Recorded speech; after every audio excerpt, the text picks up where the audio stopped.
Ladies and gentlemen, welcome to the show, and this is Call of Duty Mobile Garena Masters Season 4 Raid Searches. I am Neptune the Gemmer Garcia. Together with me is the one and only Warden, and we are now here to bring you the best action in this competition. So far, we have 4 more sets or series in this game that will show us who will be ending in the top 2 of each group and who have a greater chance to go in onto Grand Finals. But before we proceed, Warden, how are you doing today, and what are you expecting in today's battle? Well, considering that this is the second week that I'm going to be presented around as well, I just really hope that the talents will get filtered out, and not just because teams has been eliminated. No, we're still talking about the continuation here for the group stage, and I can clearly expect a lot of high calibers to come in once more, and that's just going to be comparing from their old phase to their new phase here on towards week 2. And I have really high expectations, and we did see a glimpse of what's to come on towards the latter stage of the competition, especially that we did see that matchup up against Almighty and Smart Omega yesterday. And I know for a fact that teams like Smart Omega, they really want to prove something wrong. Exactly. I mean, they want to prove that, well, I don't know what that they want to prove something wrong, but I don't know. I mean, you really can expect so much crude in initial performances from Smart Omega, because there's so many instances wherein at first they are losing and then later on they just get back up. That is one reason why we dubbed them the comeback kings. But we're expecting a lot more of changes of the game style from all of this group that we've seen from the previous season, because we've seen the SKS be utilized right now. It's because of the result of how it ended on the world stage, wherein the meta of the different regions were so much different, and even the game style is so much different compared to what we have in Garena, that they need, or teams from Garena really need to adjust. So hopefully those adjustments will pay off, and we were talking about some of the few updates and adjustment that might be happening and how it can throw off the game of some of the teams. So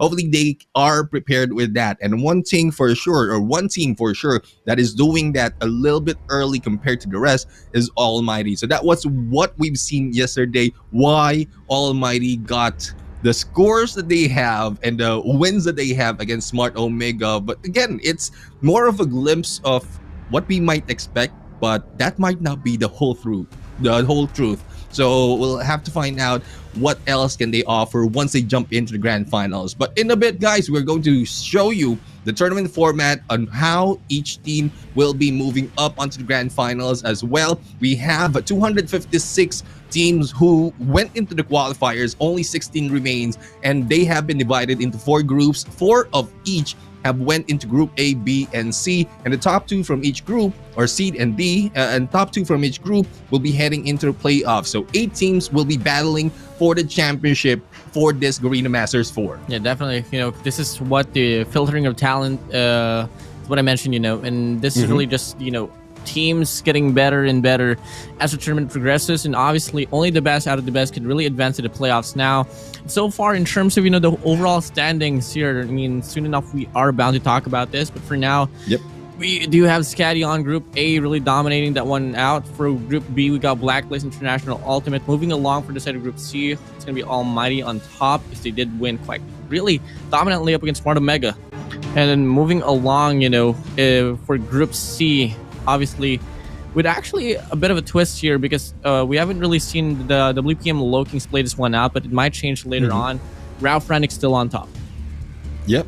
Well, we've seen who has been taking a win already for each group, and this is where we've seen most of the teams get all those wins and losses as well to move them up or down on their standings. Group A, we have SKADI, Easy Reborn, Broke Boys Club, as well as Randy or RND. And as Warden mentioned, it is SKADI who's taking the lead, and because of yesterday's battle, Easy R went in on second. For Group B, we have Divinus, best girls team in the universe, Blacklist Ultimate, Kazoku Legacy, and the Huntsman. It's not looking good for Kazoku Legacy though. They only have 1 W out of all the 9 matches that they played, and that might bring them at the bottom of this group. It will depend on the match result that will be happening later between Divinus as well as Huntsman. Definitely. In terms of Divinus as well, they're not really into a very promising shape for this one in terms of the overall standing, but hopefully they can change the one up later on because they do have a matchup against the Huntsman later. So for Group C though, aka the Group of Death, we got the LF Org, Smart Omega, ALMGHTY, and NACAGUE. And in terms of the differences here, we can totally expect something quite heated up and quite sweaty for later on as well here in between this group here in Neptune, and it's going to be actually LF Org up against SR NACAGUE. Yeah, for Group D, we've seen how FRANIC just overtook 4S Kings in that first series that they fought, and this time we are going to see them, or it is Four Suits King who will be going against West Point Lowkings that hasn't really go in and played that much. So far they only played 3 maps and only 1 series, and this will be their second series for the whole competition yet. But we're going to see the next scene wherein we're going to find out what they are up in terms of scorings. And as we mentioned, SKADI and Easy Reborn is in there on the top 2 in Group A. Blacklist Ultimate with all the wins that they have, 6 of the games, as well as Huntsman in there with 3, but very close to Divinis on that second spot. For Group C, 8 game wins from ALMGHTY, bringing Smart Omega down at second, but it's not really that much of a challenge between SR NACAGUE and LF Org later on, but that will depend. If SR NACAGUE will get 3 wins against LF Org, they might overtake, or they will be overtaking Smart Omega in this leaderboard. And here on the right hand side, it's very close between FRANIC and 4S Kings, but there is the Mambas in there who might be creeping in slowly, biting each of these teams as they went in for the battle later on. Definitely. I mean, the West Point Lowkings is really known to be a phenomenal team, especially during the group stages. Dating back onwards to CGI, they did come in at the 100% win rate as well. And with the West Point Lowkings actually having 2 games onwards this weekend, we might be able to expect them to win this one out. I mean, after all, they are bound to be the strongest team in this very group itself, but I do want Rao and Forest Kings to prove me wrong. But enough of that. Soon enough, we are going to be moving over to the next scene as well, in which we can talk about a certain topic here in which can really define as well on how this day is going to pan out. But overall, Neptune, I'm really interested and quite excited to how this day is going to pan out. Yeah, and we're going to show you the schedule right now, as we started off with SKADI going against Broke Boys Club. And so far, SKADI has a perfect run. Out of the 6 games that they have, 2 series that they went against EZR, Esports, and Randy. Huntsman and Divinus, as you mentioned, it might be a chance for Divinus to move up on the leaderboard. That will depend on their result after the match against Huntsman. But from what we've seen so far, it might be dire for Divinus because of how they perform in the early stages, but we also gave them a tip that they need to find someone who will coach them and guide them. And with that guidance, if they found one, they might be able to take 1 point or 1 game against the Huntsman from that match. Definitely. I mean, in terms of Divinus putting up a scratch on an international team, it's pretty much well possible for them. I mean, the control matchup right there, and moving along their run as well during the search and destroy, it was really a very nice take for them up against Kazoku Legacy. But moving along, the question is, Neptune,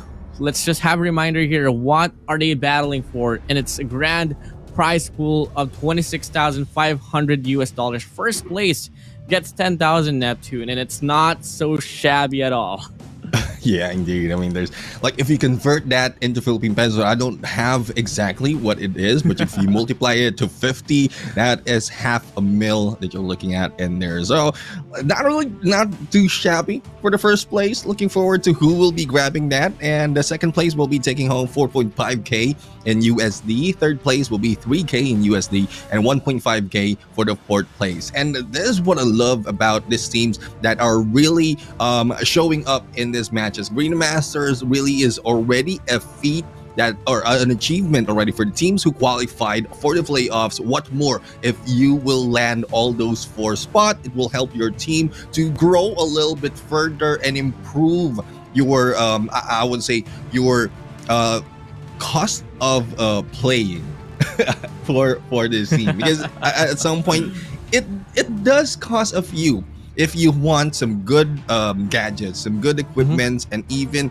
like a place wherein you can practice and play as well, where communication will be prime. So we'll have to see on who will be taking the fourth place. But right now we're just in playoffs, not so much on the grand finals. That will be happening a little bit later in the tournament as we present to you Scotty. We have Shirak, the second or the two-time MVP for the team. Cisco will be in there. Snurpy, who is coming up on this team as another Slayer. Mark in there, mids and speed. Like most of the teams in here, or most of the players from this team, is coming from different brands, and they're showing up as great individuals, and their chemistry as well is working well.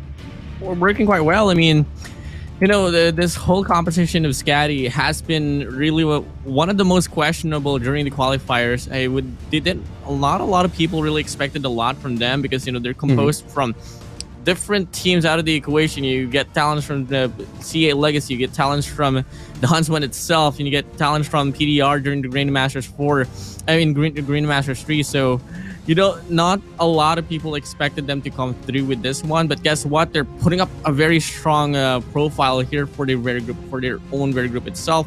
But you know, in terms of their predecessors, let's talk about the Broke Boys Club. And the Broke Boys Club in Neptune has been one of the most promising, was projected to be one of the most promising teams in the group itself, but they did struggle for just a little bit, and they're trailing SKADI for this one. Well, the Broke Boys Club coming in again, they are composed with Young J, Freezy, Seven, Z-Man, and Josh and Jello. And I want to put you on a hot seat for this one here, Neptune.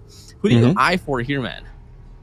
Well, for here, I mean, we have familiar names already, and they're still wearing the shirt, though, from RTL. So they did well in their performance from Green Masters 3, and I would say they have that chemistry already within this team. So for Broke Boys Club, they have that chemistry early on before this competition compared to what we have in SKADI, or I don't really have that much insight on how long SKADI has been put up, but compared to chemistry that has been built, I would say Broke Boys Club has like a little bit more stronger bond between themselves. That would depend on the performance they have, though. I would say the loss that Broke Boys Club against RND is so close that they could have 3-0 that match against RND because of 247 and 250 on the scores. So with one series already almost perfect run, they might be giving SKADI a challenge on this series. Definitely. I mean, I think that in today's run here, we are bound to see a very sweaty day, especially with this one. But you know, in terms of the head-to-head, let's talk about this. So quite well-deserved Chirac on the last side, averaging 30 kills, 21 deaths, 6.5 assists, scoreline with 3,619 and a KD ratio of 2.09. And for the side of Josh, I mean, not too far apart as well. And it's pretty quite even, but in terms of the death count here, this is where the department comes in. I mean, would you see that Josh tends to live more around the parameter as well? As we all know, Chirac and Josh is actually a support for their squad. Yeah, I mean, well, Chirac is already a two-time MVP for the team for the two series that they had against EZR Esports and RND. So we don't have that much information on how BBC will be going against EZR Esports because they haven't done that just yet. But against RND, it's very close on that hard point, but they were dominating that on Search and Destroy and Control. And this will be the second run for BBC and the third one for SKADI. So let's see on how well they prepared this much, because with more information that BBC will be getting from the matches that SKADI has already played, they might have a different plan in here to go for the approach. And I'm expecting a 2-1 in here depending on the map that they have. But speaking of map, we have Firing Range for Hardpoint, Raid on Search and Destroy, and Slums right now for Control. SKADI taking out Summit and Purifier as the Broke Boys Club taking out Hacienda and Claw. Ooh, loving the whole composition here. I mean, we are going to be getting two classics, but in terms of Slums Control, I don't really know how to feel about this one as well. You know, I think that this is really bound to go down to the wire. And keep in mind, by the way, you know, SKADI and the Broke Boys Club, I mean, was really on the same bracket during the qualifiers as well, in which quite excitingly and quite shockingly as well, SKADI was able to put down the Broke Boys Club down to the bottom bracket, in which they were able to sweep that one out, hence giving the top 1 and number 2 team on the very group itself. But you know, I just hope that in some way that the Broke Boys Club has spent the time in between that very day itself, following up to this very day here in Neptune, to show a little bit more force and try to prove SKADI wrong for this one. I mean, after all, SKADI has been quite dominant on this very bracket itself. If there was going to be any team in the competition here on their own very bracket, it might as well be the Broke Boys Club that could put up a scratch up in SKADI. Yeah, I mean, it's looking like it with the performance that they have, and I'm just not looking into the wins and losses. I'm looking at how close the scores are and what they are leading in there against the teams that they went against. And I'm just comparing like BBC going against RNG and SKADI going against RNG. It is very, especially in the search and destroy, I think it is a Broke Boys Club who had a little bit of advantage based on the result that we have, but we'll have to find out later on, because the first map that we are going to see is that firing range hard point, and we know how it is, or is it the firing range? I think I mixed it up a little bit, but we have the hard point right now. We're in, yes, it is firing range, and we are going to see how well can they control that on P1 and also as they move in 2 and 3, because P2 and P3 is where most of the teams are getting a lot of points, and that would depend on what rotation as well will they be taking in this match, because SKADI is taking lead in terms of frags as well as all those hail points. Actually, in terms of the power position as well, it's going to be Chirac and player 3 Snurpy winning the gunfight there on towards the White Warehouse. Enough leeway for them to actually put up a very convincing foothold here on this very hard point itself, while on the process the Broke Boys Club having a hard time putting themselves up in the pedestal as they're trying to wrap around from all over the place. But wherever they go, the gunfight is not really going through their way. Yeah, it's not going for their favor. Snurpy right now slaying 2 already with the help of 1 with a nade against him. Will be freeing it up. Still, SKADI is very, very close. It's just the spawns of a Broke Boys Club that is the issue, wherein it's taking them a long time to move up onto that hill. Hopefully, the second hill will make do for the catch, or for the points that they need to catch up on. Josh right now, SKS in there up close and personal, will be able to go for the takedown, and Josh is still waiting for that hill to open up. 3 seconds will be the time. 4 already in here onto the hill. They need to catch up on the 4-3 point that SKADI has taken already. I mean, well solidified defense here from the side of the Broke Boys Club. Well, on for the side of SKADI, it's a fun situation for them. Wherever they go, Josh will just put up his name up in the board. 7th Street for him, but the Predator finally shuts him down. Direct follows through with a connection. Player 1 here from the bottom ends will try to make the play, but he does get denied. Speed out of the equation for this run as well. And a very strong run from the side of the SKADI onwards P1, but looking like the Broke Boys Club here bound to respond back with their own sense of heat as well, and this is much more of a dominant run for them. Nonetheless, SKADI can make this push work out onwards top end. They're trying to make this one true. Smid's here sprays down for dear life, will pick up 1, but he gets shut down. Zeman follows up with a trade. Double Chow comes in. Until then, it's going to be the Broke Boys Club now holding their ground. It's more than enough factors for them to take the lead out away from SKADI.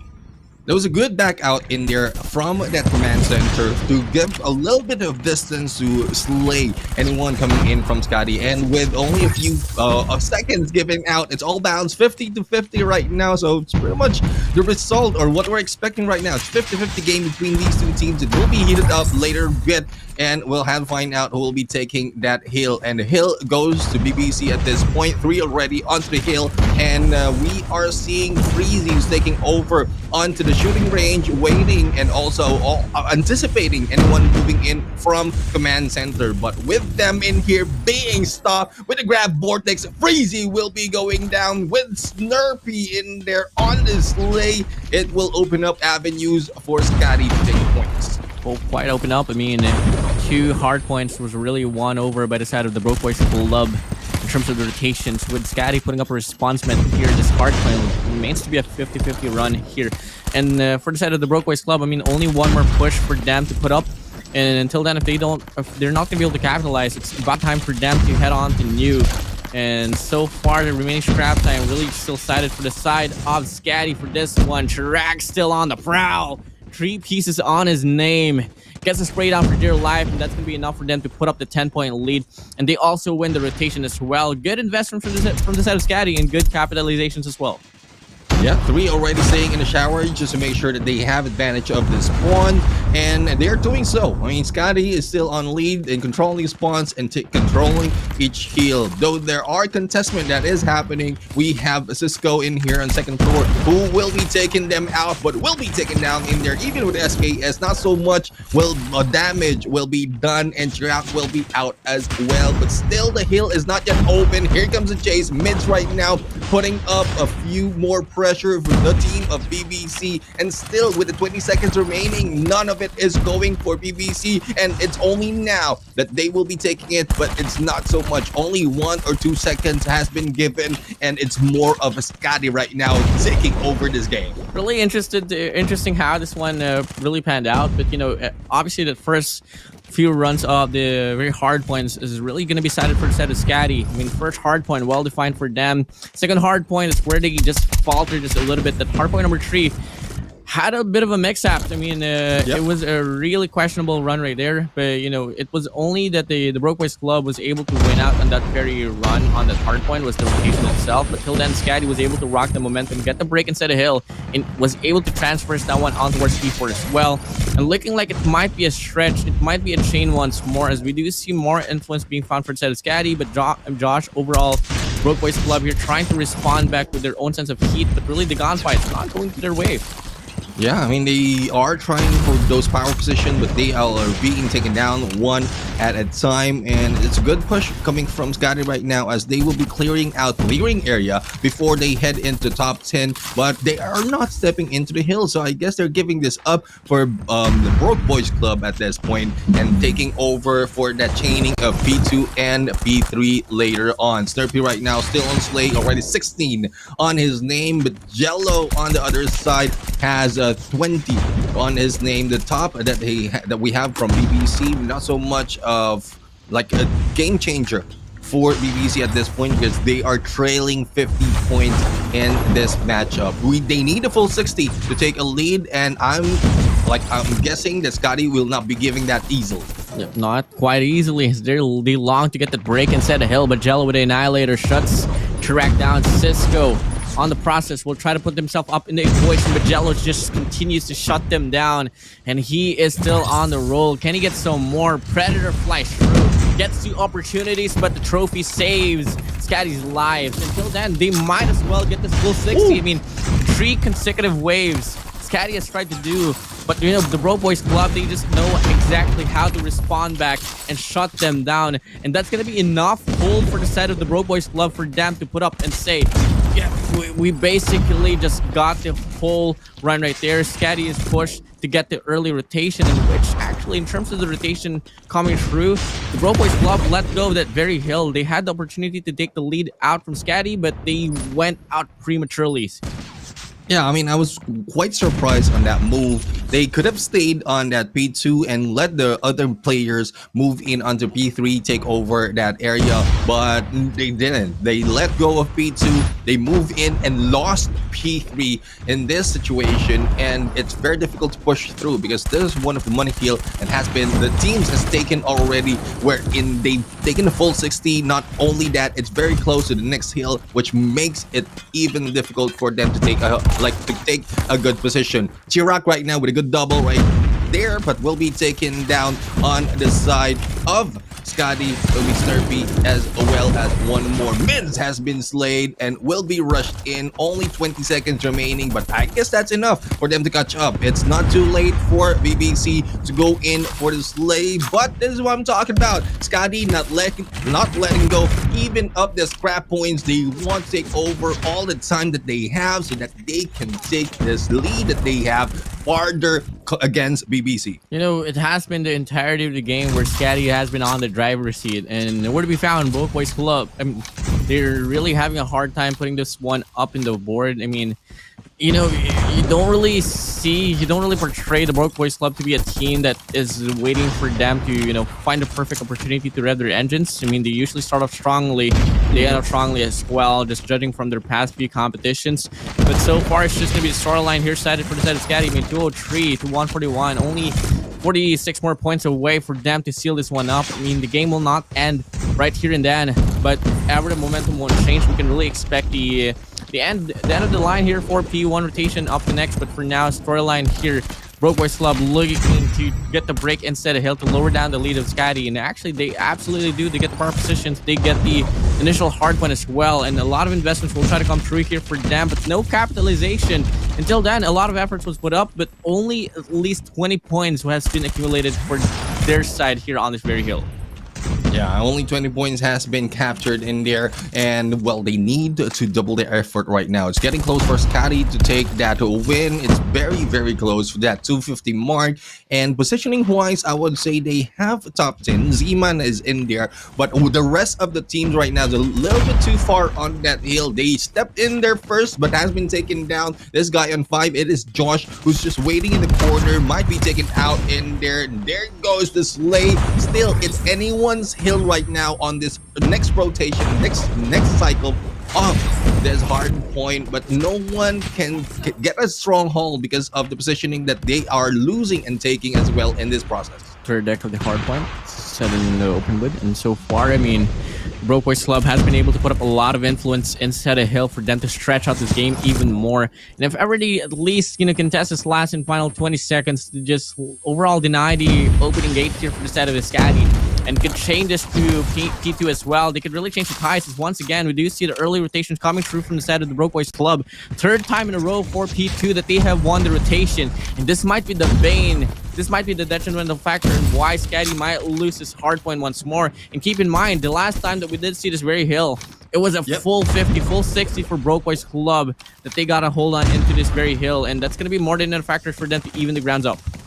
Yeah, the thing is, it's only 9 points remaining for SKADI to take over. Snurper right now with a grab. Vortex might easily clean it up, but has been taken down. And Cisco right now pushes through, and we are now counting up. 4 seconds remain. They have been stopped, but for how long? Here comes the rest of BBC trying to stop and take over this hill. 13 seconds remaining. They just need to make sure that no one from SKADI will be getting all those points. It is down to the wire right now. Z-Man just losing a few of those shots, and with SKADI stepping over, this is it. Wow. 250, 193. SKADI with a dominating win in this hard point. Good play overall from the side of SKADI. They infiltrated the bottom ends of the hard point.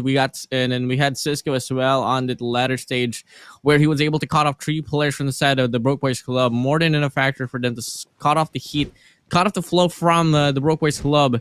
And that's going to be them accumulating the last 4 points that they needed to seal the first game for this one. I mean, I wasn't expecting this scoreline at least, but, you know, it's leaning towards my expectation just a little bit. I was expecting a little bit more of a closer match, and you know, we didn't really see the lead change at all. I mean, after all, for the entirety of the game, we just saw SKADI on the driver's seat, and they didn't really struggle a lot. It was just, you know, once you get a early rotated Broke Boys Club in a hard point, it's really hard for you to get a break into. But that's just pretty much one factor why the Broke Boys Club was able to put up a good fight. But the rest of the factors, I mean, the gunfights, power positions, once we get to see SKADI heated up, they never really give it back to the Broke Boys Club. And it's one thing, I mean, this really shows us how hungrier SKADI is compared to Broke Boys Club. We've seen a few mistakes being done as well. Great coverage of the hill, especially on that P2. But when they let go of the scrap points where they really need it, and even the rotation they have, chaining it from P3 and even P4, they are having those difficulties. So those difficulties cost them this game for hardpoint. Hopefully they will be able to fix that moving forward in the upcoming games that they have. But against SKADI, we are seeing that they're not yet to that level to take down this team. And well, I take it back. I guess SKADI really is a team that has been molded quite well for them to take wins just like this, and not just like this, the previous one that they went against, on how well they control each game and mode, the domination that they have between the score lines, and it still shows against BBC. Definitely. I mean, in terms of the power ranking here, you know, directly to the gunfight itself. I mean, the Broke Boys Club and SKADI is pretty on par with one another. We did see the statistics right there on hardpoint, and I think really the search and destroy might go down to the wire just a little bit more as well. I mean, we have really good talents here for search and destroy. I mean, if you want to talk about the SKADI, you can obviously just vouch for Mark and Chirac with a sniper as well. And, you know, we could also talk about like how much difference can Cisco actually put up in search and destroy, in which we did have a topic on the last runs here that we saw from SKADI, is that, you know, if Cisco starts picking up the SKS on the latter stage of the competition, he can actually change the tides as well. Let's see if that can be applied, and I think it could be the perfect opportunity as well. It's just looking at the map itself, it's going to be a raid on search and destroy. Yeah, I mean, they have good coverage if in case Cisco starts off at SKS early into the game. But I guess what they're trying to do right now is let Cisco gauge if he's not pulling out the SKS or any snipers indeed, and pulling out the CBR, will they be able to make points? And if it doesn't, that's the only time that they switch back to the usual pattern. So if they started off early, they might not be able to test that theory and like improve further on that tactics, and they are going to stick to that. And it's one thing that you have, like one thing that you don't have a plan or a plan B that's not working is you will be, I would say, readable in search and destroy. So hopefully that's not the case for them. Hopefully they continue on with Cisco pulling out the CBR and seeing what they have to offer in this game. At the start right now, it is attackers SKADI, as defenders will be Broke Boys Club. Yep, let's go. First round starting here. You see a very A-sided formation here from the side of SKADI. You gotta watch out on towards 7 here, wrapping around as well. And that could be one factor being laid out, but you know, SKADI pretty committed here to make this A push work out. Do need to deal with 3 players inside the bomb site itself, and that's gonna be El Capitan Young J holding his grounds here, waiting for the perfect timing. So far, first blood being dropped down. Snurpy takes on Freezy. Young J responds back with a trade, but Mids follows up as well. And that's gonna be a 3v4 situation. We do see the influence being found now from the side of SKADI on towards the A bomb site. Yes, let's go right now, pulling out the SKS. So a triple snipe setup coming from SKADI, and it is working at this point, even if how close and personal the frags is showing. And we'll have to find out what more can the two guys from Broke Boys Club has to offer, especially with this plant being done. Josh right now missing those shots, going against 3 players, open plant from the side of SKADI, making it more difficult for them for the defusal. Oh, Josh gets to hold on towards Cisco. Z-Man on the wrap around, sprays down Mids, but wouldn't be able to follow through. Mark gets the kill. It's now left alone, Josh, in a 1v2 situation. 20 seconds to be played with here. With a sniper in hand, deals with a chow, peeks through, but the hit mark will follow in. Won't be able to capitalize off this one, and it's looking to be an unwinnable round here for the side of the Broke Boys Club. SKADI capitalizes on the first round. Yeah, I mean, it could have been a good wraparound in there, but being taken down by 2 players from the side of SKADI, that's a missed opportunity for BBC at this point. They could have went in for a 2v1, them in the favor, and then went in for the defusal. With the time running down, it's very difficult to make a do with that pressure coming from 2 players of SKADI. But we'll have to find out if they'll be able to recover right now. They are still on defense, and they are taking slow. Snurpy will be taken out in there by Josh, and he is already on his 3rd frags. And with this initiation, this might be a point that will be going in for BBC as a 2nd one goes down. Ooh, Josh popping off for this one. What? 3rd. Mid shut down. Give this man some more opportunities. He can for sure capitalize. Cisco, track, left alone. Cisco gets shut down. How does that happen? Oh my days. One more for the ace, which left alone track on the mid lane. Will fall back. He's going to reset, and Josh will get the ace. Oh, wow. It was just a Josh show right there. I mean, anticipation that we've seen there, especially in the bedrooms. He saw one player move to the right and expecting them to move to the stairs, and that's where the stairs are. So you just need to time it well, and that's what Josh did. He went in for that wall bang, and not only that, a full ace in that previous round. That was round number 2. Take note, guys, as we head into round number 3, it is now a Bravo push being done by Scotty at this point. It is a 3 versus 3 because of Cisco putting Young J down, but Freezy takes down Chirac, and it is now favoring BBC at this point. It's just Mark and Cisco at this point. We'll have to see on what they can do as the bomb is out in the open being guarded by Freezy.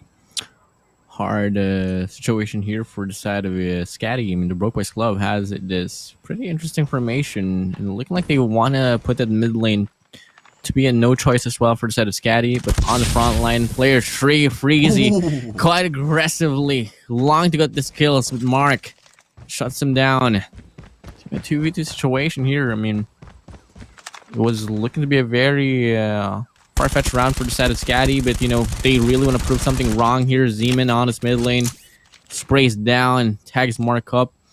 But you know, for the side of SKADI, they need to move in just a little bit quicker here. And they do have the opportunity to get the bomb picked up as well. You better watch out though. Josh overlooking the gallery, working for the perfect, looking for the perfect opportunity. File follows through with a connection. Now it's forced down to a 2v1 situation. Cisco left alone. Cisco is left alone with only Josh in there, but Zeman beats him to it. CBR will be used, and there goes another point for the Broke Boys Club. And they're not broken just yet. They are being fixed. They are recovering from that hard point match, and they are moving up. But it's early to tell if this will continue on, because I'm pretty sure Scotty has a plan of approach as well. But against Josh, it's not so much. Not so much at all. I mean, when you got Josh just covering the long distance, it's going to be putting your options very, very little. And he still wants some more. Can he get some more is the question. Looking like Cisco going to be putting himself up in the board as well, but Josh with a position, looking for more opportunities. This might be more big plays that can come through as well. He spots down one, gets tugged down, Snurpy out of the equation. But it's going to be a 2v3 situation with Young J on the back ends. Looking to support. Josh just went up, but they need to move in quick. The bomb is sticking as well. It's a 2v3. Yep, 26 seconds remain for the bomb to explode. Chirac right now is just waiting and takes down Young J in the process. And Josh takes down Chirac, but Minz is just waiting for him to pop off. There goes the balancing of the points between these two teams out of 4 rounds already. And still, Scotty is an attacker. So this will show that once the sides will be switched, it might be a huge adjustment for Scotty to take, and well, the same goes for Broke Boys Club. Hopefully they'll be able to make the adjustment quickly. Freezy right now and the rest of the team is just rushing through the bedrooms and might be catching one. There goes the takedown by 7, but Freezy has been taken down as well. Mark is still in here on the top, and there's no putting him down that easily, even with the nades. Mark was bound to be the difference maker for this map itself. 3 kills, won't really find any opportunities at all. But in terms of the heat boiling through on that mid lane, we do see mids taking down 1. It's going to be enough for them to even the grounds up. And in terms of opportunities here in this BU bomb site, it's quite open. No influence at all from the side of the Broke Boys Club. 2 players on the mid lane, 1 player onwards pool side. That's going to be leaving Scotty to have this open plant now. And, you know, for the entirety of the game, it has been quite even, not until now, as Mark will take down 7 out of the equation. Approaching towards his retake, it's going to be a 2v3 situation with the bomb planted. And here we go, Mark right now taking positions probably for someone who will be flanking them, but the flank will be happening on the left-hand side of their view. There goes Josh missing the shot, and Chirac beats him to it. It is now a 1v3 situation, and Zeman, though he had potential, not so much to show up. It's only 1 kill coming from this guy, and Zeman might be utilize the KRM to its full extent because of how close each player is in. There goes Zeman for the first one. Time is running out. Defusal, no fake coming from him, but from above is Mids, and he will be taken down. Good effort though, but still the time runs out. Makes him pressure, puts him a lot of pressure for Z-Man at that point. And there was no option. I mean, you just either got a stick and pull off a Hail Mary, or get those 2 swift kills, which wasn't really gonna be a probable case with only a KRM in hand. That's just about that. SKADI to take the lead back to their side, and it might lean towards the same case here as Broke Boys Club not really getting the proper read. They're letting go on this A bomb side, leaving Josh only. I mean, more than enough factor for them to just hold this one up, and looking like Josh will get that information relayed as well. C4 might get planted soon enough, but Josh quite aggressively pushing through. 7 gets the kill. Josh adds the pressure down in a glimpse of a second. That's gonna be 3 players set and dealt with here from the SKADI. Make it 4 as Cisco will get taken out of the equation. Mark left alone. Will he last? Absolutely not. Z-Man shuts him down, and the Broke Boys Club, they respond back with a very fast retake. I love the aggressiveness that Josh put in on that game, onto that match, because we've seen so much that once the bomb has been planted, Broke Boys Club has having difficulty for the post-plant tactics that they have. So with that takedown of one guy, all they have to do is give out a signal for the rest of the team to go in for the rush, regardless of their smoke or whatever. They will just go in. But unfortunately for them, Cisco went in with a god nade, and another one taken down by Chirac. It just brought them to a 2v4, and with BBC on the attacker side, it will be a huge adjustment for them, especially from what we've seen earlier. And this might be a point going in for SKADI as it ends right there by Mids. Now, this adjustment that needs to be done once you switch side should be seamless, similar to what we're seeing from SKADI at this point. And I guess that is what they can utilize in this game. Definitely. And if ever both ends just continues to utilize that factor, I mean, we're bound to see a very long game here, Neptune. I mean, so far the last 3 rounds, the last 4 rounds has been a back and forth, a ping pong battle, as Beef Mammy would say. And really, I don't think it's going to change anytime soon. But next round followed up, and in terms of Broke Boys Club trying to put up any scratches here, looking like it's not going to be the pull set at all, as Josh fails that one up tremendously. Gets shut down by Chirac with a sniper. And with Josh out of the equation here for the side of the Broke Boys Club, it's going to be lowering down the power ranking quite a lot. I mean, he's played quite a big factor in terms of putting up the numbers on those entries, and that's just going to be 7 out of the equation as well. Make it freezy now. It's going to be a 2v4 situation here, left alone for the squad of the Broke Boys Club. Young J and Z-Man, can they make the difference? It's the question. Absolutely not going to be Young J no more, and absolutely not going to be Z-Man, as Mids from the wraparound will take them up. It's going to be now SKADI extending their lead by 2. They need to make a plan just in case Josh will be taken out, but it's very difficult because he isn't the team needs him for information, not only for the slays, but he's offered a lot of slays in there. It's more of those who moves in quicker, who can move in quicker, that can also switch the tide to their favor. But Z-Man will be taken down in there, and being taken down with a nade is not one way that you want to go. It's not the way that you want to go, because you have no choice. Mids in there surprising them with a spray, and unexpectedly, no one was expecting him to be there as easy as that, as quick as that. It will be a takedown by SKADI, bringing them to match point. The match point advantage for SKADI. I mean, we did see a very close game at first glance. On the second glance, though, not going to be the case no more. SKADI on the match point. They got the momentum as well. They got the confidence coming through. And as we do see, Mark on the board, starting off quite strongly for the squad of SKADI. They take 1, they take 2 as well. Mark is still popping off. He takes 1 player on the bedrooms. But Young J responds back with 1 as well. But what can they do? The bomb is dropped on the bedrooms. Yeah, the bomb has been dropped. They are now stuck into one side.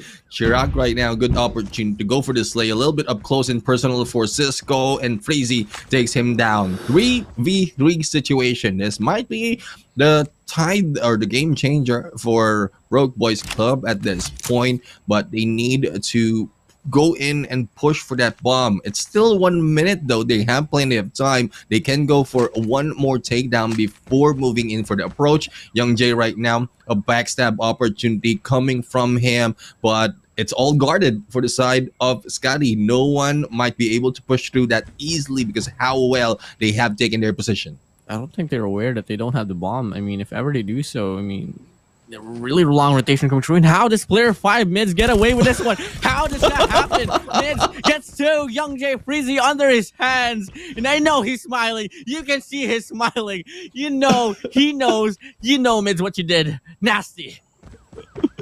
Like, this guy can go and hide and seek and no one can see him, but Z-Man will say otherwise, taking down Mark in the process. It's now 1v1 situation, but with the slays that we've seen so far being done by Mids against the slays by Z-Man, we'll have to see. The bomb is being planted right now. Enough time for him. There's 10 seconds remaining and a long distance that needs to be traveled by Mids at this point. Z-Man going in for the hiding opportunity. We'll have to find out if he will be able to beat Mids. And there you have it, getting a taste of your own. And that is what Broke Boys Club has to offer. A taste of your own medicine. Absolutely. I mean, that was a very questionable sequence right there. But, you know, almost went terribly, catastrophically, you know, devastating for the side of the Broke Boys Club, but, you know, fortunately, Z-Man was able to change up the tides, make the difference, and looking like it's going to be the same case here, trying to make a play here onwards to Kitchens. They take the one track out of the equation. They swarm onwards to Kitchen, but unfortunately, Freezy gets taken out of the equation as well. Snurpy follows through with one. Young Jay out. Snurpy from the back end looking for more opportunities. Can he follow through? Absolutely not. The trade still comes in. It's going to be a 3v3 situation here. A lot of influence found in the mid lane, but looking like the bomb is going to be leaning towards the B bomb side. Cisco right now in the laundress, and he's there not washing clothes but washing out the enemies, and also a few washing himself in that pool area. Cisco takes down Josh. Another one will be taken down, and that power position really has power in it. Opportunity for him to go for the third one and goes in for the pistol. 7 will be 0 at that point, but the 7 will be reached earlier in this game against a 4 that BBC has. Cisco and the rest of Scotty ending it well for this search and destroy. Oh, you know, that's just gonna be a very nice run there from side of the Scotty, you know, with Mark added into the equation. Quite a love scarred actually as well. He was able to really change up the tides overall, but if you want to talk about the MVP, you gotta talk about Mids. Come on, Mids with 16 kills in search and destroy. Played a very big factor in terms of lurking for the squad as well, and that very specific play on the basketball court, it just shows how mischievous he is. It's not the first time that he did that in basketball court. He went in for, like, he prone in onto the one side of that lockers, and just like the moment that the smoke just died down, he shot the man who's planting the bomb. And then that approach behind that pole, I was just quite surprised that no one's seeing them. Well, I know we have a different perspective because of how we are looking at it in different colors, but probably Broke Boys Club was not expecting anyone to be there, and expect unexpected from Mids, because he might be Mids right now, but he might be on a high later on in this game. The win for Search and Destroy will be taken by Scotty. 2-0 is the score between these two teams. Well, 2-0. That's going to be another series won over by the side of Scotty. And guess what? Scotty has pretty much won every series that they had on this very bracket itself. So that's just about it. I mean, it really shows how dominant Scotty is. And I'm really interested to see as well on how far they can put themselves up in the playoffs. I mean, it's been a while, actually. And it's not really the most likely in terms of events for the side of Scotty to reach the playoffs, especially the talent itself. Like, we haven't really seen Cisco, Tarax, Snurpy, Mids, Mark put themselves up into the playoffs. So with them having this win, I mean, it's really bound to happen for this one. But, you know, in terms of the series here in between the Broke Boys Club, it's still not done at all. We're still going to be seeing control for this one. And it's going to be moving over to Slums here, Neptune. And in terms of Slums, directly itself, or overall control? How do you feel this one's gonna pan out in between these two?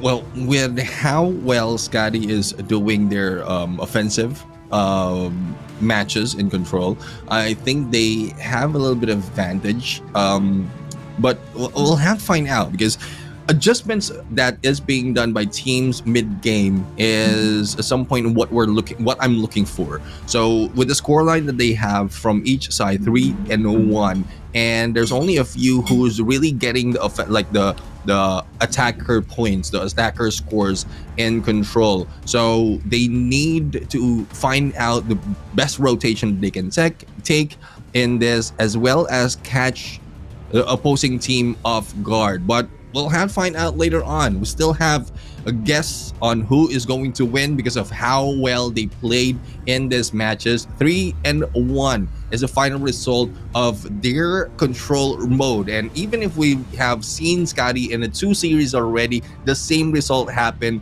from between EZR Esports as well as RND. So it's very hard to tell which of this team will take this point. Definitely. I mean, both ends here has shared a little bit of history on control as well, and neither of any squads here has one control tree, as well. And I think it could lean towards the fact that it might be a very close game here. But one thing that SKADI is just much more better at, obviously they have a better start. They also have a better ending as well. In terms of the middle stage, that's where the Broke Boys Club can really put up a little more of a difference. But till then, consistency is what I'm struggling to see as well. So let's just see that, if they can try to put up any numbers for this round of control and actually try to steal a game away from SKADI. I mean, after all, they are projected to be the number 2 team for this very bracket itself. But if our SKADI can serve them at 3-0, that's going to be putting the Broke Boys Club in a pretty even ground with the rest of the squad here on their very own bracket.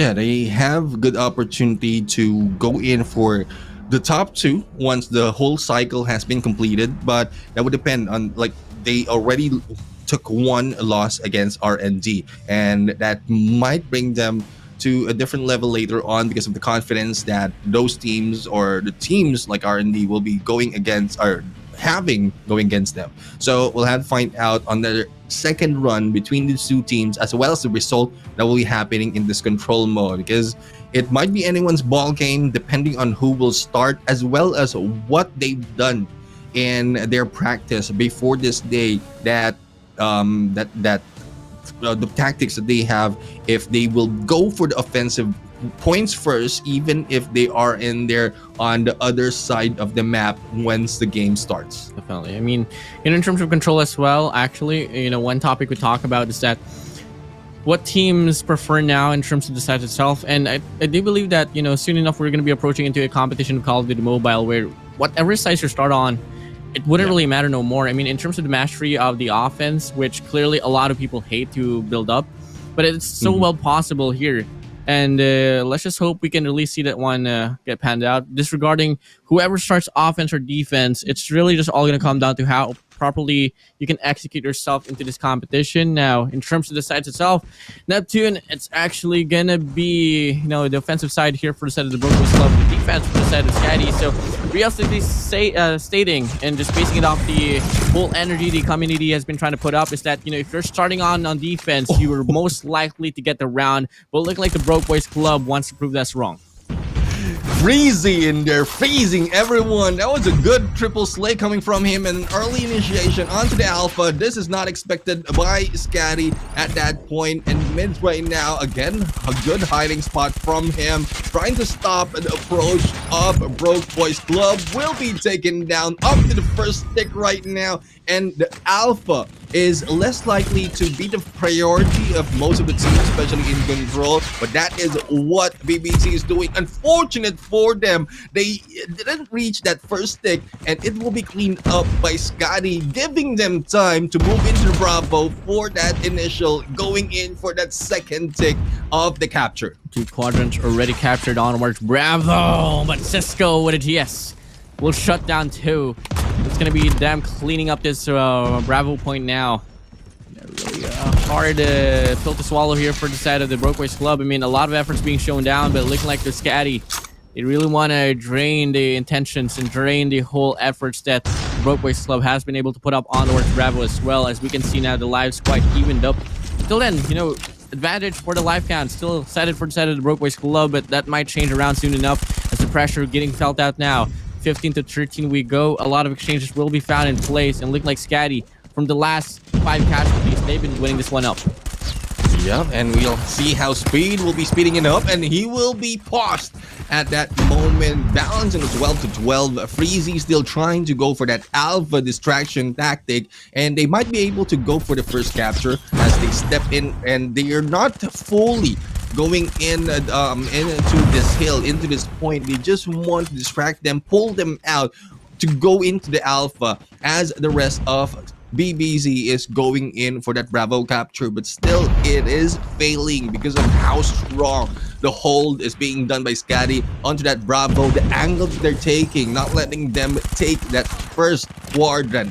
BBC is already down with 3 lives already and also out of time. It is difficult for BBC to catch up right now. It might cost them a miracle, but it is what it is. It is what it is. Out of time and out of lives, even if you have a good start and you can't close, you will lose a game. That's really just the personality translating from the past 2 previous games is that, SKADI, they may not start off strongly as well, but they can really put on a good control on towards the middle stage and to the latter stage of the round here, specifically control itself. And that's just them, being quite composed as well. And it's just so interesting how SKADI has been able to dominate the gunfights, and you can really see the talents from SKADI evolving over time. Once more, bound to be a very dominant round here for the side of SKADI. We do see the first 6 casualties, 5 casualties was headed for them. Broke Boys Club looking to respond back with their own sense of heat as well, but they really need to stop the swarm here on towards Bravo, because if not, SKADI will try to intend to make a push right there, but actually no, it's actually on towards Rick's side, in which we do see Z-Man alongside with his comrade as well, Jello, cutting off the rotations. Until then, round was looking to be a promising run from the side of SKADI, but Broke Boys Club looking to respond back with one as well. Yeah, it's pretty much the same from what we've seen from Broke Boys Club.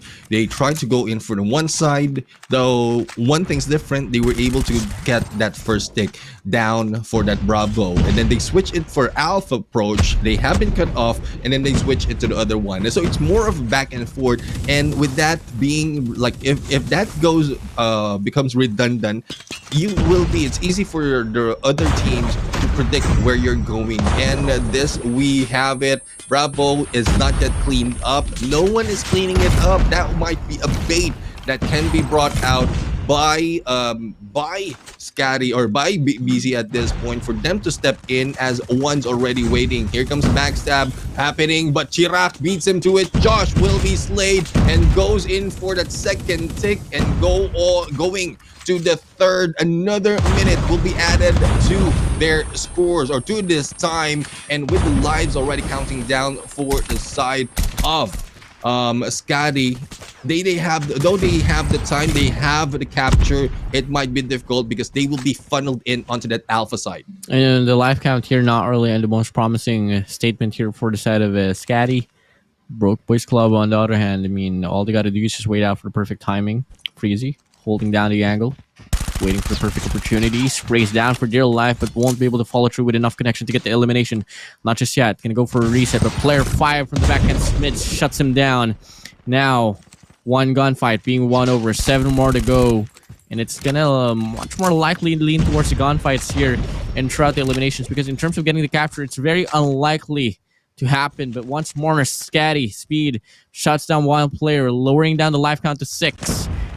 Broke Boys Club, they better watch out. They can't afford to lose more gunfights.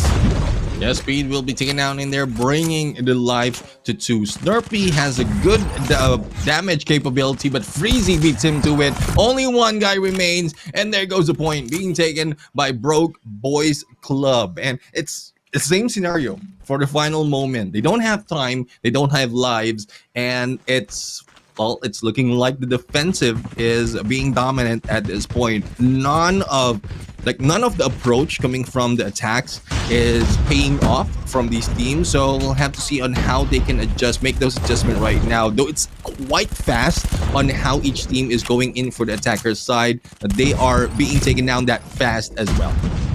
And so far this very round, a good start from the side of SKADI. I mean, it all started with a god name from the side of the mids, and so far in terms of gunfights itself as well, they're not doing too shabby at all. Snurpy with 2, 14 to his name, Shrek on the board as well. And looking like this control game mode overall, and specifically between these two, it's all just going to be a storyline on towards defense. I mean, we did see SKADI win out one defensive round. Same goes for the side of the Popquiz Club, but in terms of this round itself, it's really getting quite well defined, especially for the side of SKADI by the courtesy of Snurpy here with the Annihilator on this push up here on the alleyway. 16 kills on his name. A lot more opportunities might be granted on the right side. He's gonna go for a spray down. Can you find some more? Absolutely yes. What? But Shrek from the supporting ends will get those kills. And so far in Neptune, it's a very dominant round here for the side of SKADI.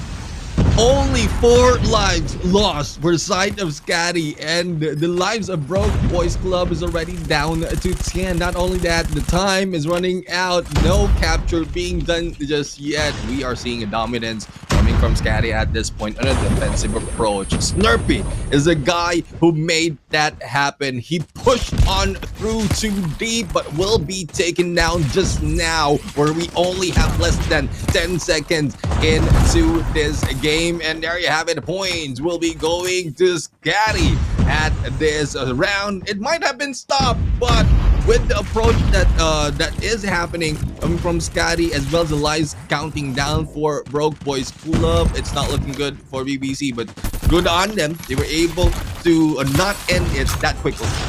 I mean, a really unfortunate mishap for the Popquiz Club. Bound to lose another round here.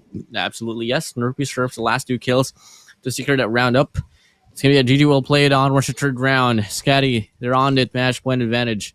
Now, I mean, if we're going to be basing it off now on the previous runs, Popquiz Club might be able to extend and push this to a round number 5, but till then they are faced with another offensive side. So, first of all, one step that they got to do is obviously win this very round, and on towards round number 5, change things up and try to win their first offensive round for this one. As we start off now quite strongly here for the side of SKADI, they take control over this mid lane, and they also have the influence on the Bravo point. And there's one thing about Snurpy. I mean, he has a motivation already. He has a momentum coming from that defensive round, and he's still at it. He's pushing in too deep, going in for that slay, but this time the rest of the team is being taken down that quickly as well. So Popquiz Club still have an advantage in terms of life, but not so much. But the time is counting down, and no captures happening just yet. So Cisco and the rest of the team, like with the help of Snurpy, this guy, he might be a newcomer, but he is now putting up a lot of effort to bring this team to a different high. Speed right now going in for that rush. The backstab onto Seaman brings him open up that alpha, and even surviving that final moment, but he will be taken down by Jello. The first capture is already done in here for that Bravo. 37 seconds and the life is still in time. Live still in tie here. I think the intention of SKADI is just trying to have more playing time here. That's why they're really trying to ensue this push here onwards Bravo point, which in fact they're only 1 quadrant away. It's gonna come to the point where the Popquiz Club has to let go of the intention to hold this the Bravo point up out away from SKADI, and that's exactly what's gonna happen now because they do get a capture as well. But I do believe that this latter stage of competition might go to playing by the KD, playing by the kills, and so far a lot of exchanges will come into the play. The life count is still quite favorable for the set of the Popquiz Club. They just need to continue to win most of the trades. Until then, they can force a round number 5. Yeah, there's no funneling them into alpha. As you can see, the spread that's being done by Popquiz Club, they want to cut them on the approach. Speed right now taking down Z-Man, but not so much of a push being done by SKADI at this point. Freezy has 2 guys already on his side, will be taken down in there, and SKADI not looking good. The 7-4 on the lives, and Speed needs to speed up and get those kills. But what can they do? Josh picks up a hit right there against mids, and the trade-off from all those kills is not looking good for Scotty at this point. Complacency is something that we can't afford to see from the side of the Broke Boys Club as well. I mean, Scotty's on the match point. Looking like they just want to play by heat. Until then, they said, Warden, we're not going to waste any time at all. We are going to be heading straight to round number 5. And that's going to be 2 defensive rounds from each ends being won over. It's about time for the Broke Boys Club to prove us wrong and try to get one of their offensive round, especially if they're longing to get this win out away from Scotty in this map. Yeah, the first round that they have were in the rush through to that alpha. It might work, and it is there's a little bit of light into that tactic. They went in back off, going for the Bravo capture. Only one is guarding that area, and they might be able to get that first tick. No elimination just yet coming from the Broke Boys Club, and there you have it. Only one has been lost. The second tick is on its way, and this might be the first offensive score that we're going to see from this team. But again, there's a tactic wherein, yes, you give up the Bravo and funnel everyone into the Alpha. That might be the plan that Scotty has. Might be the plan, but really it's just going to go down to the wire now. All going to come down to how well the offensive play will come in from the side of the Broke Boys Club, and so far it's not really going to go to their way. Once was a 4-life lead for them, down to 1 first wave endured by the side of Scotty. There's still a lot more to be played around with, a lot of time as well. Broke Boys Club, they just need to wait for the perfect timing here. And in terms of, making the intention come true, I love what they're doing now. They're going to try to wrap around to P3, and they might as well get a cut off here. And a lot of smokes being deployed. Well, properly smokes can really cut the chase as well. Investment follows through. Freezy with a Sparrow will take down 1, gets a hit marker onwards to Fountains. 2 players on the Laundries as well that they need to deal with. If ever they can get this break onwards Laundries and could make a cut come true, till then the defense will get softened down, and it might be a big opportunity for them to take this round out of the way and take this win out of the way from Scotty.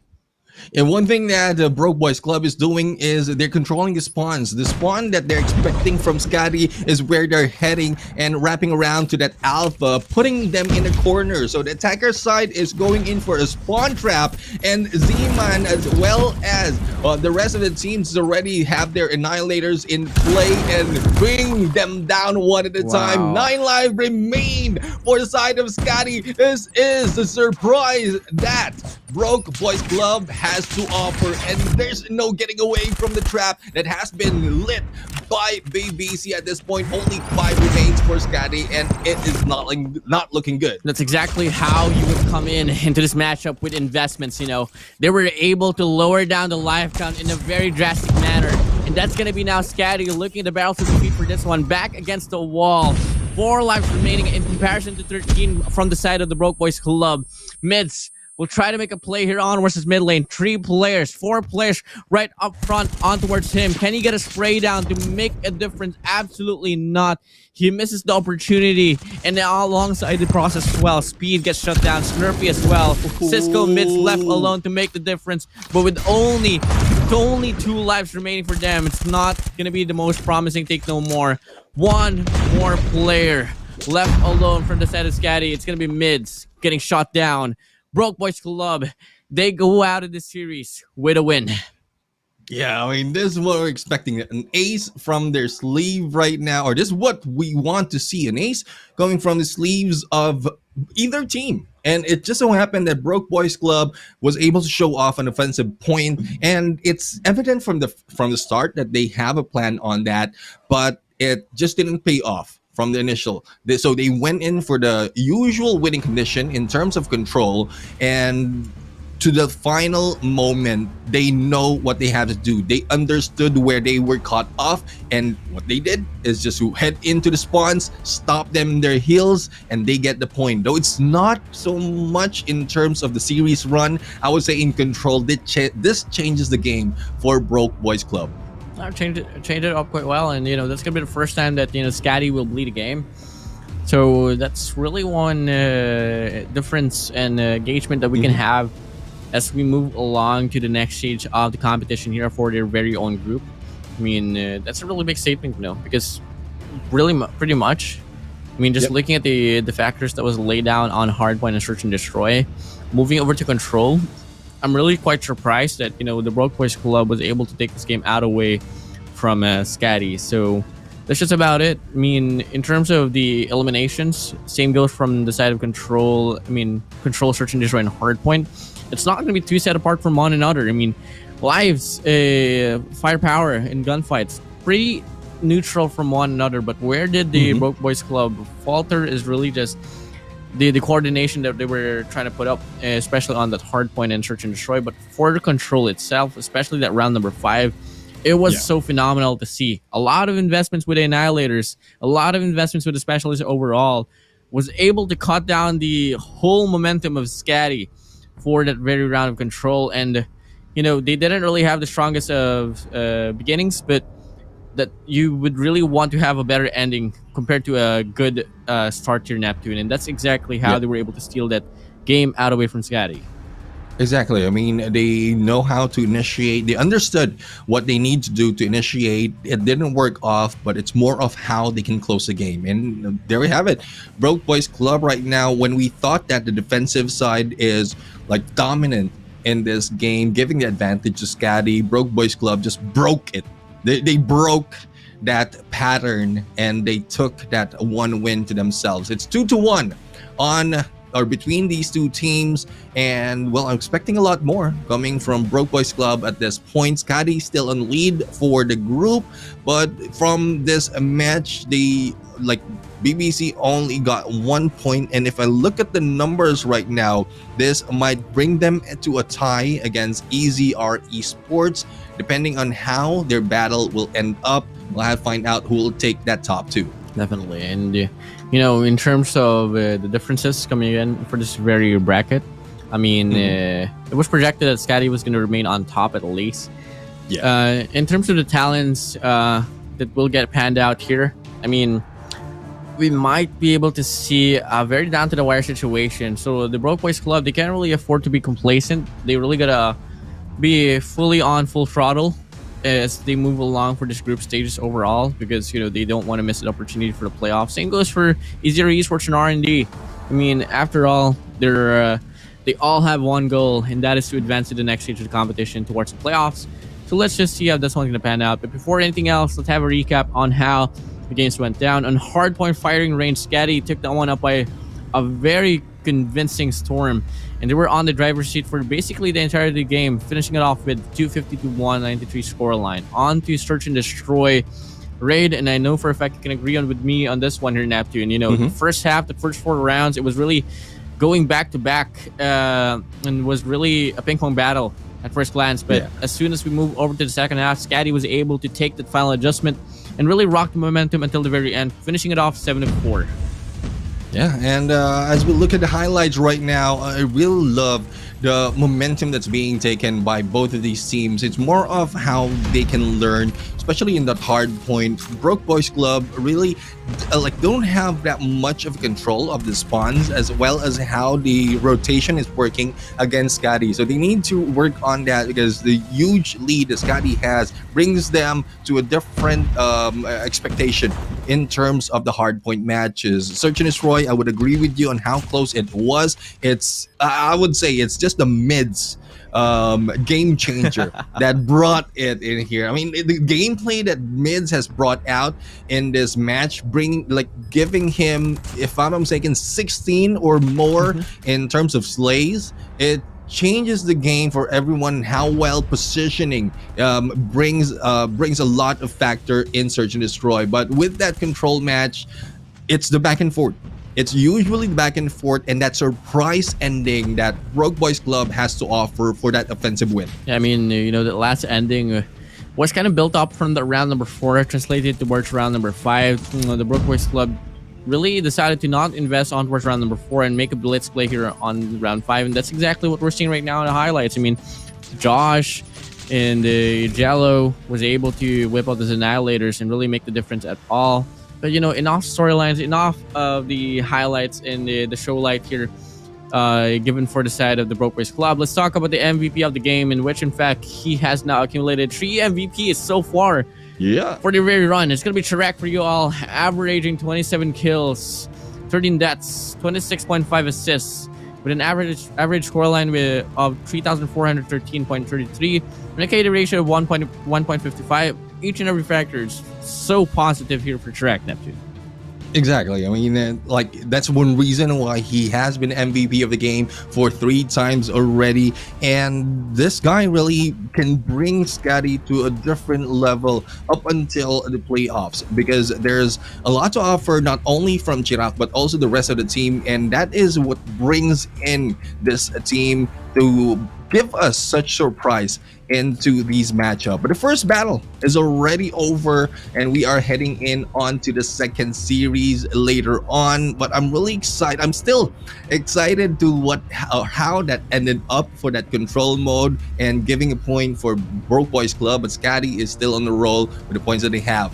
Now, we have a pop quiz for everyone in here, and if you are just jumping in, what you have to do is answer the question. And the question is, who was the MVP player of the last match? We've said that already. If you're really listening to the casters, you might be able to answer that. To answer, here is a format at the bottom. Put in the answer. You can put in the letter or the whole answer, and then your player ID. So you can find that in game in the settings, and as well as the hashtag. So the hashtag is hashtag PopQuiz1, because this is the first pop quiz that we have for today. Yep, definitely. I mean, in terms of the whole question here, I think I'm leaning towards mids, because, you know, he's really that MVP for my eyes on the Search and Destroy. So, you know, and I do believe that the last game was Search and Destroy, if I'm not mistaken, there, Neptune. So that's just about that. But, you know, moving along, Neptune. Yeah. We are going to be bound to move over to the interview section for this one. Let's say hello to a representative of SKADI. And obviously, who is it going to be? Not going to be Cisco. Totally not going to be Cisco for this one, guys. I'm kidding. It's going to be Cisco. Once more, nice to have you on the deck, Cisco. Before anything else, how are you doing? I'm feeling great. Still feel under the weather today because, you know, it's flu season. Okay, well, that's about it's really nice to hear, Cisco. Really nice to have you here. Now, you know, first of all, I'm going to start off with a very personal question here. How do you feel having much of a better run compared to your last week's run here? I mean, you're really popping off for this one, and you're pretty stable now in terms of finding your rhythm, especially up against the Popquiz Club, which was projected to be one of your strongest competitors for your own group itself. I just had to let go of the CBR, really. Because I noticed that even my past games, I looked at the statistics, you know, me playing with a CBR does not have much impact on the team, not unless I pull out an SKS or a Krieg. Okay. All right. I mean, good point. We were talking about that before the Search and Destroy happened, and I was like, well, not really surprised, but we've asked that if you're going to pull up the SKS early into the game, and we showed that 3 snipes in there coming from your team from that Search and Destroy. But this is one thing that's not on the list. What can you say about Mid's gameplay on that Search and Destroy? I mean, he has been getting off angles as well as getting a lot of slays in there. Is that part of the plan? Is just all mids by himself? Okay, it was actually... we have to give Mid some credit. It's actually crazy. He said, "Yo, guys, I'm gonna pull off some random play. Okay, you guys do whatever." And we just let him improvise, and then he just surprised us, really.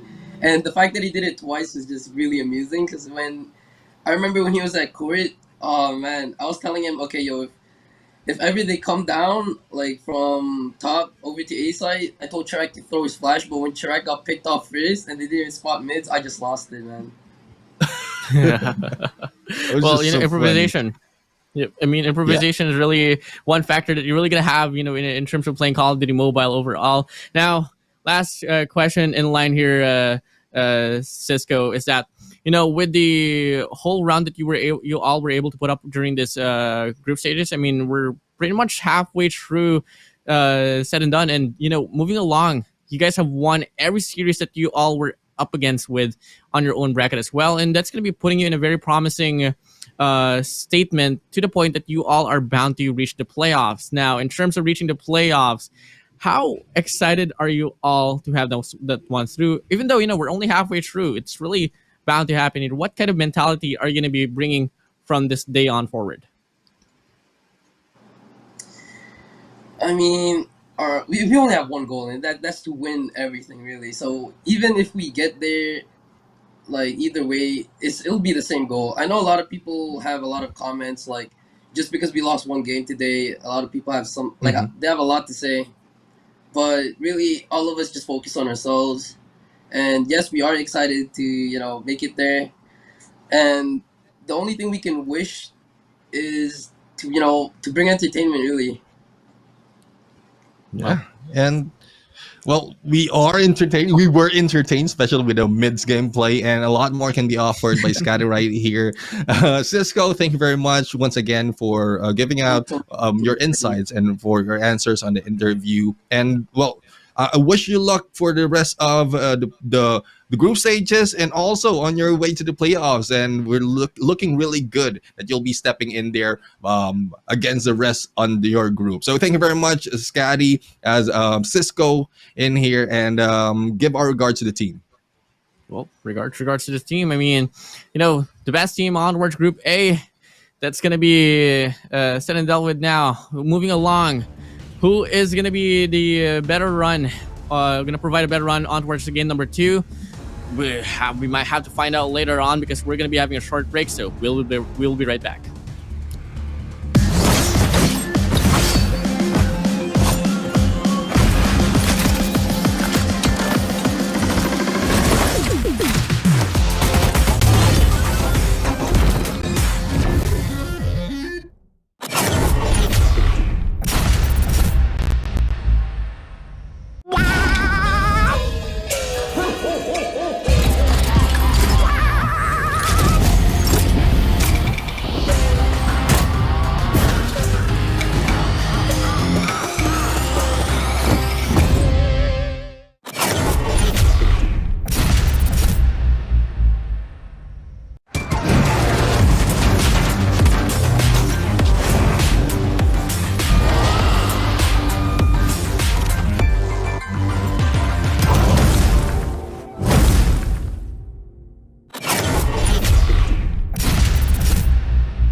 Well, welcome back to the continuation here for today's matches. Coming again, it is Ed Ward, and alongside with me is going to be the Neptune, and we are still your casters for today. Now, Neptune, we had a very interesting run right there on the first matchup, which we did see finally who can make SKADI lead, and it was the Broke Boys Club, but not going to be enough to make them lose the series after all.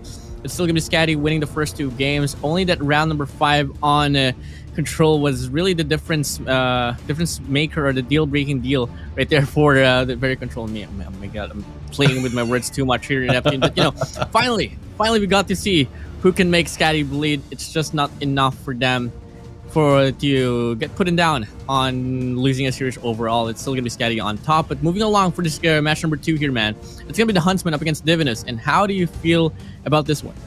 Well, the Huntsman has been there for a very long time, competition after competition, even Garena Masters after Garena Masters, and they have experience. They have the team as well. Even if there are some re-rosters happening within them, they put up a lot of fight in this game. Divinis, on the other hand, this is the first instance that they will be stepping in a Garena Masters.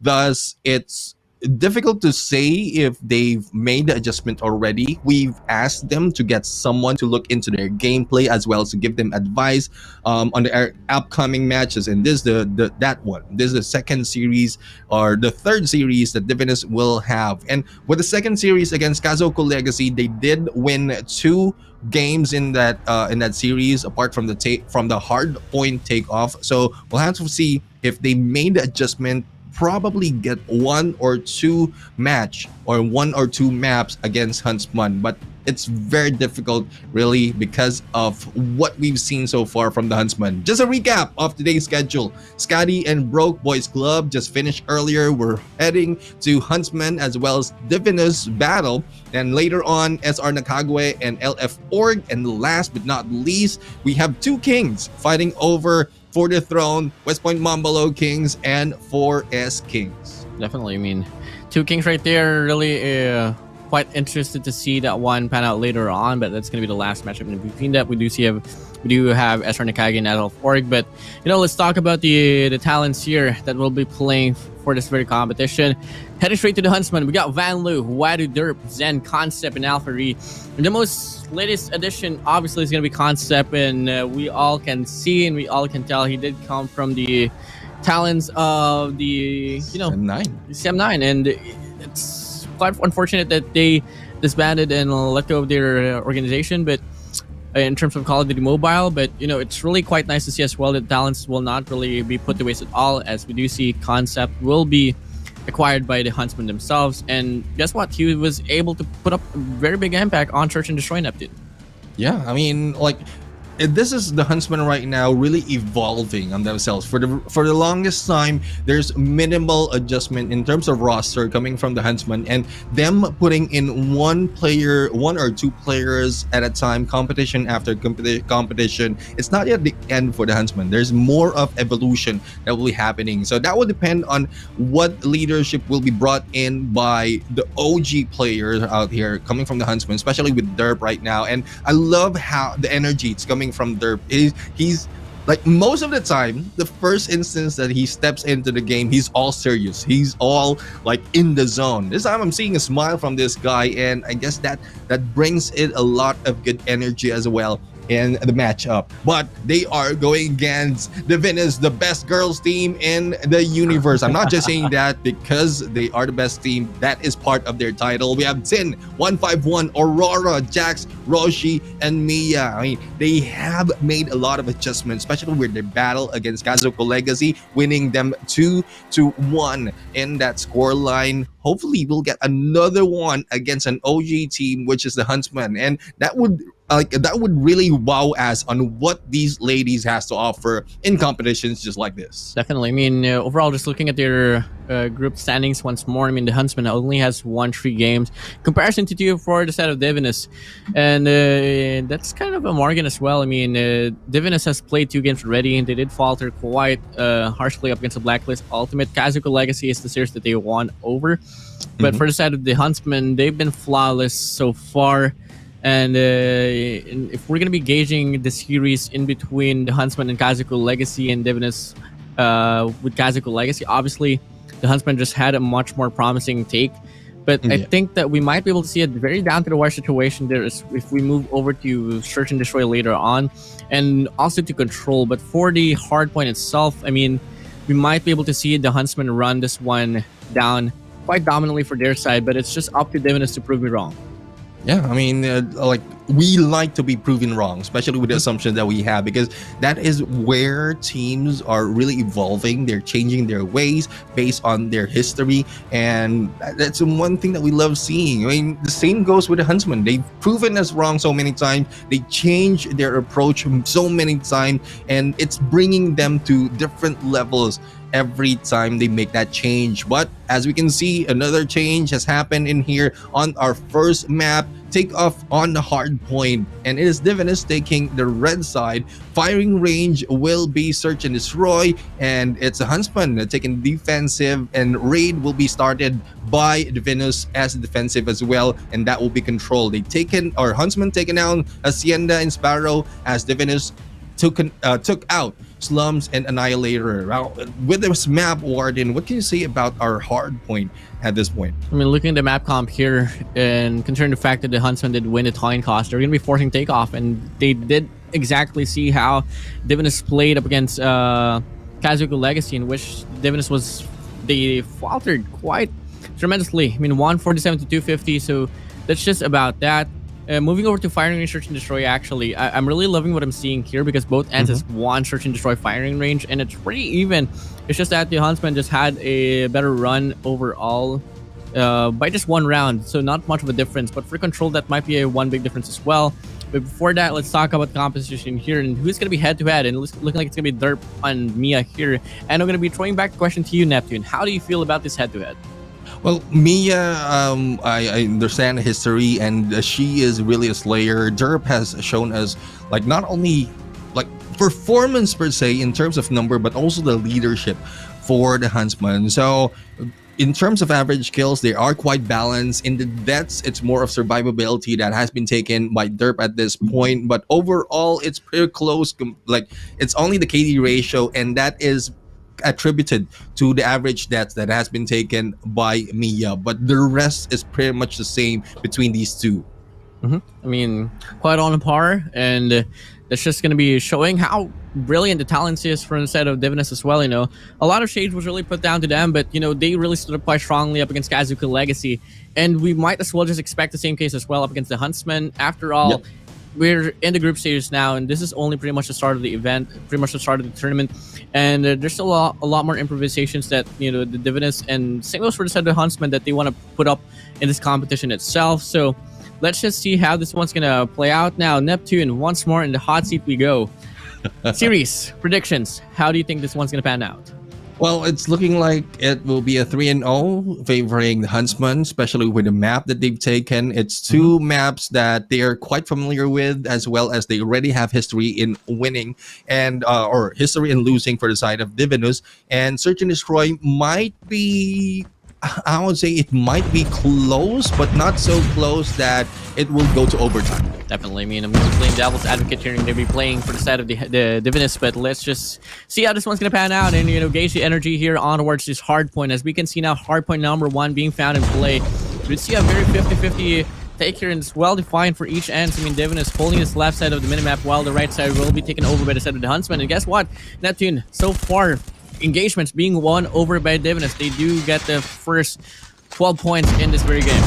I love the initiative that has been done by Divinus. I mean, they didn't step in that quickly into that hard point. They got the power positions first. Aurora went in for the corner to get additional slays to open up for the team to go in for the capture. But this time it has been turned around, and 16 seconds it's not really that much of scrap time, or that less of scrap time, and it can still be overtaken right now depending on what approach or what will be taken time for Divinus. But because of the less of time, they will be backing off, heading over to the next hill, and they are going for the early rotation. They just need to make their defensive a little bit more sound so that they can take over this hill. And it is now start of the countdown as Divinus is getting it. Mia right now, the slayer of the team, getting good position together with Jax. Got with Jaxter swarming the hill right now, and we do see Nice. Mia on a spree. 4 combo spree for her, 5 kills overall for the name. And bound to be some more, but quite unfortunately, the Huntsmen, they do get the spawns given for them, so that might be a big possible break to have to ensue. And that's gonna be a pinch coming in as well. 3 players now found in the hard point from the center of the Huntsmen, and they switch things up. Push down Narnia. Divinus would go.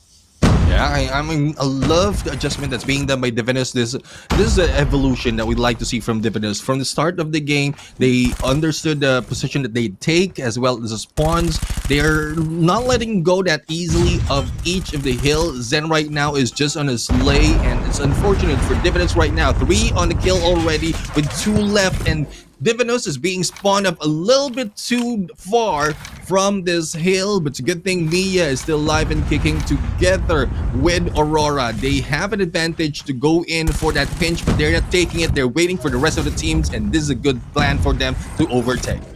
Good run here from the side of Divinus so far, but coming in, I mean, the Huntsman here wrapped around from the seaside with Mia. With a Predator flies through. That's 3 eliminations, but unfortunately for them, the spawn still sided for the side of the Huntsman. As Concept here will go berserk with a Purifier, will take down no one actually, quite unfortunately for him. But Van Loo with a Vortex will come in and will take down 2 as well. And that's going to be the Huntsman now getting the ample amount of time inside this very hill. One-sided push for the side of Divinus won't be the smartest of choices, as they're just going to be coming into the crosshairs of the Huntsman, and now turning to be a very convincing lead for their side. Bound to be the scrap time given for them as well, and they might lose. I mean, they might win the rotation from the next hard one as well, as we can see already. Player number 1 derp already right into it as well, while Devin is still battling for this hard point and that rotation there onwards mid lane. And we do see it only took 1 good hold for the side of the Huntsman to get a convincing lead for their side. And it's one thing, it's easy for them to chain Aurora towards control room right now because of how close it is, and with the position that they're taking, it's just pushing Divinus back onto them, onto the other side. Here comes Wadu right now, just waiting for the ladies to rush in, and takes down 2 already. On the other side, Mia has been taken down as well as 151, bringing them to a halt in terms of point, and Huntsman is just taking over this reign, and that the full 60 can be captured right now. There's very minimal of an advantage that can be taken in here by Divinus, but there you have it. This lay by Sen saves them for a few more seconds, and it's only 17, and they will be able to get the full hill to their side. Well, unfortunate, that we're seeing the Divinus falter for this one, but it's just gonna be the Huntsman taking control of like the next 2 hills coming from P2. I mean, coming from P3 to P4, and we might be able to see the whole transition here from P1. They might be able to change this one up once more. I mean, the momentum is really set for them, and with those kills accumulated onwards P3 and P4, they're coming inside this hard point number 1 not empty-handed at all. A lot of investments might be able to ensue here from the side of the Huntsman, but for now, it's just going to be both teams are looking to put a foothold on the power positions. And so far, we do see the Huntsman here swarming and finding themselves on towards the right side of the map, but more influence being found for the side of Divinus will get shut down immediately as well. And it's going to be a very big pandemonium here on this hardpoint number 1. Quite a 50-50 here, Neptune. Yeah, I mean, it's pretty much the same as what we've seen earlier. It's just a better start compared to the initial run of the initial cycle of the hill for Divinus, because they had a good slay in there, and also they have investments already prepared for this second cycle. 136 to 72 in the scoreline right now. Still not looking good for Divinus at this point. They need to take that P2 and change it better for that P3, and also survive a little bit longer for them to get a lot more of those points. But as we mentioned, Huntsman is not a team that you look down on. They are a team who have been consistent in getting into playoffs after playoffs, and that is one thing that you need to think about. You need to be smart, tactical as well when you go against these guys.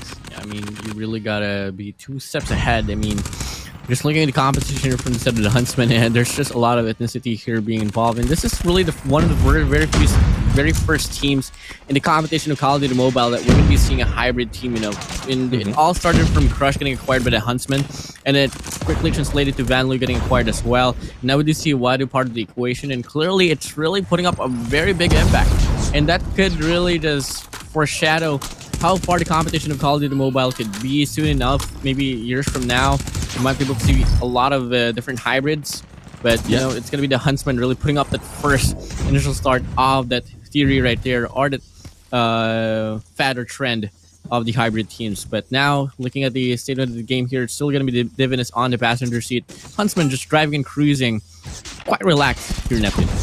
Yeah, I mean, they have good position, they have control of the spawn, and they're just pushing Divinus back on to spawning a farther from this hill as they prepare right now in this control on this Aurora lounge. No one from the Huntsman will be able to get or will be able to let the teams of Divinus push through, especially with the grab vortex being pulled out by Vanlu. And here comes Jax right now taking Vanlu, but will be responded in there with the Hunter Killer. And it's still a run that will be too good for the Huntsman at this point. A few seconds being shared to Divinus, but not so much that they can take over or get past that 100 so much to get closer. 196 that has been taken by the Huntsman. I mean, the start is to start here for a set of Divinus, and if they want to pursue a comeback, I mean, it has to start now. But you know, it's still a long way through. It's still a long way to go. And well, the Huntsmen, you know, they're just chilling. They're just cruising themselves up. I mean, the one thing that they can't really afford is, you know, giving the momentum out away from their hands. So as you can see now, early rotations being found here for the set of Divinus will come in, but the gunfights don't really go to their way. As Derp will get the 32, the 30-second kill that he has. Make it a 33 as he whip out the claw. Will be spraying down for dear life. He gets some more. Seaside spawn, actually a split spawn situation will be found over for the set of Divinus, but Derp here will be slowly but surely and will be annihilating players that will come through from Seaside. And finally, he does get shut down by 151, but the damage has been done. Huntsman only needs very little, few more points for them to seal the deal here for the shark point number 1. Yeah, I love the initiation of Divinus, especially with the anchor being taken by 151 early into the game before that hill opened up. It's more of how they can survive a little bit longer, getting a better angle, not to be hit until the rest of the team can push through. Here comes Mia right now going for the backstab, and with only a few seconds, they can get a few more points, but 20 points required by the Huntsman might be captured little by little onto this third cycle of this hill. Now P1 will be opening up in a bit. Turf right now trying to control the spawns, but will be failing from the hand of Roshi, and the trade-off right now might give or might not give the Huntsman the win because of how well Divinus starts off in this P1. Or they might want to prove something wrong here as they are now found in this very hard one itself as well. I mean, 5 more points to go and nowhere to be found. Divinus it is, and that's going to be the Huntsman now securing the first game out from this series. That's just how cohesive, how fast the Huntsman will play this one up. So that's going to be a GG well played. I mean, as projected, you know, the Huntsman much more have a promising run here for Hardpoint itself.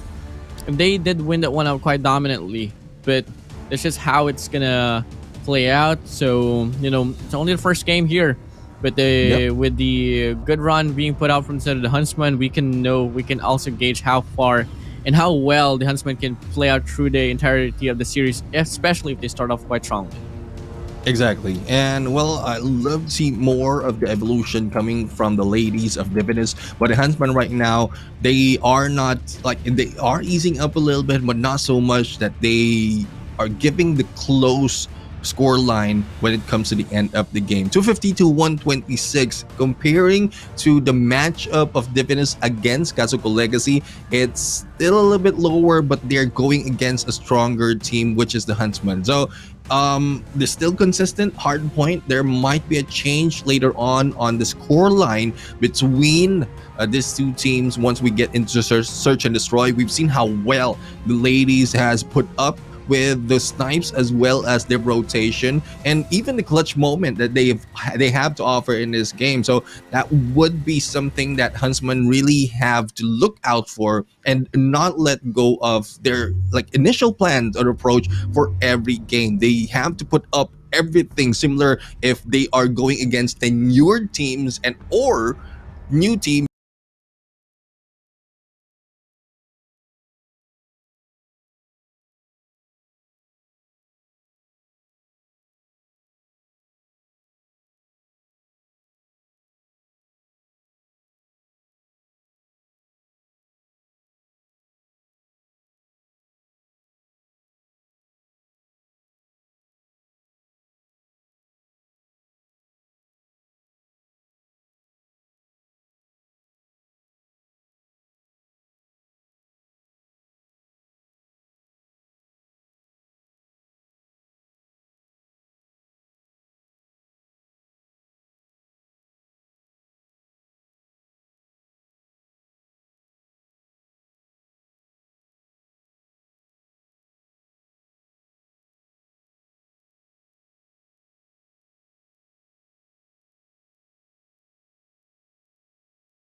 It's just that the Huntsman, the only difference is that they won the Search and Destroy with 72 instead of 73 compared to Divinis. Yeah, I mean, that's one thing that we are going to look into, the statistics from the past, but I'm still looking to be, I would say, proven wrong by the teams because of how well a team or players can adjust and evolve within a competition just like this. Just a recap, guys, the game of hard points already over 250 to 126. We're now heading to Search and Destroy in firing range, where both teams, as Warden mentioned, has already taken a win, and this against Kazoku Legacy. And we'll have to see if it will be close or will it be tipped to one side once the game starts in this matchup. Familiarity, I would say an OG map like firing range is something that both teams are familiar with, so hopefully the rotation will be a little bit better between these two teams, whether you're on the attacker or on the defense. Well, I mean, you can really expect mastery and the best out of the best for each and every answer because, you know, El Clasico firing range, with every map pool and map set of maps that we've been seeing in the competition, Call of Duty Mobile firing range never really lost out in that one as well. Really present in each and every competition and season of every season of Call of Duty Mobile here in Neptune. So that's just about that. Now, you know, we've seen the energy being panned out there for Hardpoint. We move over here to Search and Destroy. I'm personally myself, I'm just going to be laying down my question here. My answer here in Neptune is that Search and Destroy might go to the wire, down to the wire, especially if the composure and the mentality of Divinus is really up there. But in terms of the confidence, obviously the Huntsman really has that one right in their pockets. For you, Neptune, how do you think this one's gonna go? Well, we're still expecting 151 to pop off right now, initiating those battles, and the follow-up coming in from Mia and Aurora will bring them a little bit more of advantage at this point. But as you mentioned earlier, we have Derp, who has already led the team to a lot of Search and Destroy battles, and he's is also controlling the snipe position, so he have more information into the fight, and also the addition of concept into this battle might tilt it over to one side. So there's a few points that they need to show first before we can gauge if a team will be able to take a huge lead or probably balance it off. That is for the case of Divinus, because if they perform well in this, it will be very, very close in the score line. If Huntsman perform a little bit better, then the lead of the Huntsman might be a little bit more. But when we gauge it as to who's going to win or lose, it's still on the Huntsman because of the experience that they have. Yep, definitely. I mean, in terms of gunfights, in terms of the previous statistics as well, they've been quite flawless themselves, and they are really longing to stay on the flawless side. You know, quite shiny, shimmering, splendid. So we move along to this first round now. Here we do see a default formation from the side of the Huntsman, while Divinus longing to actually possibly go for this A execution.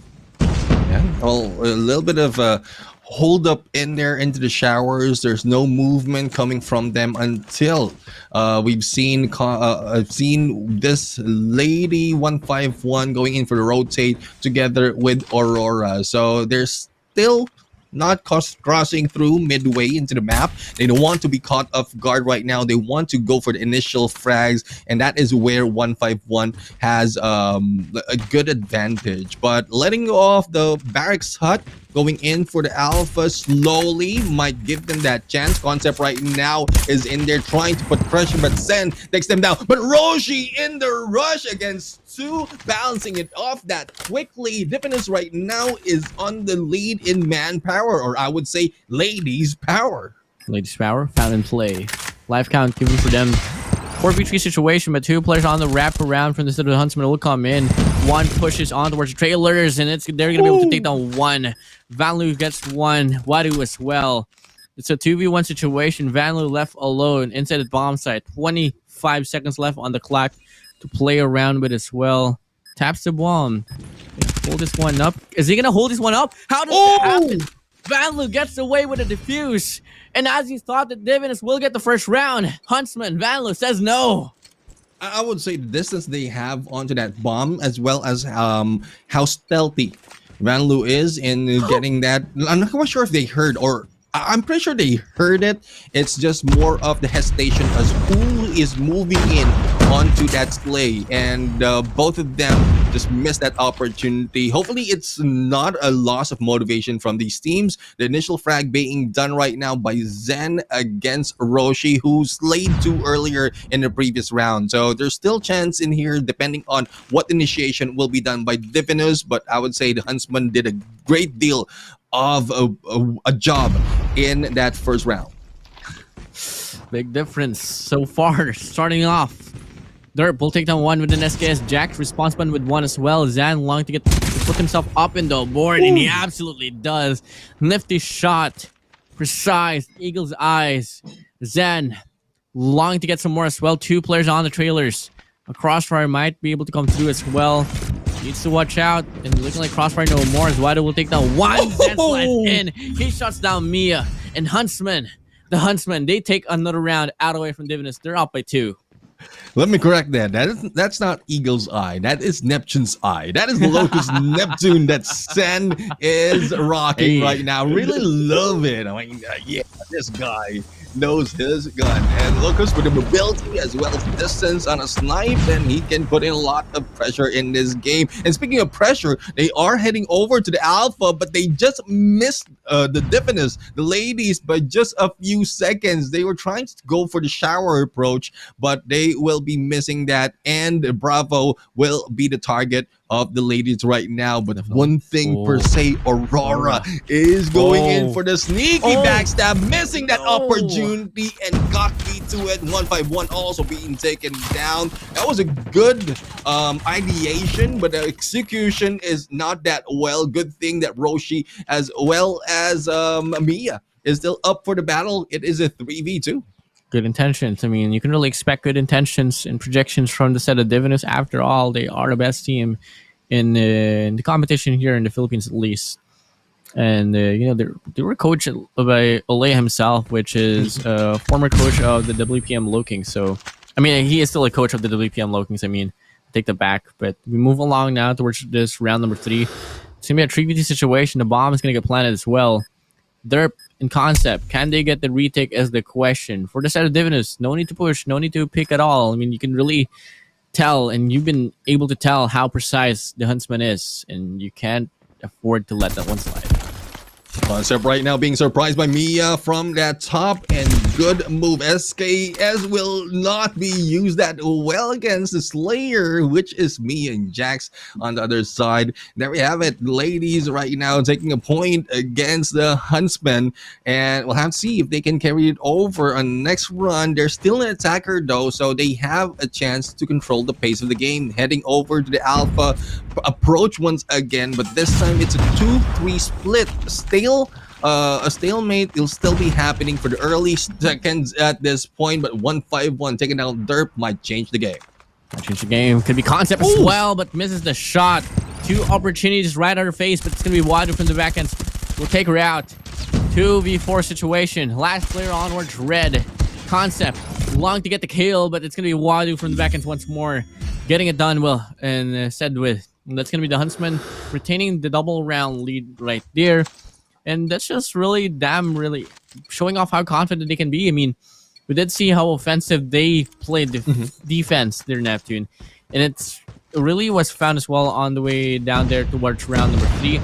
And we might be able to see the same case here for round number 4, as once again, do you see a default format here though? I mean, that's going to be them putting up a bit of respect for the set of Divinus, or that could be them as well, just waiting and finding the grasp on what the intention is. And looking like so far, we do see Derp winning the gunfight against 151. It's an early 4v5. Yeah, there's one thing about the Huntsman. They are doing the adjustments, especially based on what they read off from Divinus. They understood that they take the showers a little bit too long. I don't know if that's appropriate. They're taking the shower a little bit too long, but I mean, yeah, no, that's a fact. Yep. They've been taking this position for very long, giving them a chance to be pushed by the Huntsman that quickly. But there's a little bit of slow pace right now, but Zen still beats Mia onto that kill, backing off a little bit. We are now left with 3 ladies. 3 ladies left alone for the set of Divinus. That's gonna be 2 players from the center jungle. Welcome in Wadu, Vanlu, Derp. They put themselves up in the board for the very round itself as they retain a very convincing lead here for up against Divinus 4-1. Really having a hard time here for Divinus, and in terms of what they can really offer in terms of intentions and executions, it really could be this A bomb site now. It's left alone. It's just going to be Zen with a sniper in hand. We'll spot down. We'll get those information relayed as well. And in the process, he gets tags up. He gets 1 player hit marked. But that's going to be Divinus now, quite solidified onwards to the A bomb site. Yeah, and here comes a push right now. 151 taking Wadu, but Jax will be taken down. It is a Zen Derp combination right now. Good thing Roshi was able to hold her ground. Aurora as well against Van Lu, but it has been brought to just Aurora. Finishing the game. It's still not over until the ladies sing. I'm not talking about fat or thin. It is the ladies from Divinis who are in here not singing, but they are speaking their hearts out with the gameplay that they have in here on their comms.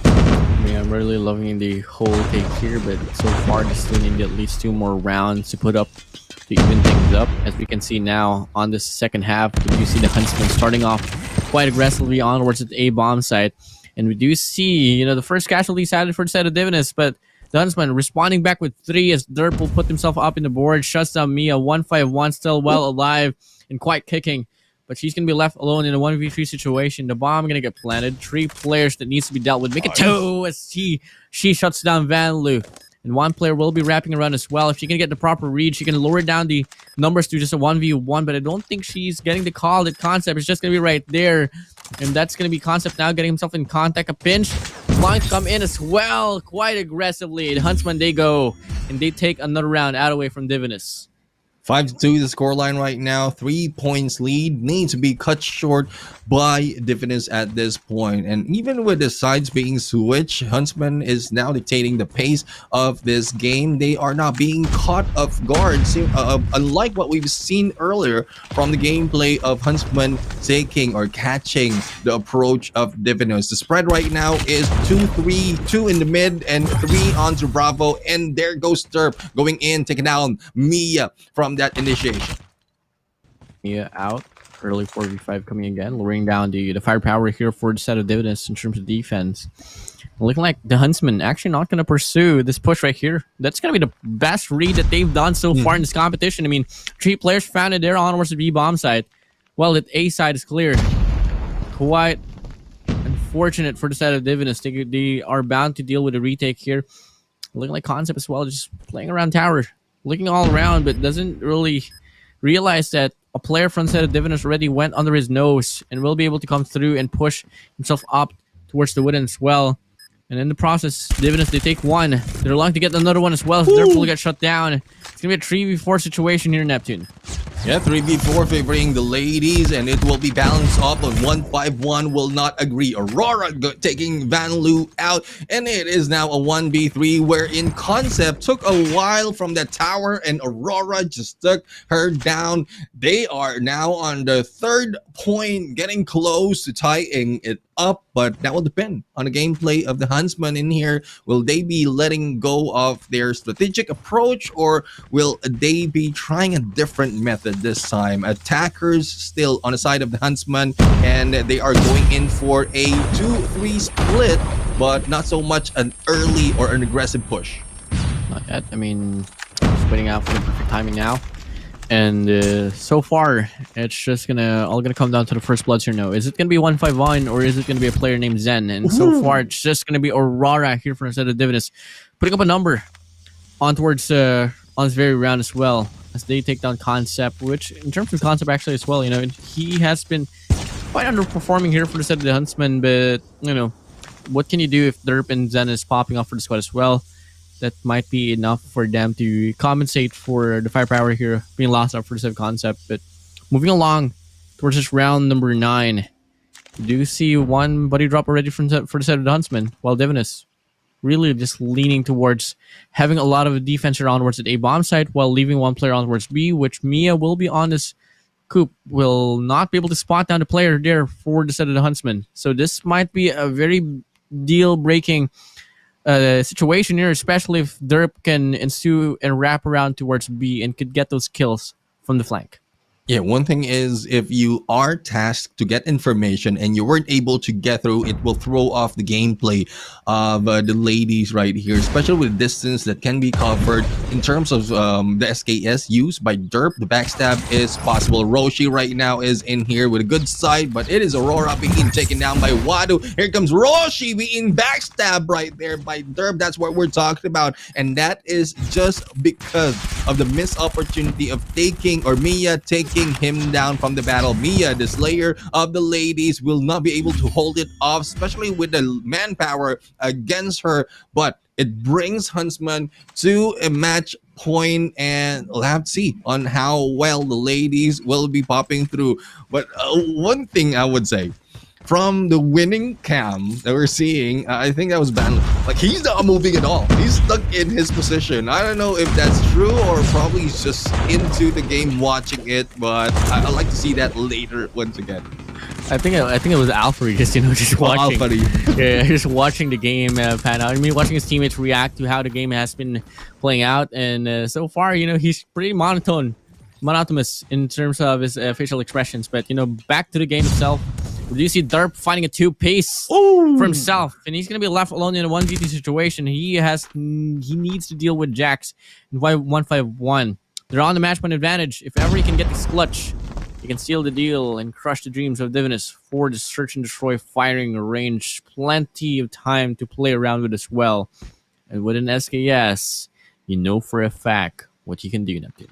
Yeah, SKS has been a huge game changer from the world stages, and not only that, from some of the games that we've seen so far in here, and it's getting a little bit too close right now. Oh my goodness, 151 giving out that position, and Derp just surprises her from the backstab. Shorty being pulled out on a 1v1, and let's see on what can be offered. Mia against Derp will be going down. Huge clutch coming from Derp right there, and that is where the stealth of the leader of the Huntsman is. And there, Alfari finally moved right there. I love the focus, and that's one thing that I would say with Alfari. And if I'm not mistaken, he coached the team as well. So he's putting out a lot of effort in understanding what is being shown into the games between the Huntsman and the ladies, and the insights that you can capture from that. But I would say the Huntsman really didn't put off,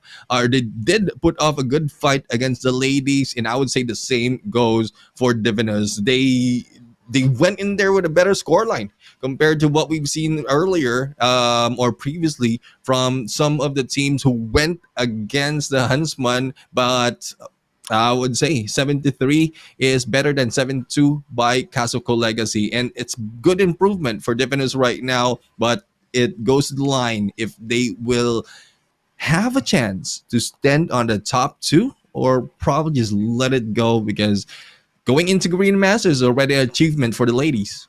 I mean, a big achievement overall. I mean, for each and every team that qualified for this group stages, I can safely say that it is a big achievement overall. But I think really, if ever the Divinus can't really put up any scratches no more up against the Huntsman, it's only going to be Kazoku Legacy that they can take away. They're bound to be staying on the bottom half of the group in their very own group as well. So we are pretty much projecting that the Blacklist International Ultimate will be advancing to the next competition. Same goes for the side of the Huntsman. I mean, both of them is bound to serve a 3-0 up against Divinus. And for the side of the Huntsman, I mean, they've already served a 3-0 as well up against Kazoku Legacy. So they really have the best in terms of the overall standings here. Yes, for sure, we're only approaching to this week number 2, and we're only halfway into the competition, but I don't think it's going to change anytime soon, just judging how convincing the victory has been for the side of the Huntsman. Yeah, I mean, I still remember the interview that we had with Aurora when they won against Kazoku Legacy. They're like, the plan is, the initial plan is just like every ranked games or players in ranked games, just go in and slay, and go in and slay. And that's why, like, we gave them an idea to get someone who'll have a third party perspective of how they can improve the gameplay, and I would say they're really improving their gameplay right now, especially with the search and destroy that we've seen right there. And we might see a better Divinus once we've jumped into the upcoming matches. But in terms of going against Huntsman, especially in control raid, we have history already of the Huntsman in this map, not so much for Divinus. And once you've taken a win in a specific map and even 3-0 that in control, so you can go for the defensive and the attack as well, it might not look good for the ladies right here. I mean, it's really leaning towards the fact. I mean, 100% win rate and 100% win rate overall for the rounds themselves as well for the set of the Huntsman. It's going to be putting them in a very convincing statement right there. For the set of Divinus, I mean, their control line has been 50-50. They did falter on takeoff against Blacklist International Ultimate, but they did take one round. That's a factor right there that could be mentioned.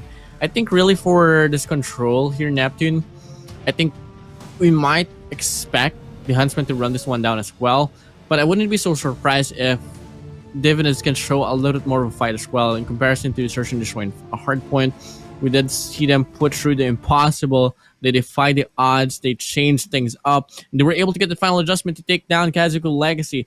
May it be the same case here up against the Huntsman. I don't know, you don't know exactly, not everyone knows here, not until we head straight to the game now as we move over to the last game for the series in between Divinus and the Huntsman. Let's see if the Huntsman can come out of the series with a 3-0 clean sheet, or will Divinus put up a scratch up against the Huntsman. Early rotations onto Alpha right now, being brought in by Huntsman for them to take over the second tick right now in a few seconds. And not only that, the Slays is being brought in here against the ladies. And Alpha, as quickly as that, will be taken, as well as the approach is still sound for the Huntsman right now. They are taking the first casualty in this round, and well, we'll have to find out on how well the ladies can be holding up onto the battles in terms of Slay, because it is looking like a TDM at this point because of how the kills is just going in back and forth. Not even a capture is being done on Bravo. It's a good thing that we have Mia who's guarding that Bravo over, and the rest of the teams is getting good position, but they need to get better position not to be thrown up or taken down a little bit early, because it is now down less to 20 in terms of lives. That was probably the fastest alpha point that I've seen in terms of getting a capture right there, and that's gonna be served by the courtesy of the Huntsman. And as we move over here to this B Bravo point, do you see now it's halfway through the capture, and that's just gonna be a dominance being served here by the side of the Huntsman as well. 13-21. We do see a lot of players fully streaked up now from the side of the Huntsman as well. Two players actually, specifically. It's going to be Wadu and Zen really popping off for their squad. And that's going to be more than enough resources for them to invest to secure this first round quite dominantly as well. We got to keep in mind, they're playing offense, and they're playing offense into absolute perfection here in Neptune. Yeah, exactly. And this is one thing that we expect from teams who want to get a dominant control mode, because it's not only when you are on the defensive that you want to take advantage of. You want to take advantage of the team thinking that they can win in defense and turn it over. So that is what Huntsman is trying to do right now. The first stick has been captured, but it goes down to the lives spent by Divinus at this point. They're down to 4, and it is not that far from the 11 that Huntsman has, but positioning wise, it's not looking good for ladies. Yep, not looking so good for them. 1 life remaining. That's gonna be Aurora El Capitan left alone. 9 lives to be dealt with. Looking like it's gonna be Derp serving the last blow to get the first round out away from Divinus.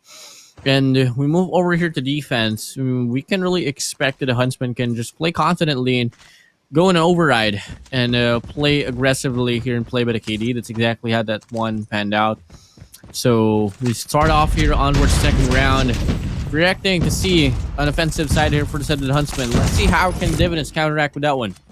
I love 151 pulling out the SKS at this point, really adjusting their ways to go in against the team just like the Huntsman. But we'll have to see on how well will they do it. Aurora right now, Klum misses and will be taken down by Wadu, but Roshi still managing to go get a hold into this Bravo side as three members right now will be completely capturing this Bravo. Their approach into the Alpha need to be sound because at some point they can be funneled in onto this A and taken down in terms of lives, but we'll have to find out what else can be done by these ladies. 151 up close and personal against Zen, and 24-21. It might be close, but it's looking good for the ladies. Yep, definitely quite looking good for them. They have the life count, and they do have the whole take in terms of the advantage here on the map control, as they're trying to circle themselves around the jungle. So looking like the Huntsman has found their proper call. They want to go head-to-head as well. Zen right in front. Granted an opportunity. We'll go for a spray down. We'll take down one. And that's going to be a sweep here for the side of the Huntsman. But till then, they're still down by the lives. The Divinis, they still have the advantage as well, but the A control point will be the factor that they need to pressure, especially if they're longing to get this round out away from the Huntsman. Yeah, they have plenty of time to play the lives game, and I guess that's what the ladies, the Divinus, is doing. Aurora right now getting too close against Derp, and the Sticky, if Derp will be taken down right here, it's a good opportunity for them to go in for the first stick capture, but it's more of how the distance that's been taken by the Huntsman right now that can surprise the Divinus once they go in for that capture, and with a balanced life on 11, but still trading off will be very back and forth. We'll have to find out if Divinus can get a good advantage in this battle. Derp SKS will be missing, or will be hitting a few shots right now, but missing that elimination. Eliminations, the key factor. Now this round's going to pan out as we do see Derp will take down Jax. Two players onwards, pull side will come in, and Derp will find round another one as well. 151 on his hands. Zen on the front line will go for a spray down. Will take down one. On top of the bedrooms, players from the side of Divinis will be swarming in, and he's still on the prowl, still on the loose. In every factory, every gunfight's just gonna be won over by the side of the Huntsman. And left alone once again is gonna be Aurora from Divinis. Will not last for so long. Yeah, I mean, there was a long rotation coming from Aurora right there, and it took a while for them to really step in and stop the time to their favor. And one thing about what I'm seeing or sensing from Divinus is the moment that they're in a disadvantage, there's a little bit of panic mode that is happening. The spread off or their position is being thrown off, thus they are losing their composure. So that's one thing that we've talked about so much, to be calm and collected, to not lose your composure even if you were down in terms of points, because that's where you can execute the plan that you have. So we'll have to find out if that would be the case. Another quick run onto that Bravo being done by the Huntsman. Quick run from them. B control point said and done. A lot of investments might come in handy later on as well. I mean, they have accumulated a lot of score streaks, a lot of utilities, and look at the players here. Neptune, 5 players has their specialists well ready to invest, and that's gonna be Zan at first glance. Will whip out the purifier, will take down 2, lowering down the life count alongside with Wadu as well with a claw, spraying down for dear life. That's gonna be Divinis now in a very stagnant state. It's a very overrun.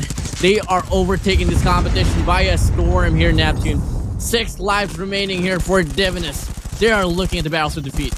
Yeah, trap has been triggered and there's no getting away from the ladies. There's still a good chance for them to push through, but for how long? The question is time. Do they have the time to get away and also the lives to risk it? There goes Zen right now, going in just like a bulldozer and going against the ladies right now. It's only 1 remain at this point, and Derp beats 151 onto that battle. 3-0 is the scoreline between Huntsman and Divinus, but I would say there's a few instances wherein I thought Divinus can take a point against these guys. I mean, really unfortunate run there for the Divinus, but you know, that's just how the Huntsman's gonna roll. And we did have an interview with Derp on last week's run, is that, you know, they're quite focused, and they really have this mission to really show off to us during this group stages on what they can offer in this competition from Call of Duty Mobile Arena Masters 4.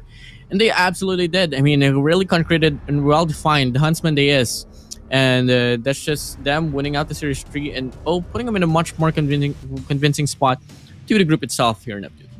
Yeah, I mean, as we've seen that, this is the 3-0 that we were not expecting it. We were thinking that the ladies, the Divinis, will be able to put up 1 point in there, especially on the switching sides. But I love the improvement being done by the Huntsman. They understood what they can do to get that like attacker side score, and they're putting it right here into play. Same goes when they went against Kazoku Legacy, so this will be a pattern that we can expect for the Huntsmen, especially with the changed roster that they have, and the plan is being executed well. Hopefully it goes well once they step in the playoffs. So far they have a perfect run in this group. Huntsman right now taking a win, 3-0. Not only that, not only control, but also for the series.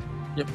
Not only that, for the series itself, clean sheet it is for the side of the Huntsman. So that's just really going to be about it. In terms of what Divinis could do better next time around, I think it's really just going to come down to conditioning themselves in terms of the gunfights, because in terms of intentions and projections, Divinis, they're pretty smart themselves. It's just that they really falter in terms of going head-to-head with the straight-up gunfights. So that's just really one factor that they can really have a talk about behind the scenes. But moving along, if they're longing to advance to the playoffs, they gotta kind of hope that the Huntsman will falter a little bit more up against Kazoku Legacy as they meet their second run for this group stages as well. And Blacklist International Ultimate will dominate them up. And till then, we might be able to see the group standings being on par. So that's just about it for the set of Divinis that could try to overtake the Huntsman. But moving along to the quick recap here for how the series panned out. It was a dominant run from the set of the Huntsman from hardpoint to control. As we do see in hardpoint takeoff, it was a 250 to 126 scoreline. Moving over to search and destroy firing range, it was 73 and still set it for the set of the Huntsman. Moving along for control, we did see the dominance pan out, and it was a 3-0 victory, topping it all off to win this whole series in a 3-0 manner. Yeah, and this win of the Huntsman against Divinus will balance the score lines that we have in terms of win and losses against a Blacklist International Ultimate. So they're both having 6 wins for each map and for all the maps, and we'll have to find out what more can be offered, because once we've seen them fight against each other, that is where the balance will be tipped off to one side, and that's where we will see more of the improvement being done by Huntsman as well. Because Kazoku Legacy and Divinus, we're not putting them down just yet, but they are jumping in here against the tenured team, which is the Huntsman and Blacklist International Ultimate.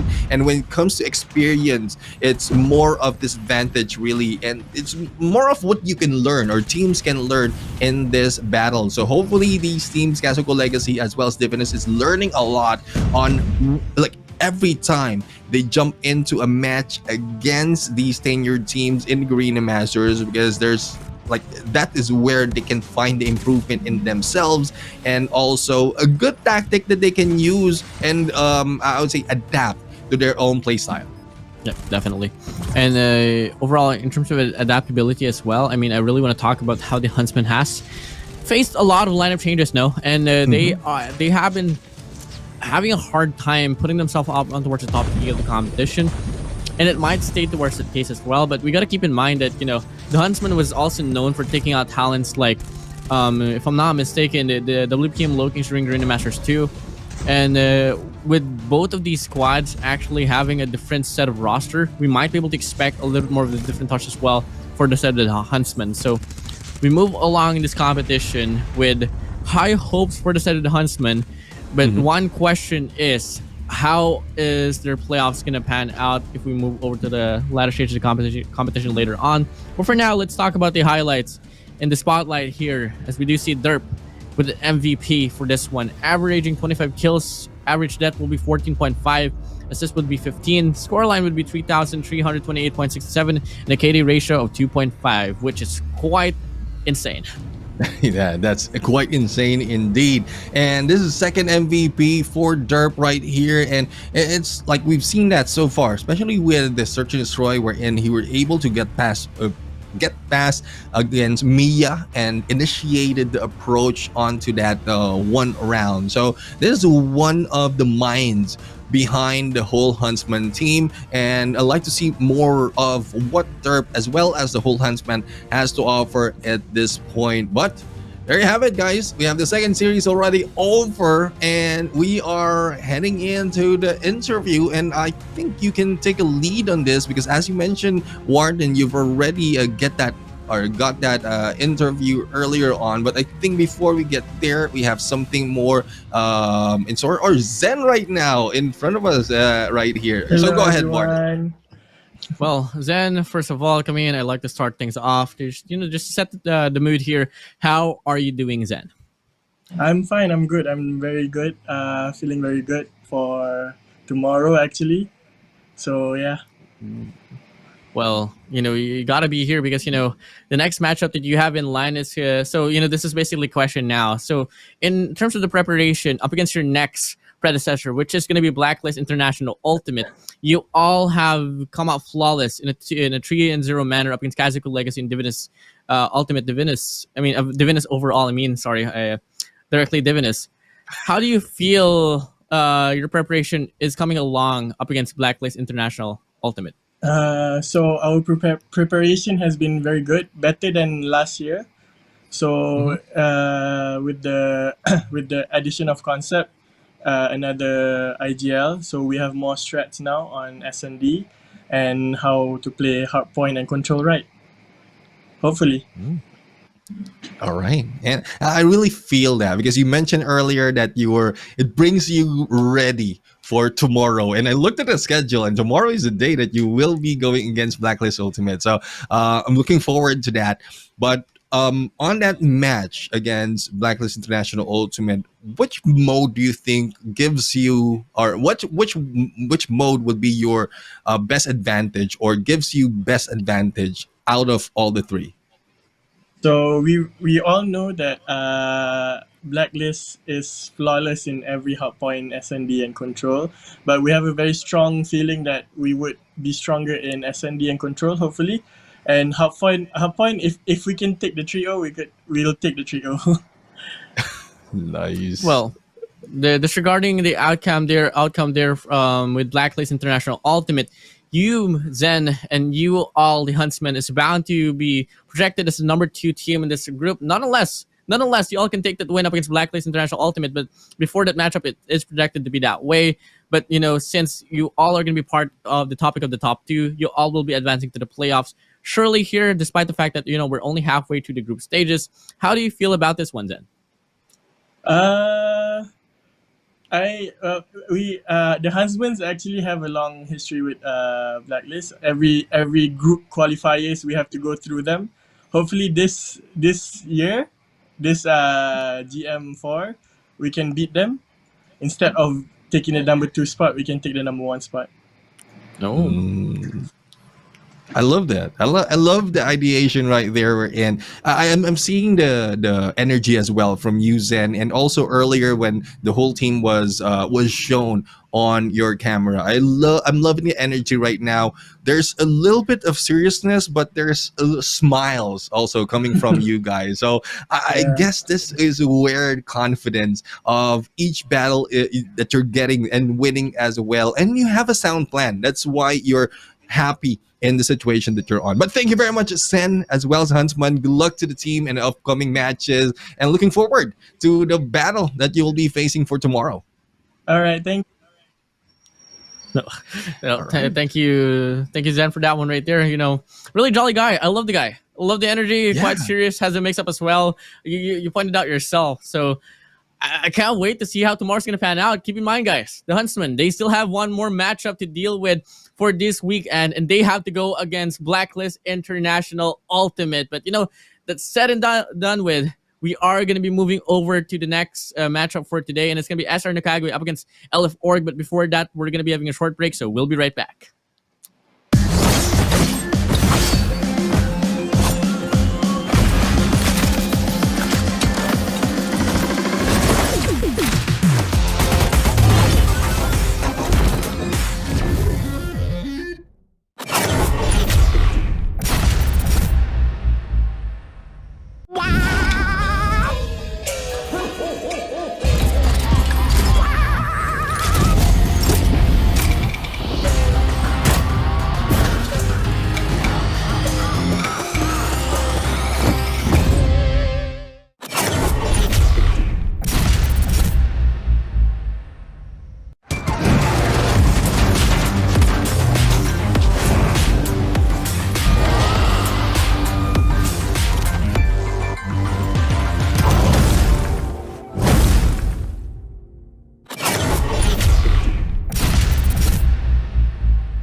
Ladies and gentlemen, welcome back to the show, and this is still Call of Duty Mobile Garena Masters Season 4 Resurgence. We are halfway through for this day, and we've seen 2 series already. We're up to the next 2 series, and we're going to start off that second half with the battle of we have a battle of SR NACAGUE going against LF Org, and then topping off later on will be West Point Mamba Lowkings and the 4S Kings. But with this match, we know that there has been a good domination from the previous match between the teams of the Huntsman and Divinus. Do you think the same will go on this match of SR NACAGUE and LF Org?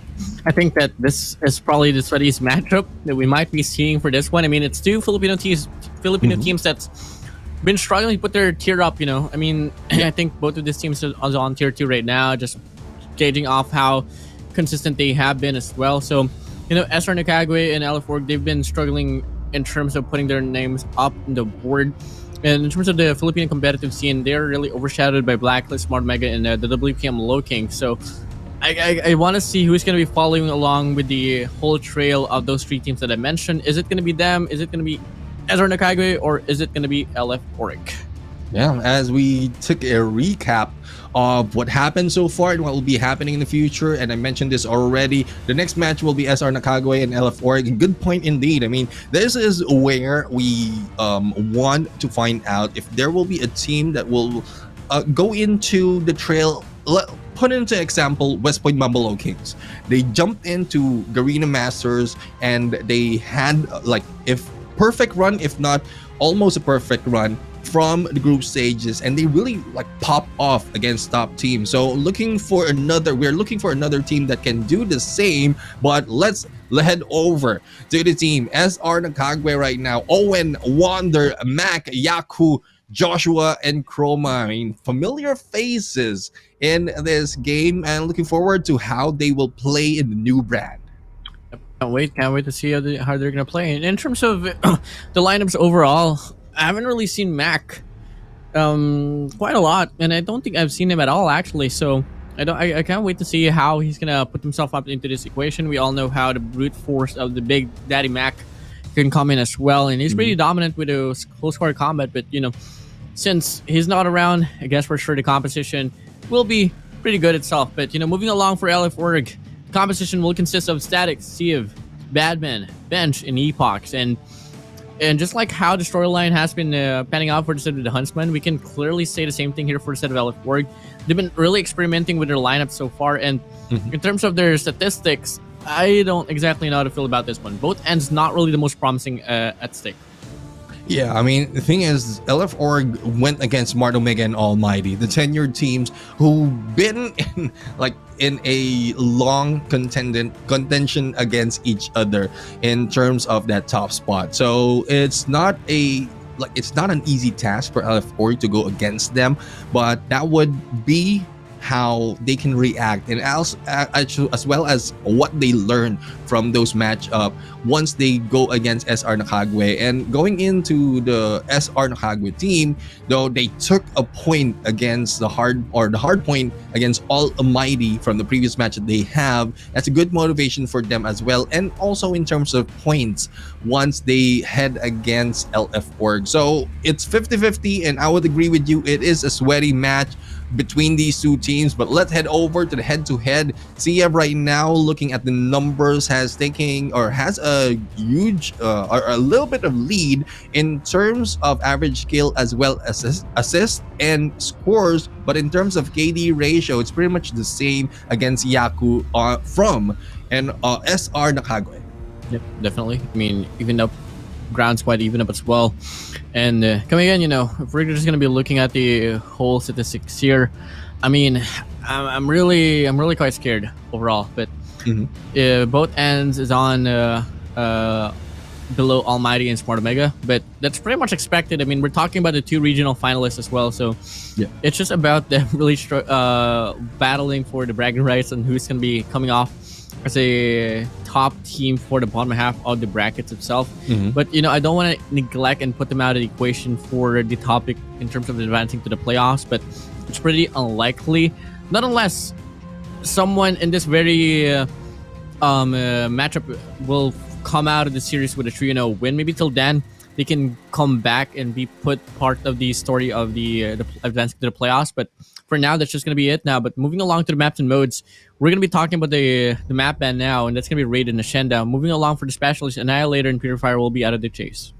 Yeah, Hacienda right now has been banned by LF Org, and I think that is because SR NACAGUE took a win against Almighty, specifically for that map. So they will be moving in to stand off for Hardpoint, Slums for the Search and Destroy, and Firing Range Control. And we've seen so much of great gameplay for the Hardpoint and Control maps that we have right now. For Slums, out of these two teams, we'd like to see more of what they can offer, because it's between these two. The only instances that they jump into the slums is not a search and destroy. It's smart LF Org going against Smart Omega on the control mode. So we like to see more what the team can bring out once the map has been shuffled in the different modes. But well, there we have it. The one thing that we are going to expect right now is a sweaty run between these two teams. They are in a run to go and try beat Smart Omega on that second place to this moment, because unfortunate for Smart Omega, they got 3 losses in there. They were stuck with 3 points, and this might be a chance. Once one team got a 3-0, or specifically it is SR NACAGUE, if they get a 3-0, they will be overtaking Smart Omega team on that second place. Yep, definitely. And it's just all going to come down to this. I mean, SR NACAGUE, they have one game up in their sleeves, and that's going to be that hard point taken over away from Almighty. But, you know, fortunately for them, a much lesser force compared to Almighty is that they are going to be going up against LF Org, which LF Org has been quite struggling to put themselves up in the scoreline of this group stages as well. So let's see if it's going to be able to translate to the whole competition now, as we do see them go head-to-head for this hard point number 1 in standoff.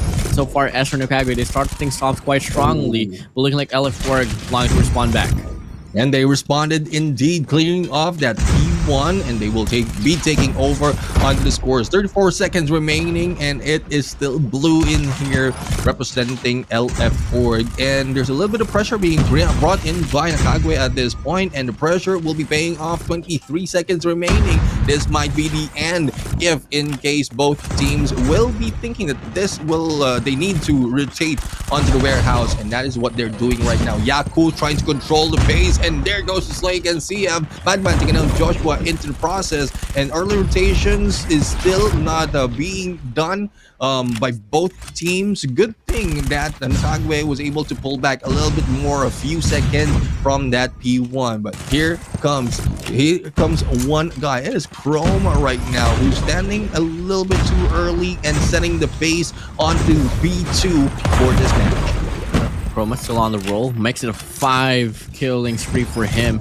Wish that the underkill drone might be able to get another one as well. He absolutely not, but that's going to be enough influence for them to actually put up a very convincing lead out away from LF Org. Well, LF Org trying to wrap around from the back end will come in. They get the break inside a hill, and that's going to be now SR NACAGUE pushed down to Narnia here now.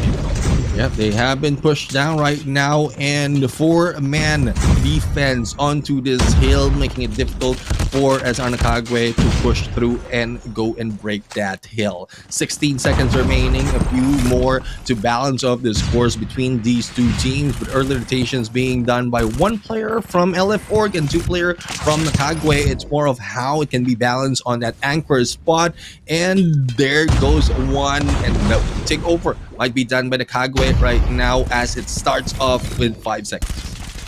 5 seconds to go. Hardpoint opens up, and it's going to be SR NACAGUE getting the opening break inside his hill. Batman trying to break and take this one for their side. He's going to be on the trail. He gets the influence inside a hill. But look at the pinch trying to ensue here from the side of SR NACAGUE. It's not going to matter for Batman, though. Still on the spree. Whips out the gravity vortex, cutting off the rotation here from this mid lane, and also the hallway itself. That's going to be them really contesting this hill for dear life. He tries to slide in, but he just walks into the crossfire. Joshua will shut him down, and SR NACAGUE, they are rightfully into the hill, quite well defined. Yeah, he was just surviving in there with a claw a little bit too high and not hitting him. He went in for the slide, and he has been taken down, giving NACAGUE the advantage to get into that 76 points, and it has been let go right now. But here comes Chroma trying to take over and getting a few more of the scrap points as the rest of the team is going for the rotation. Early rotation once again being done by LF Org, and 1-2 split will not be able to push through, but there you have it. It is just here right now going in for that slay as a few seconds just being waited on for it to open up. They might have a chance to catch up with the points. Might be able to do so. I mean, they are well defined. Boxy spawn for them. Front row entry here from the side of LF Org. I mean, from the side of SR NACAGUE will try to come in. They do take down one player.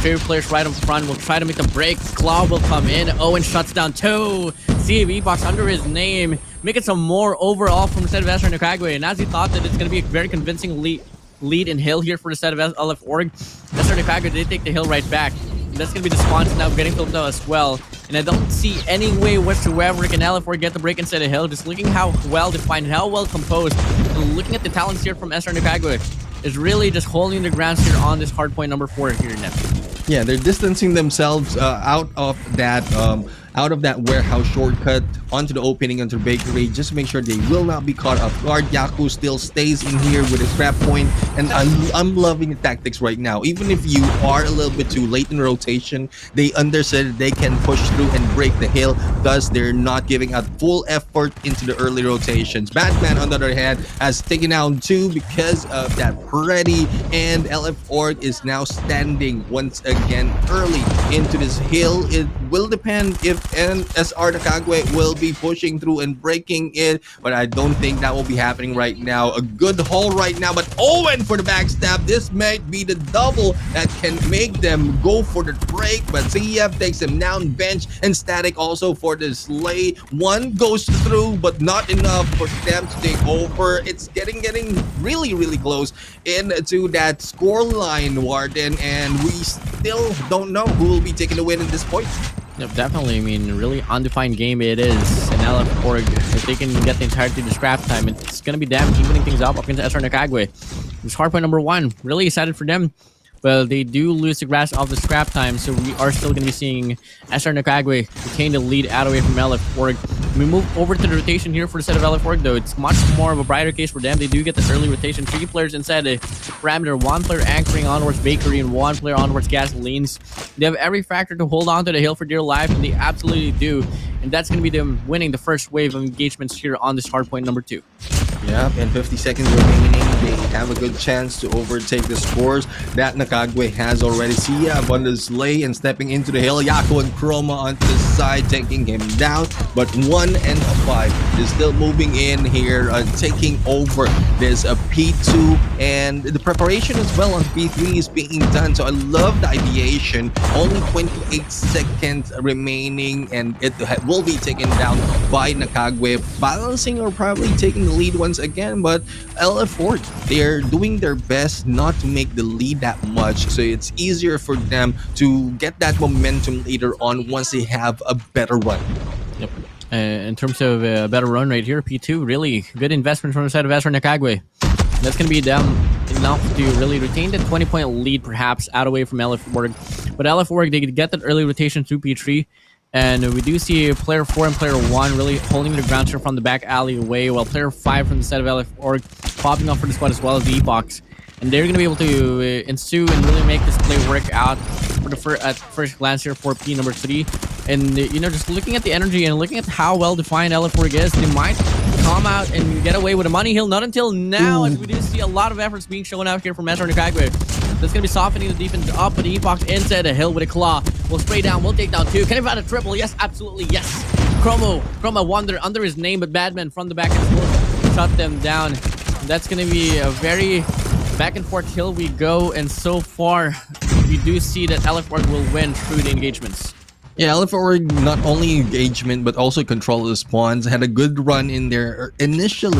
It's only now that they've lost that spawn because of the early rotation being done by the rest of the team. Unfortunate for them, Yaku has prepared a Pretty in there to stop their approach, and well, NACAGUE just wants to beat them into the punch. They want to be there first, not giving out a few more seconds or precious seconds to the team of LF Org. It's getting very, very close between these two teams. Even as Lay is close as well.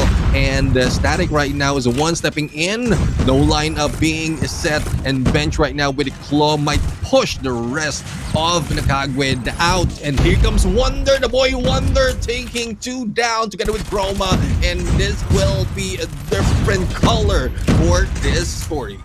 Different call for them. And that's going to be them once more really taking the lead out away from LF Org. Second time in a row for this P number 4. And really, LF Org needs to improvise this hardpoint himself. And looking like they are absolutely doing this one right now.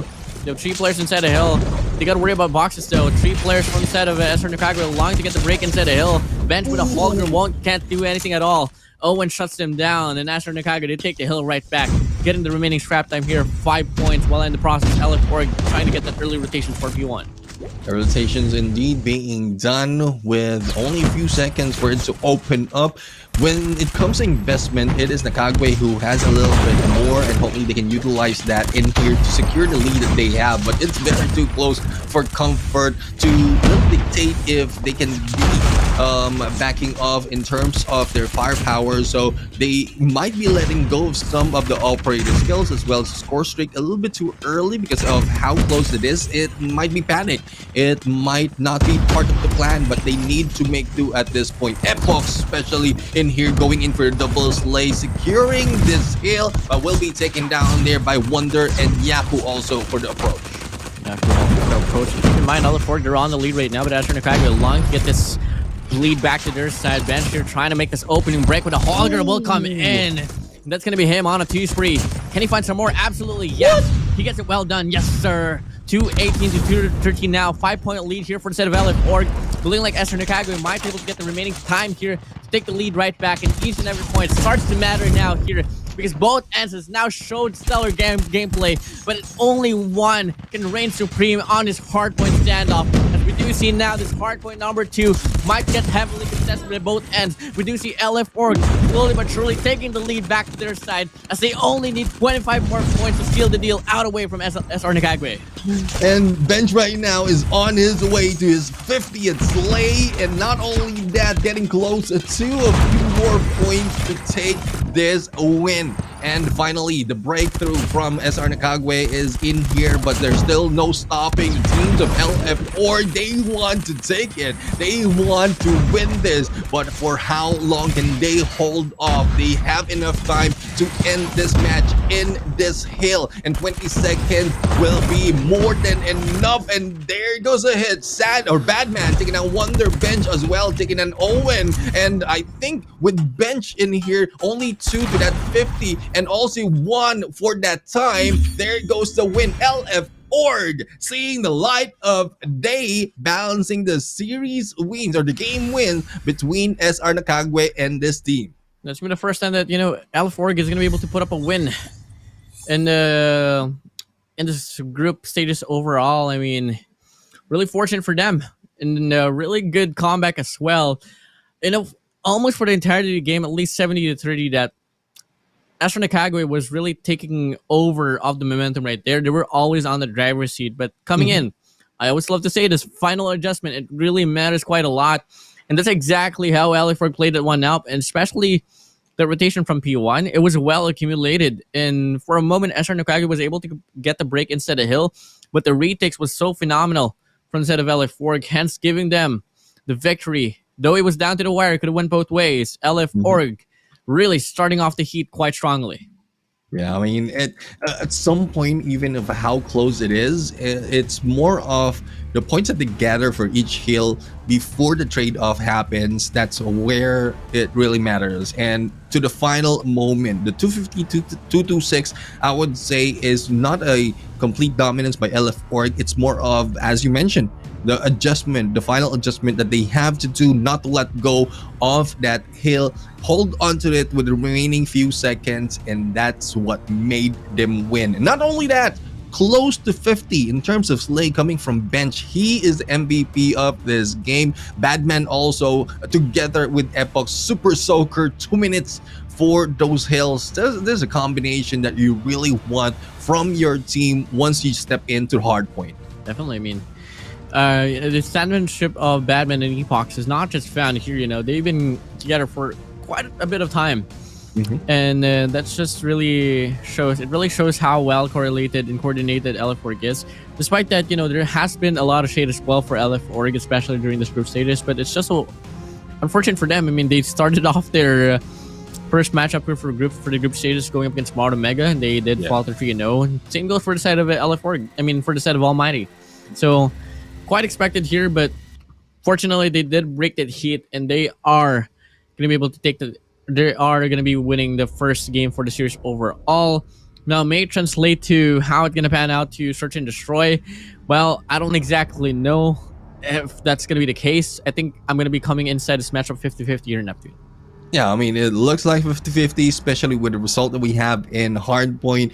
This is the sweatiness that we're expecting, that you keep mentioning earlier, on break and even on the start of the broadcast, how sweaty the game would be. So it might go over to the side of SR NACAGUE at this point. It might go and being taken by LF Org. Either way, we'd like to see a lot more of improvement from this team and better engagement, great engagement from this team. I would say it's already been great.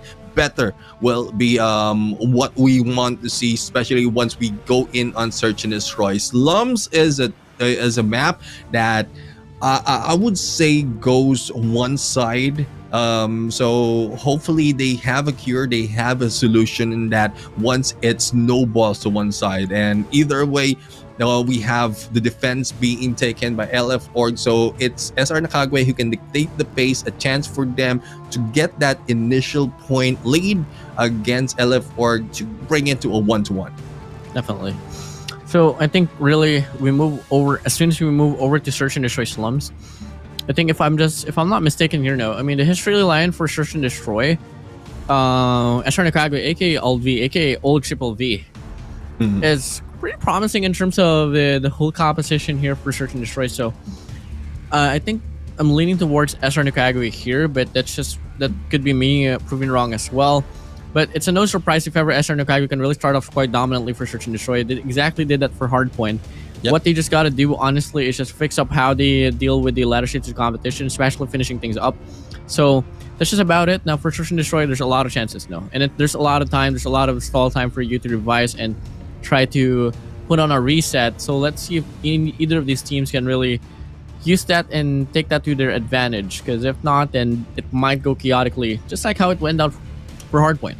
Yeah, I mean, this is a reset indeed. It was chaotic in Hardpoint, and there's a chance for the team to slow it down if they chooses to, because we've seen so much that in Search and Destroy, there's instances where in the start of the game, it's so fast that the sound tactic that has been used by some of the teams are being thrown off, but it doesn't pan out for long. So the back and forth of the scores, or probably the difference of game style for each round, will be seen from this team. And as we start off, this is Slums right now. We'd like to see who will be initiating the fight, also what angles teams will be taking to go in for the surprise hit. And we are seeing the attackers as SR NACAGUE heading over to Alpha, and the bomb holder will be sticking in there with the rest of the Alpha team. There goes to Joshua for the approach. Siab has been taken down. A quick plant might be pushing through. Joshua right now will go in for the rotate, and the Wonder taking down Bench.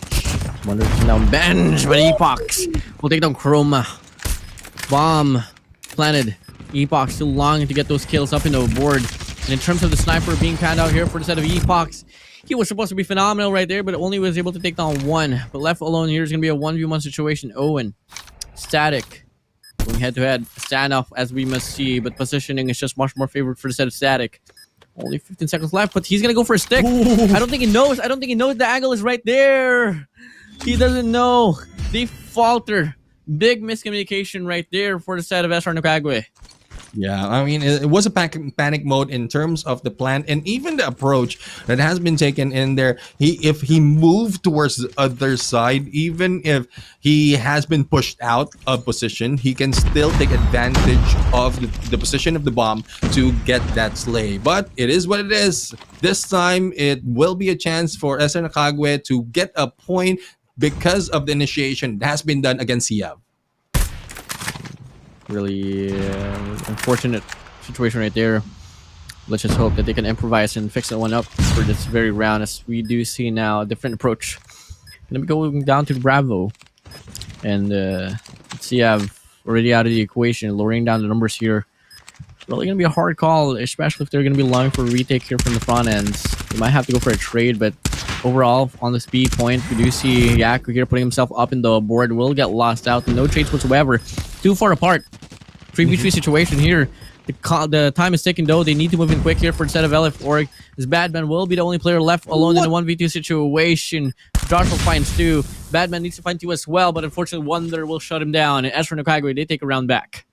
They take a round back, and this is a trade-off that we like to see between these two teams. We've seen how balanced they are on hard point, and I just wish that they'll be able to change the result right now, wherein the ending will be so close that we are still at a wonder who's going to win. Either way, we are seeing Bench and Badman initiating it off. Trading will be Chroma being done, and as quickly as that, the engagement, it will be taken by LF Org, and well, I was just wowed. It's quite a surprise, not even letting me finish my statement. Really fast, and that's just how it's gonna play out. I mean, I know for a fact as well that Esther NACAGUE would love to respond back with the same speed as well, but you know, they have to tone things down. I mean, LF Org, they're really feeling so comfortable being presented here in the map with Slums, but keep in mind as well, they're playing defense. We most likely would want to see more, especially if they want to put up a convincing win here. What a way to start off quite strongly here, as Static will take down 1, but he does get traded off quite quickly as well. Siev will take down 2, but he gets shut down by Chroma. Chroma longing to get the double, but unfortunately for him, he does get denied. And once more, LF Org, they put their name up in the board once more, 3-1. Yeah, I mean, they throw off the game of SR NACAGUE right here. They are in the defensive, that they play offensive, and this mind games that's happening. I mean, they're not putting up on the plan per se.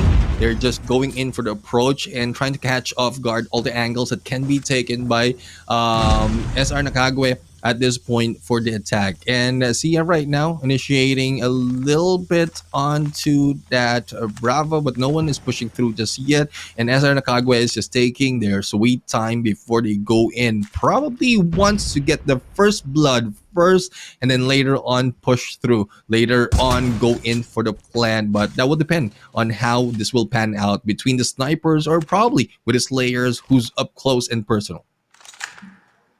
The one so far, Esther NACAGUE long to get this B execution come and play as well, but first contact will come in. Static will shut down 1, Bench as well, make it Badman, Epox all over the place. This might be a team ace for them. C will be the only player that won't be able to get a kill on this very round. Left alone Wonder in clutch situation, 1v4 with the Locust in hand. Gets ensued from the back end, and Siev will take 1 kill as well. That's gonna be a team ace for the side of LF Org. Yeah, a team ace indeed, and I love the movement. They are not moving defensively. They're throwing off the game of SR NACAGUE, and adjustment needs to be done. Because in a few, once they try and make the adjustment, they will be switching side, and another tactic might be pulled out by LF Org at this point. Siev again staying in here, but a bunch of players from NACAGUE will be pushing through. Hitmark will be leaving him down in the dumps, and Chroma taking Siev down. Plant can be done, and it's being done right now at the moment, or it has been done already, but Static is still on the slay, taking down Wonder in the process. Split up by LF Org, and be their advantage as Epox is still alive and killing with only 1 or none left. The defusal is on for plenty of time. This brings them to 5-1 onto the points. It's pretty crazy how dominant LF Org is, and you can clearly see right in their faces that they're playing quite comfortably, smiling, and that's exactly what you want to see, you know, winning and smiling, enjoying the game here. But let's just see if they can secure the match point advantage now. I mean, they're only 1 more round away, but this time around they are going to be playing offense, and SR NACAGUE, they had a hard time. Let's see if it's going to be the same storyline here for LF Org. I mean, the aggressiveness of LF is still there, and there goes Bench once again with a double, followed by Static. But unfortunate for Bench, he has been taken down with a nade, and it is a 3v2 situation. Now it's up to CF right now to make sure that they will not be thrown off in their balance on a 2-2. But the bomb is being planted right now, and CF has a good line of sight onto that Bravo side. Wonder, on the other hand, will be flanking, and potential backstab. Hit Mark, loses that fight, but Wonder hits him with that pistol. Now it is now a 2v2 situation, and Yaku is moving in as Wonder tries to go for the backstab, misses that shot, and once again pull out the 50 Gs. Come on, calling card to the lead side. Unfortunately, something about that won't really come in, and that's just gonna be Yaku actually getting enough time to get the defuse up in the board. Finally, NACAGUE, they take a round back. Oh my days. But so close, too close for comfort there for NACAGUE. But quite fortunately for them, they do break the momentum of LF. Yeah, I mean, NACAGUE needs to do the same, but a little bit quicker and cleaner, not bringing it on a 1v1 so that they can get coins to catch up with the 5 that's already been taken by LF4. But Epochs will prove that a little bit more difficult, as Chroma will be going down, bringing it to 4-5 into the manpower. Batman will be taken down as well, balancing it. The band is being done, but Static, Steve, and Epochs will just clean house right now, leaving Yaku alone and just waiting as Static finish them off. It is now match point for LF Org, and it's not looking good for SR NACAGUE.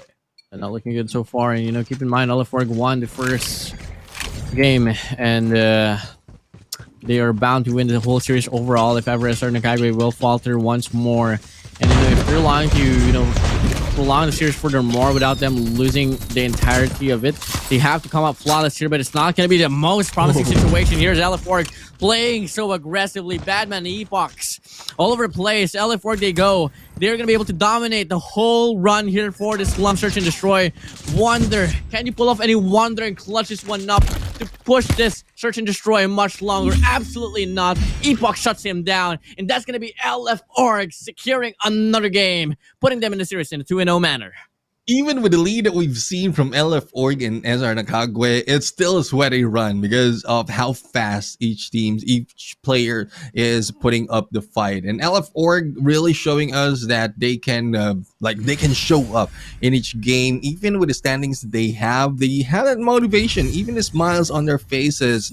We know, we can feel that they're motivated to go against NACAGUE, putting up a good score lines before the end this day. And 7-2, not too shabby indeed for LF Org. And with the slays that has been done by Epochs and Static, that really tells us the whole story.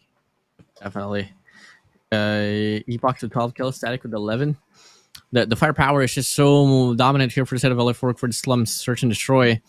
And it's really crazy. I mean, I was really expecting that it's going to be a much closer case for search and destroy, but clearly I was wrong. And that's just how LF4 can really rock the show. And guess what? I mean, slums, it's a very aggressive natured map, and they absolutely play that one into perfection. So SR NACAGUE, unfortunately for them, it was only the first few rounds where they were able to put up any good fights. What matters was LF4 really dominating the whole middle stage into the ladder stage of the competition.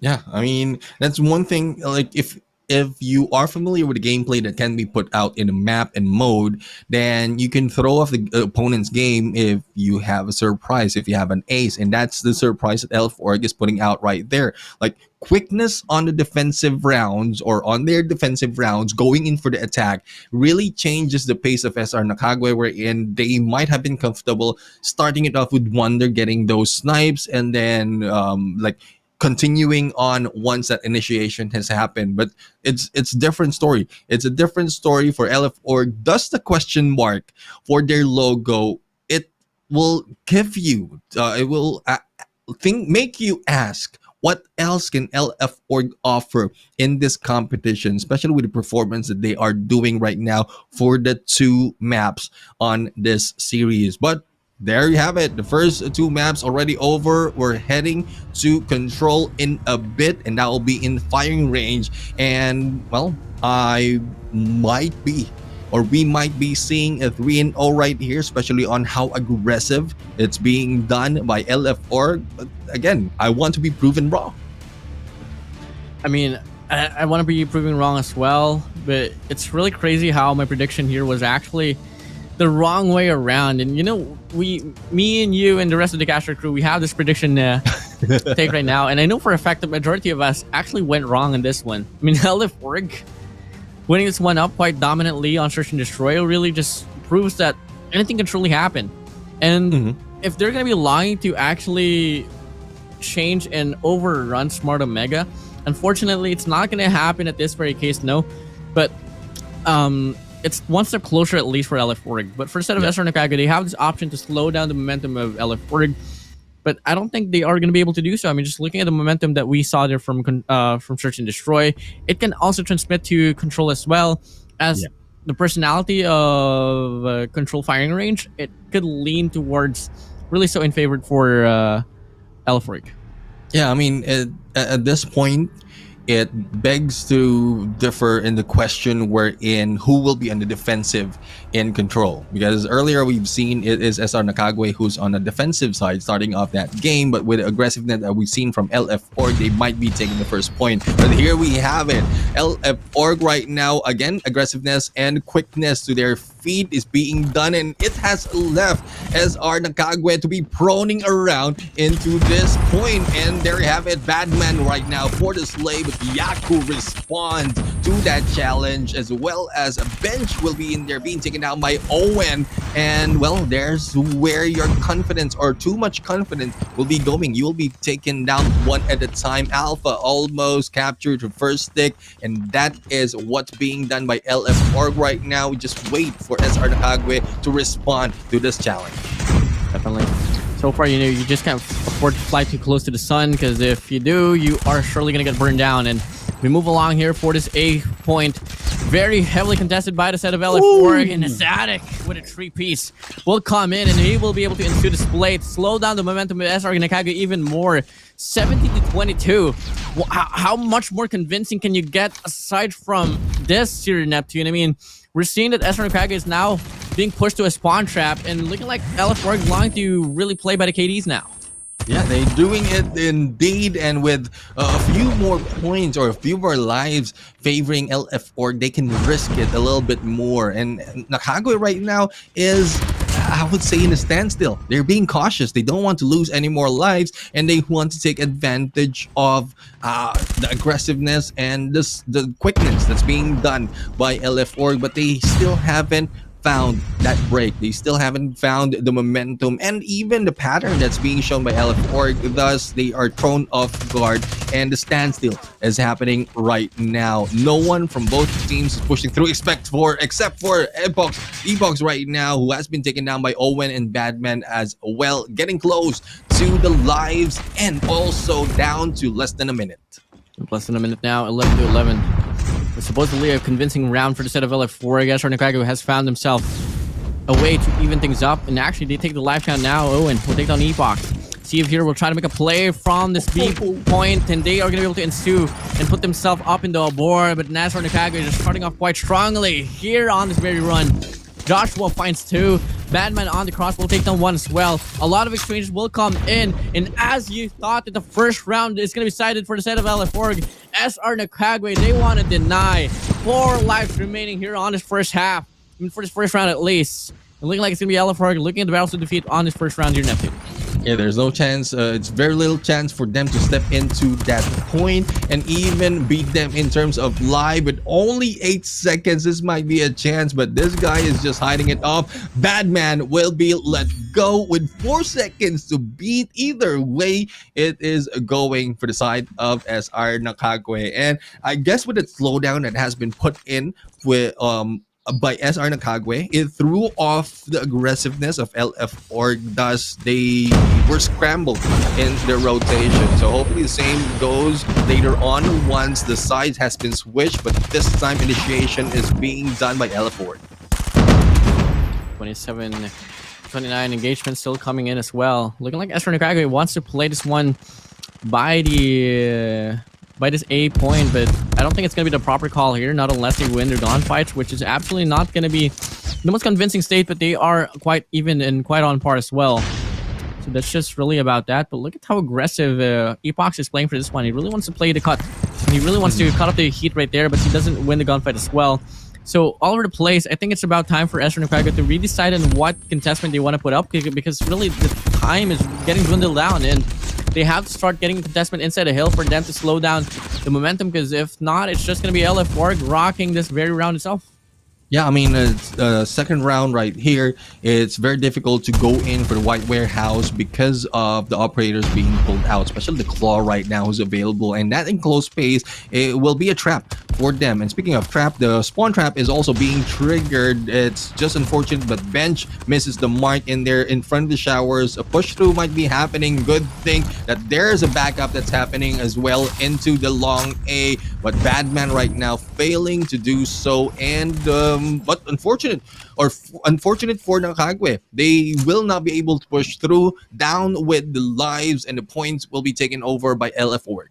Yep, 1-1 now, and it's really interesting that these teams are winning off the what do you call this, initial take on defense. No, I mean, they're playing quite aggressively at least, especially for the set of LF Org, but for the set of NACAGUE, they did struggle just a little bit on the first half for the first round. So let's see if they can show off a little bit more of a different take this time around, as they are back to defense. LF Org on offense, and a very big A push here will try to come in, but they just get denied by that claw. But Bench from the back end will be on the supporting end as well. Player 2, Chroma with a claw with himself as well. He does get the shot down onwards to Bench. And that's going to be them during the first wave here for this A push. Yeah, I mean, I'm smiling here in the background, thinking that each team is already winning the defensive side, and we might see another ace pulled later on once everything is on the line, but we'll have to find out on how this will pan out. 44 seconds remaining, the lives is still balanced,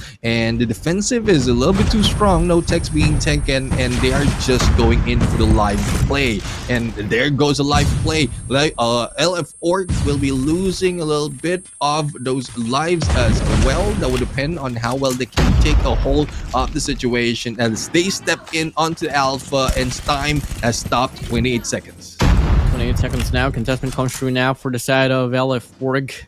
Looking like NACAGUE, they have this option to just let go this A point and give it up to LF Org for now and play this one towards Bravo. And there's a lot of allocation here. Onwards steal, onwards Din. They are slowly but surely losing this one up. What a 180 there from Steve. Will come in. 14 kills under his name. Could even get a 15. Joshua says no, but the damage has been done at A point, setting down. Dealt with. The time gets extended here for the set of LF Org.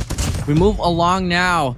NACAGUE, they have this option to just play safe there onwards Bravo, but they want to go head-to-head still. Yeah, they are going head-to-head, getting the information right now, and Owen is trying to go in for the rush as well. Well, I guess this will throw off the game a little bit by LF Org, because they will be stuck in one corner, but not so much manpower who's guarding them. Static right now with Sparrow in hand will be taken one down with the help of the rest of the gang. It's clearly that LF Org has planned that surprise after all. 2 lives remaining right now, and the attacks will be taking a point, and they don't want to wait until the final moment. They want to trigger this attacker win, and that's what they're doing with only 1 remaining at this point. Wow. Make that correction. None remaining at this point. 2-1 in the scoreline. LF Org on the lead.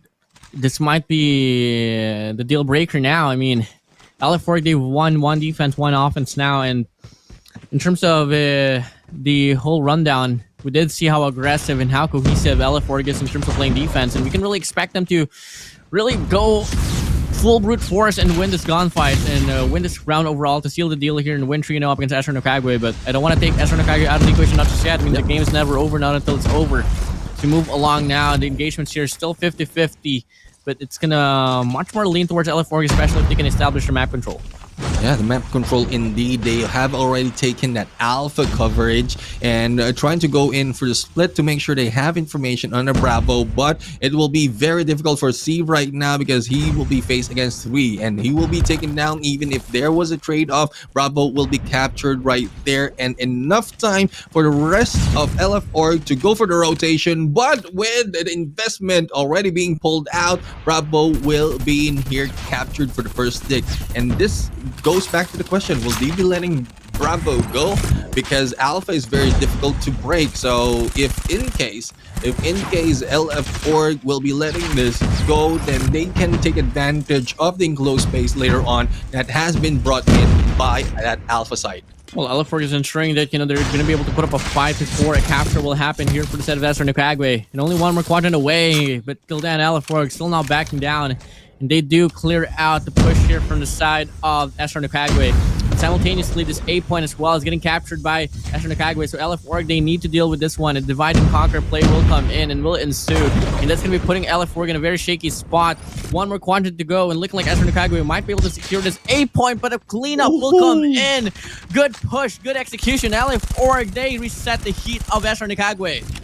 And there you go for the final seconds. Alpha might have been cleaned up, but no, they are triggering a spawn trap right now. But Steve a little bit too confident that he'll be able to pull it off. One thing for sure, the time is counting down, and it is down less than 20 seconds. Not only that, SR NACAGUE is also down to 4 lives. It can go either way. NACAGUE needs to hold up in terms of lives, but it will be very difficult, especially with the time already running out. LF Org might be seeing another point to their name, and there you have it. The win goes to LF Org. As quickly as that, I was just surprised that they didn't go for the trade-off on offense and attack, or on offense and defense. They just went in for that 3-1. No round number 5 to you, Neptune. No.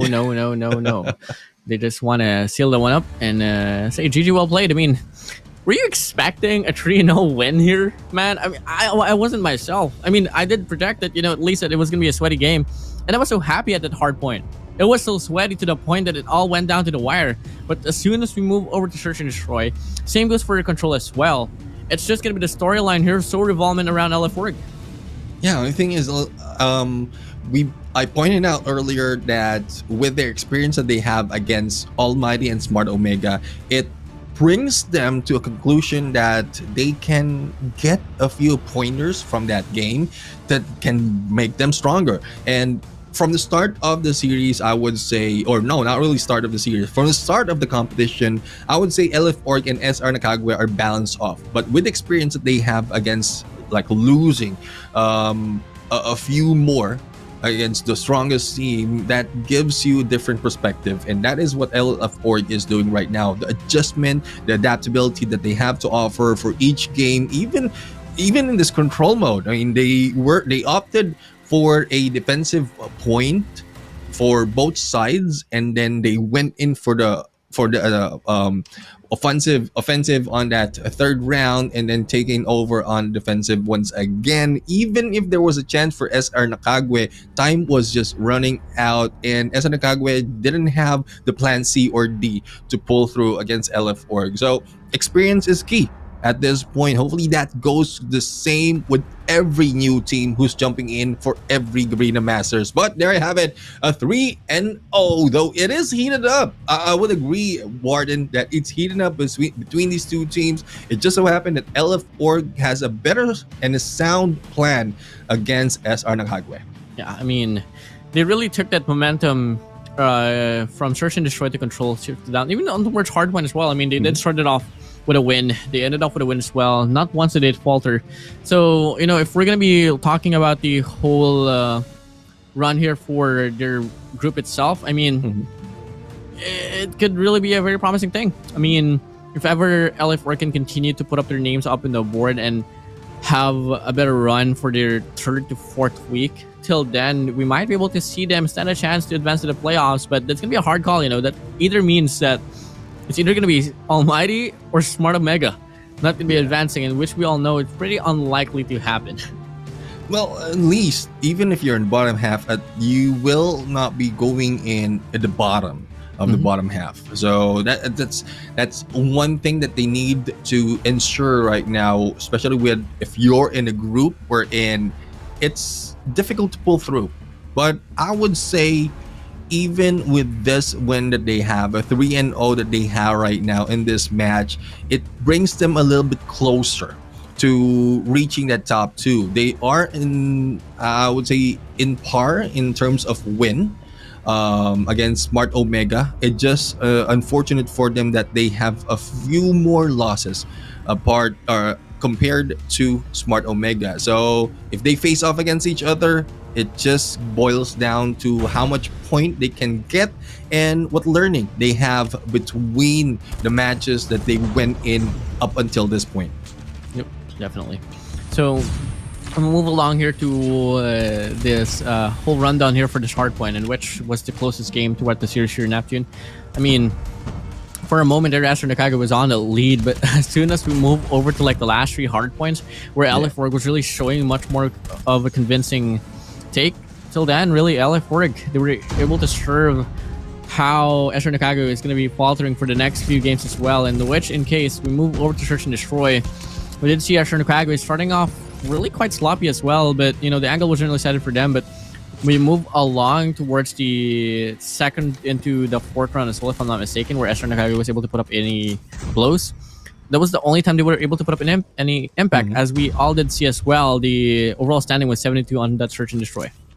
Yeah, and it's one thing that really can change the pace of a game. It's a good thing LF Org has the aggressiveness from that they have from Hardpoint carried over in Search and Destroy, and I would say into the control mode as well. But it's more of how can you think how can you carry over the momentum that you have from all the previous matches and also control that aggressiveness, because even if you have that, you might be losing the control mode later on, and I guess the adjustment has been done. But for the MVP, there's no adjustment needed for this guy. Bench has slain a lot, especially in that hard point game, close to 50 in terms of slay, and this time on the MVP screen, average kill of 26.67, 21 in the assist, 33, 57.33 on the score, and 1.9 in the KD ratio. Very close to 2,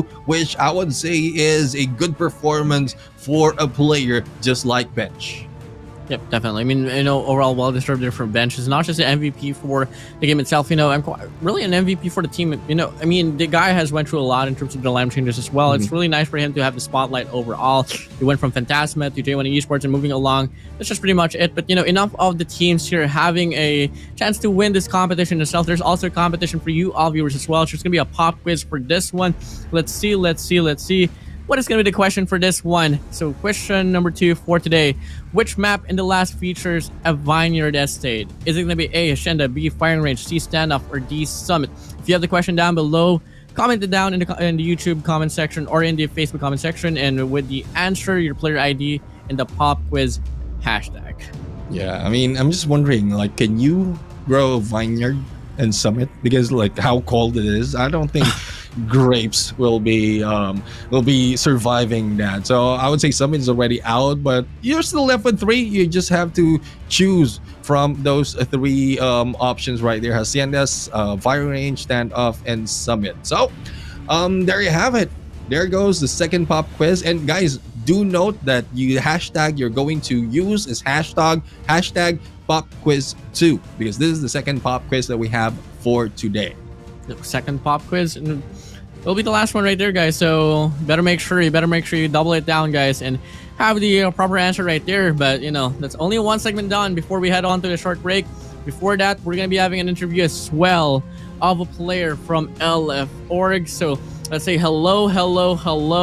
Who is it gonna be? And it's gonna be Static for you. Hello, all. guys. So once again, I'd like to start off with the tone getting settled down. How are you feeling, Static?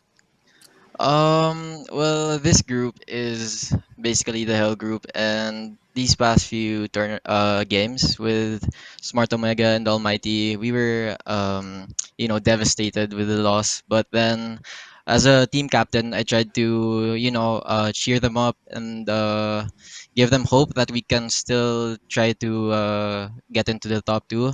And so we practiced a lot going into the Mhm. game, and thank God that we pulled it pulled the 3-0 against them.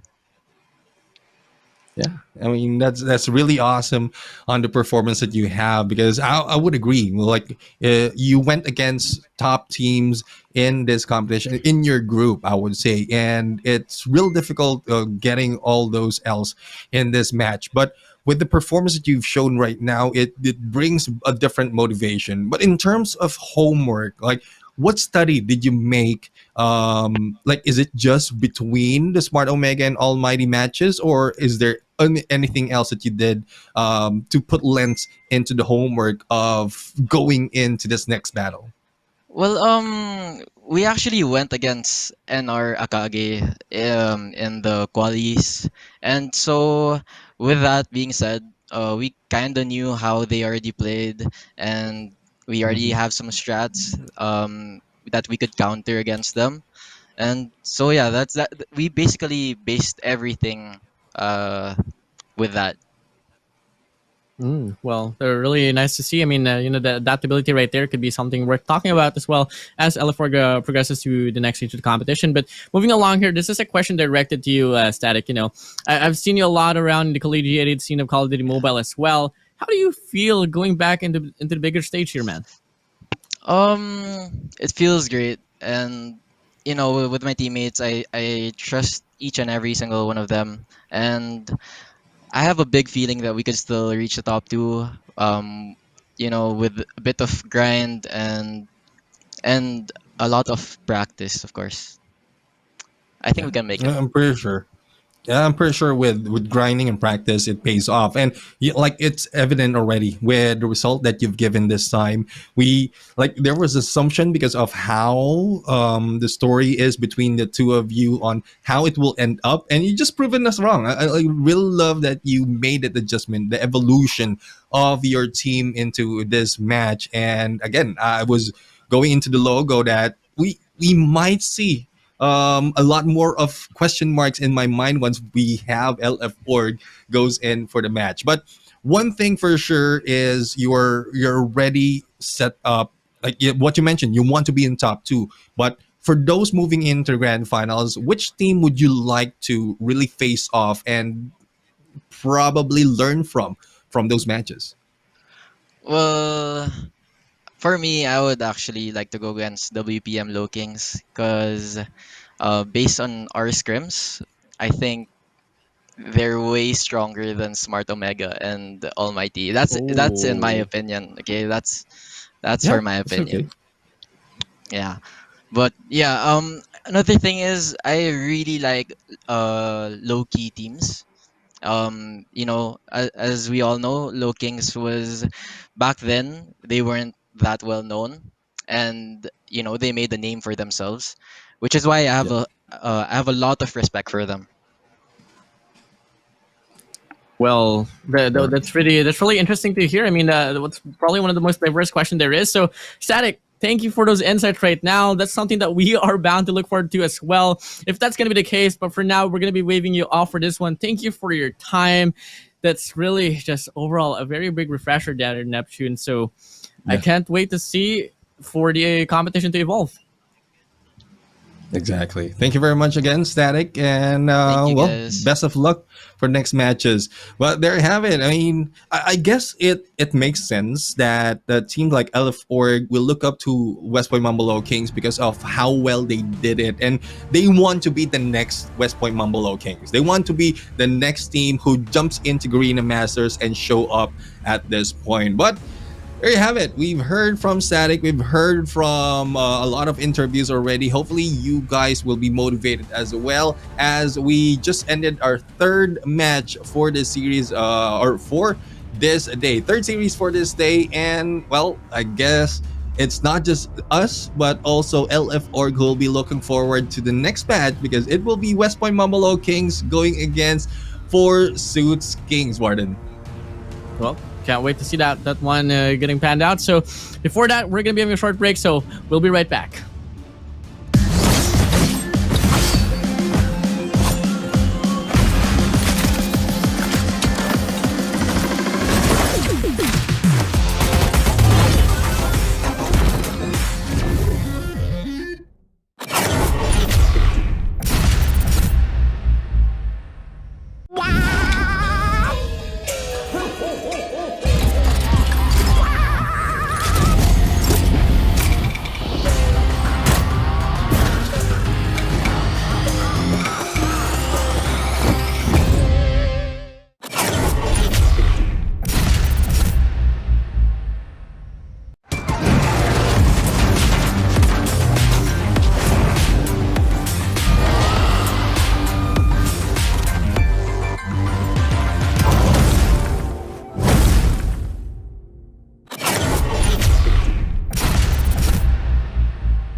Well, just like every story, there's always going to be an ending, and we are approaching to the end of our day here for Garena Masters 4.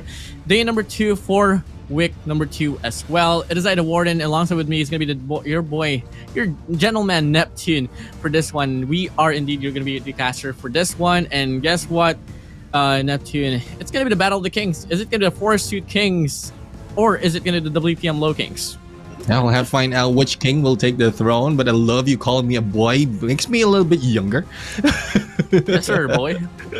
The thing is, like, these guys, and we were talking in the background, that the players that we are going to see right now are not boys anymore. They will be in here, moving in.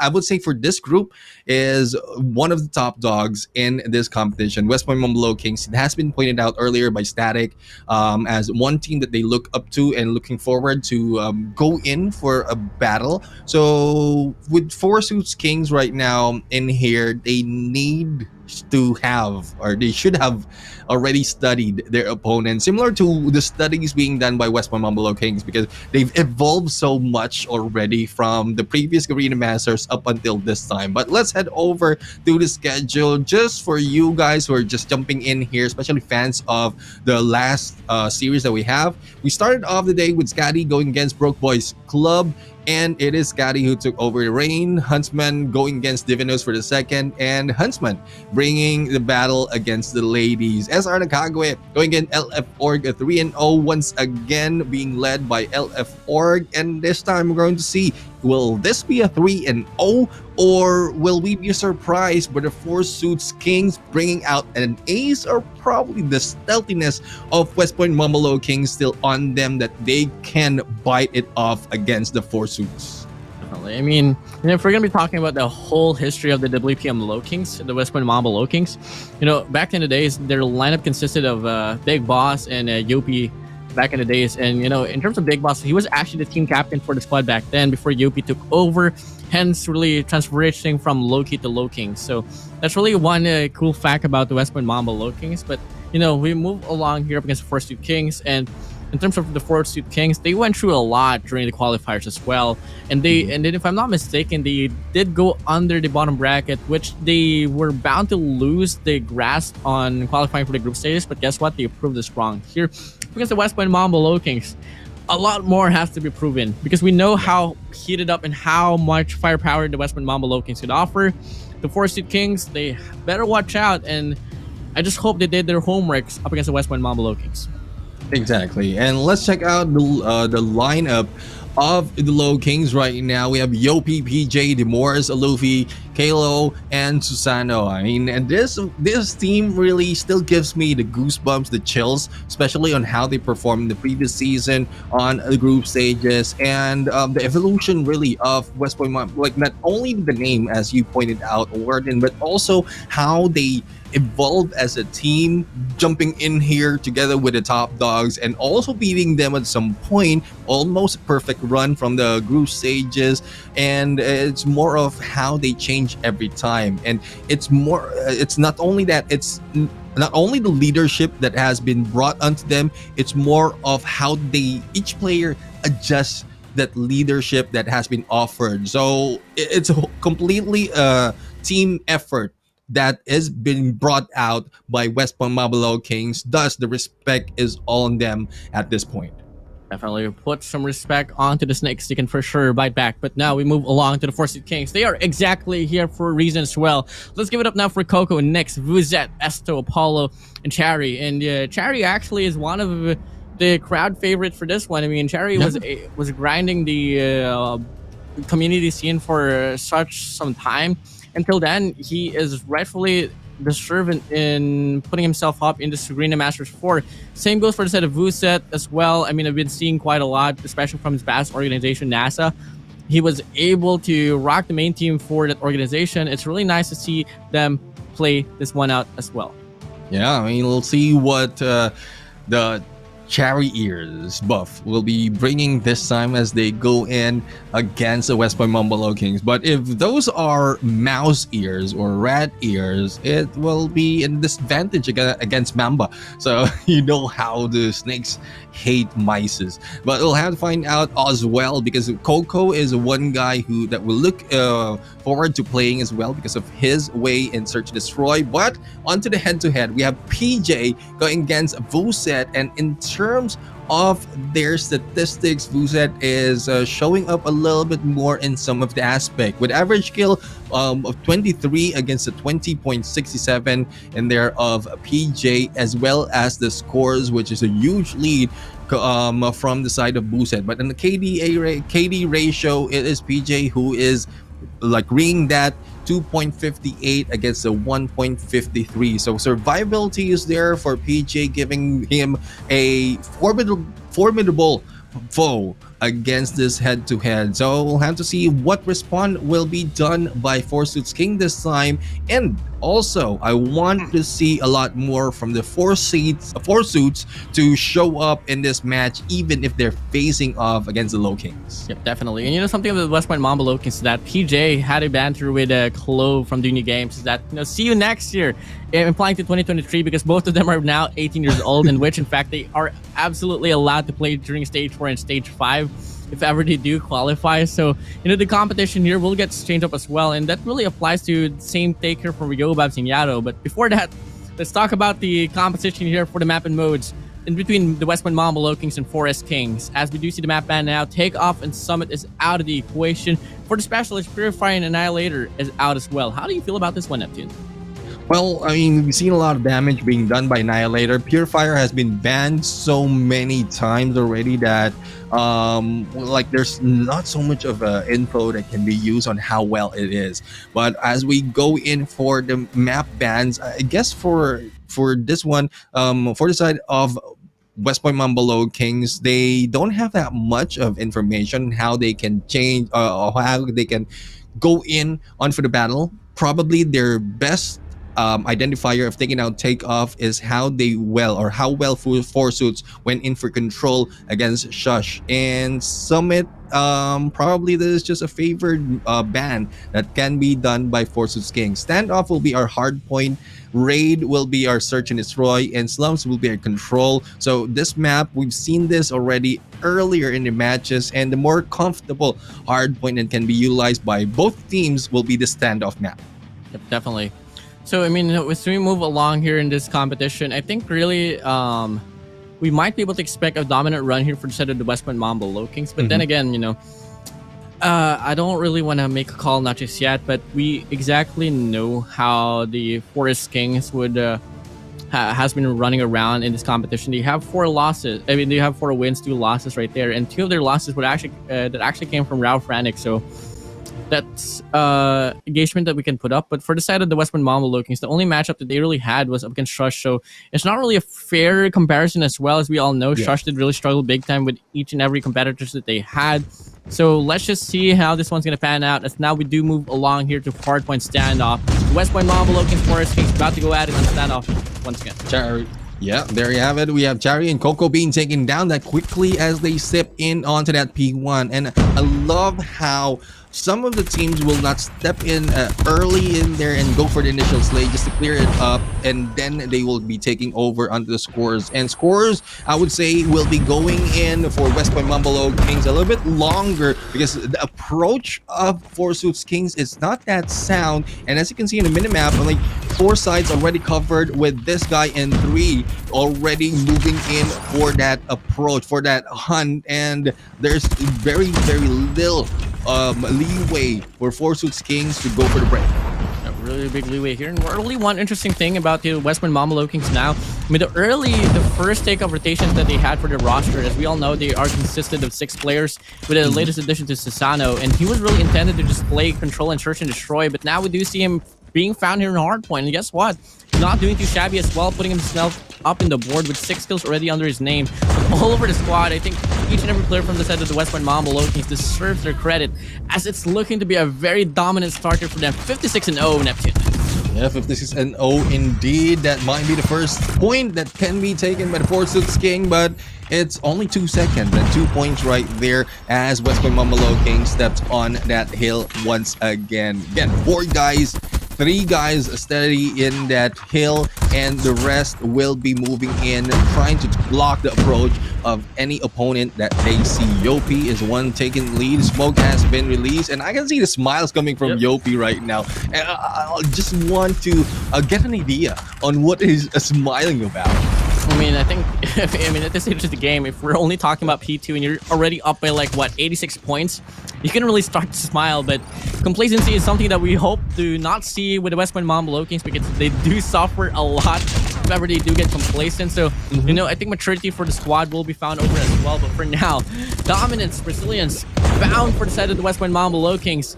And it's really just going to be staying there in really dominant game. And one thing about dominance as well, Neptune, if ever the Forest Kings will have a lesser scoreline compared to SHUSHHH, it might as well just top off improvement statement wrong, where no one can ever top off the matchup in between SHUSHHH and the West Point Mamba Lowkings. Yeah, I mean, hopefully that's not the case. They are close, though. They are very close under that 9 point that has been taken by SHUSHHH. And, well, there you have it. As we can see, another break has been done by West Point Mamba Lowkings, stopping the approach of the Four Suits Kings. But it's I guess as early as this, I want to be hopeful for side of Four Suits Kings. Rotation indeed is a little bit more sound for sides of West Point Mamba Lowkings. That's making it difficult for Four Suits to make that break. They will be getting a few more points in here, and I guess this will be let go by West Point Mamba Lowkings. Only a few seconds out of the lead that they have, and there goes the early rotation already on to this side of Bakery. And there have it. We've already beaten the scoreline, or they've already beaten the scoreline of Shush right now, and I think a lot more can be offered by the Four Suits. Quite a lot more, but in terms of this D4, it's really just them down to the shade. Not until Shari can make the play with a claw.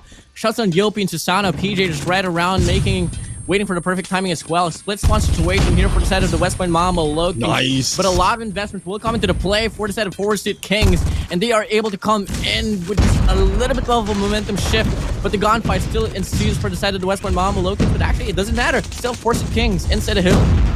Yeah, I mean, that's the timing that you need to put up in here. The timing for your skills, your specialists to be utilized at this point. And that Four Suits King is making this their money hill. Hopefully they can get close to the points that West Point Mamba has already put up. And they're still not giving up, even if it's only scrap points. But early rotation needs to be done. And as you can see, the positioning that is being done by Four Suits Kings, they're trying to cover all grounds, all the entry that can be utilized. But Esto will not be surviving that. It's only left to Chari at this point, standing onto the hill with two going against him. He was able to take down one, and Smokes will be covering the approach of West Point Mamba. This might be a chance, but Chari has been put down as well. West Point Mamba Lowking breaks the hill. Yeah, West Point Mamba Lowkings breaks the hill. It's going to be Yopi right in front, but the Gravity Vortex will secure one entrance out. And that's going to be an ample amount of time here. Will be secured for the side of the West Point Mamba Lowkings. No contestment whatsoever being found in play. Look at the investments here for inside of the West Point Mamba Lowkings Yopi. He does it well done, and that's just going to be perfectly timed Gravity Vortex. And you don't really expect to see a dominant hardpoint number one, but the West Point Mamba Lowkings, they want to put this one up in the board. They want to claim this domain, and they're absolutely doing it to perfection. 175 to 56. Finally, a break will come true from the side of Four Suit Kings, but it's only for a moment or so, and it's only going to be the scrap time if ever to do so. Yeah, scrap time indeed, as they are going in, but there's no letting go. Susano right now still going in for the slay, taking over the few seconds remaining at this point. There's no need for them for the early rotation because they've proven so many times already they can break through a hill.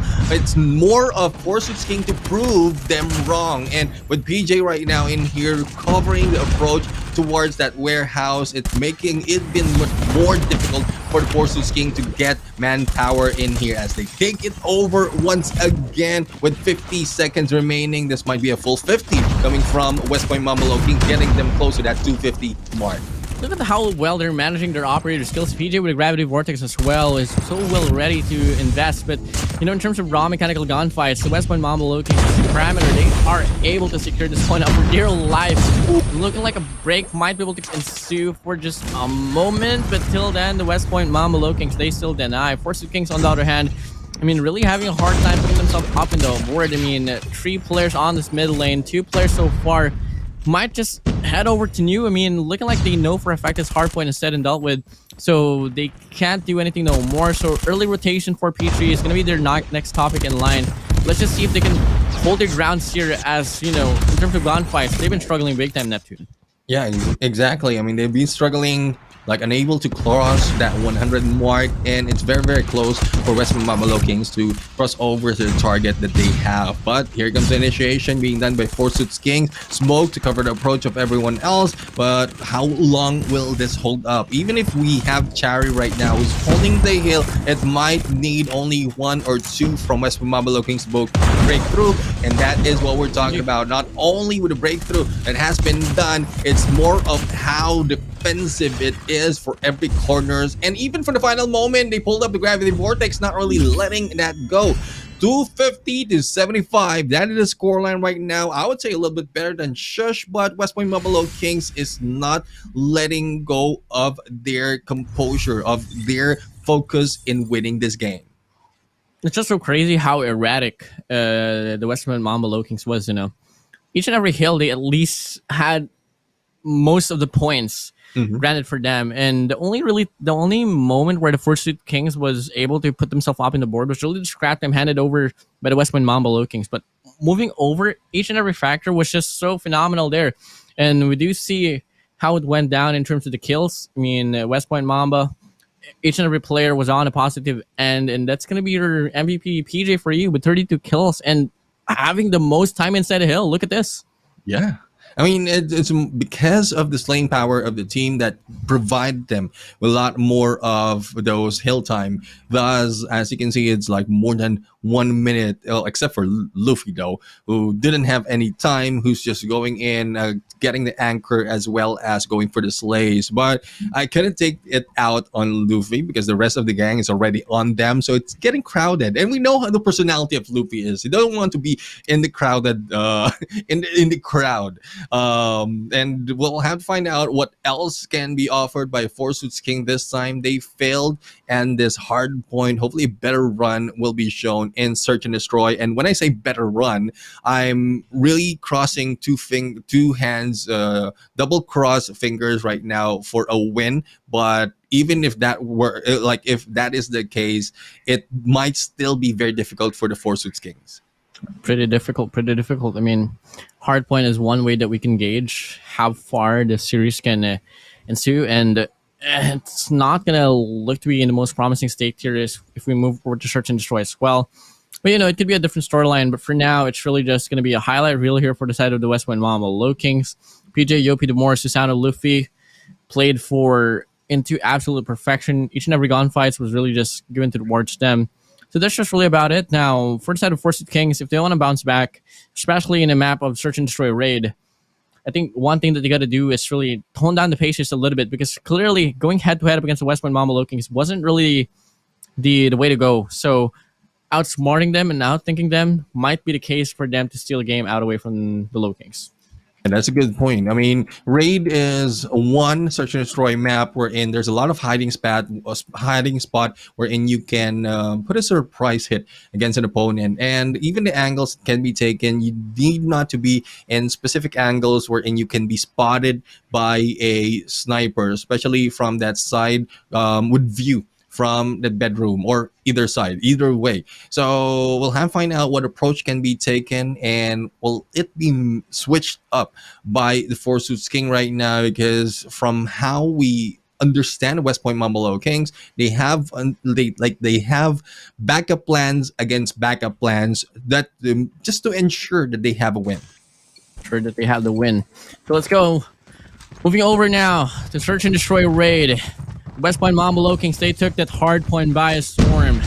And the Fursuit Kings respond back with their own sense of heat as well. Let's come and find out. This round number 1. We'll start off looking like the Fursuit Kings leaning towards the A-bomb side. Yes, Sano already initiating the first blood. The Morse followed it up, and it's now left to 3 right now for the side of Fursuit Kings. Sano trying to go in for the shot as well. I was just surprised to know he was not turning his back in there and focused on to that money room. But the first point, as quickly as that, will be taken by the West Point Mamba Lowkings. The response of Fursuit Kings is still being waited. They are the attacker. They have a chance to change the pace of the game, and the pacing for that first round, I would say, is a little bit too fast, though does West Point Mamba Lowkings throws them off a little too fast as well. Really fast for them, and that's just going to be them really rocking the heat for this one. Quite aggressively insane here on this mid lane. Well controlled, and Susanoo gets a very nifty shot on towards Bullseye. Cherry under his name. A PG from the back end will secure the deal as well. And another fast round here for the side of the West Point Mamba Lowkings.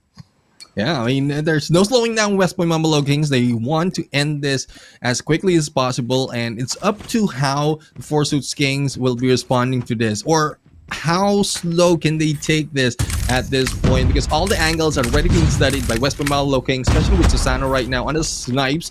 And I the moment I see that DLQ, I don't want to look because I don't have that DLQ just yet. I'm just feeling envious at this point, but there's no choice. I mean, we have to look at the game, and the game is a little bit slowed down this time, and for as Nyx was able to take down PJ as well. It's a 4v2 situation, and Nyx goes in for a double. It's a slower pace for this matchup and a better chance for Four Suits King to take a point. Really hard call here. It's just gonna be Luffy taking down Coco out of the equation. Nyx left alone for the set of the Four Suit Kings. Up against the two of the West Point Mahamba Lowkings. Will not even last for so long. Yopi shuts him down, and another round for Dam. Granted, I mean, too close right there. I mean, it was really closer compared to the first two rounds. But, you know, so then it's just going to be the West Point Mahamba Lowkings clearing that one up. What I love to see from the Four Suits Kings right now, even if they are zeroed out in this game, is I love to see how well can they control the game. Where it was fast earlier, but how slow, how can they pull back on this matches so that they won't be losing that easily, and probably like really hoping for them to get a point and get that momentum as well, because with the pressure as well as the aggressiveness is being shown by West Point Mahamba Lowkings, it might give in a little bit of emotional factor against this team of Four Suits King. So it's a 2v4 situation, still looking for a few more frags for them, for Four Suits King to get this advantage. Getting this advantage might be the case, and then there's one step closer to basically evening things up. Nyx right in front. PJ shuts him down. Coco trying to win this gunfight against Luffy, but Luffy dancing around. Oh my days! But finally, he does get the connection to shut him down. Once more, PJ. 1v1 standoff here against Coco, in which Coco was so close to getting the gunfight to her side, but quite unfortunately, PJ just had the better angle and the heady to play with as well to shut down another round out away from 4S Kings. Yeah, it's the end of each round is getting slower and slower. There's a lot of improvement coming from Four Suits Kings at this point, and West Point Mahamba Lowkings, they are not slowing down. They want to go for the initial frag, and Luffy's the guy who usually does it. And here we go. Hit mark might be the cause of the life of Luffy, as well as Susano being taken down. A chance for them to go in for the plan, but Yopi is in there just waiting for the opportunity. But a good hiding spot coming for the Four Suits Kings. This might be the time that they're waiting for, as they have the lead in terms of lives. Be the case. They can't get the complacent here for set of the Four Suits Kings. Yes, for sure the bomb is planted. There's still three talents of the West Point Mahamba Lowkings quite existent here. They just gotta fall back, wait for the perfect timing as well. Pinch might be able to ensue as well from the front and from the far lines. It's gonna be Yopi spraying down for dear life. He puts Sherry and Coco to his name, and that's gonna be more than enough effort for them to get a break inside of the bomb site. And once more, the West Point Mahamba Lowkings streak still continues. And they continue, and I don't think they will be ending it, even when their positions will be switched. So we'll have to find out what else can, what entertainment can be brought in by the West Point Mahamba Lowkings at this point. Because so far, with all the frags that we've seen, this is so entertaining. And Susano right now is in there going in for the slay, but has been beat by Dimors on the first blood. And slays after slays, kills after kills, left with the one, and Yopi ends it off. And as quickly as that, they are now on match point. Match point advantage. One more round to go, and that's going to be a clean sweep for this Search and Destroy. Wow. Oh, wow. And if I'm not mistaken, this is going to be the first time, if ever it does happen, that the West Point Mahamba Lowkings will come in this Search and Destroy flawlessly. And they're absolutely bound to do so. I mean, really good gunfights. The coordination's right there. And if ever they do get into a disadvantage, the trade-off just comes in. So here we go. First round onward, second half might be the last one as well. Nonetheless, Four Suits Kings can show something different, which absolutely not into the brightest of case. As PJ will shut down Nesto, Coco will take down Susano and PJ.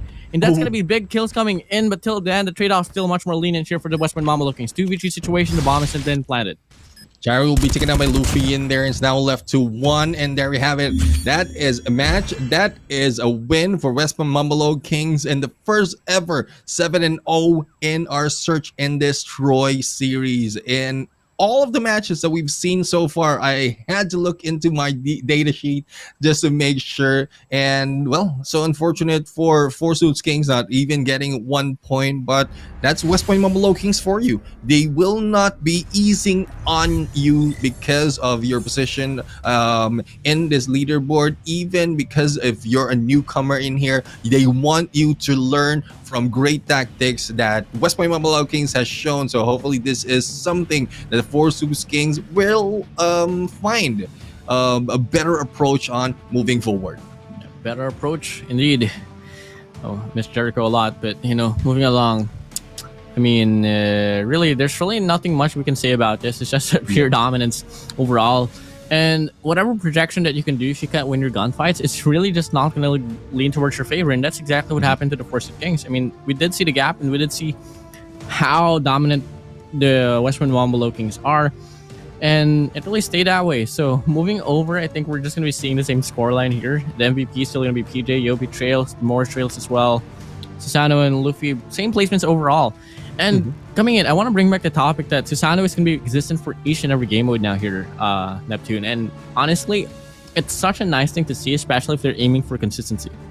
Exactly. I mean, having one guy who's only available for a few of those maps, being in there for all of the maps, hopefully this is one thing that they're trying out new, and they can be carried over onto the playoffs.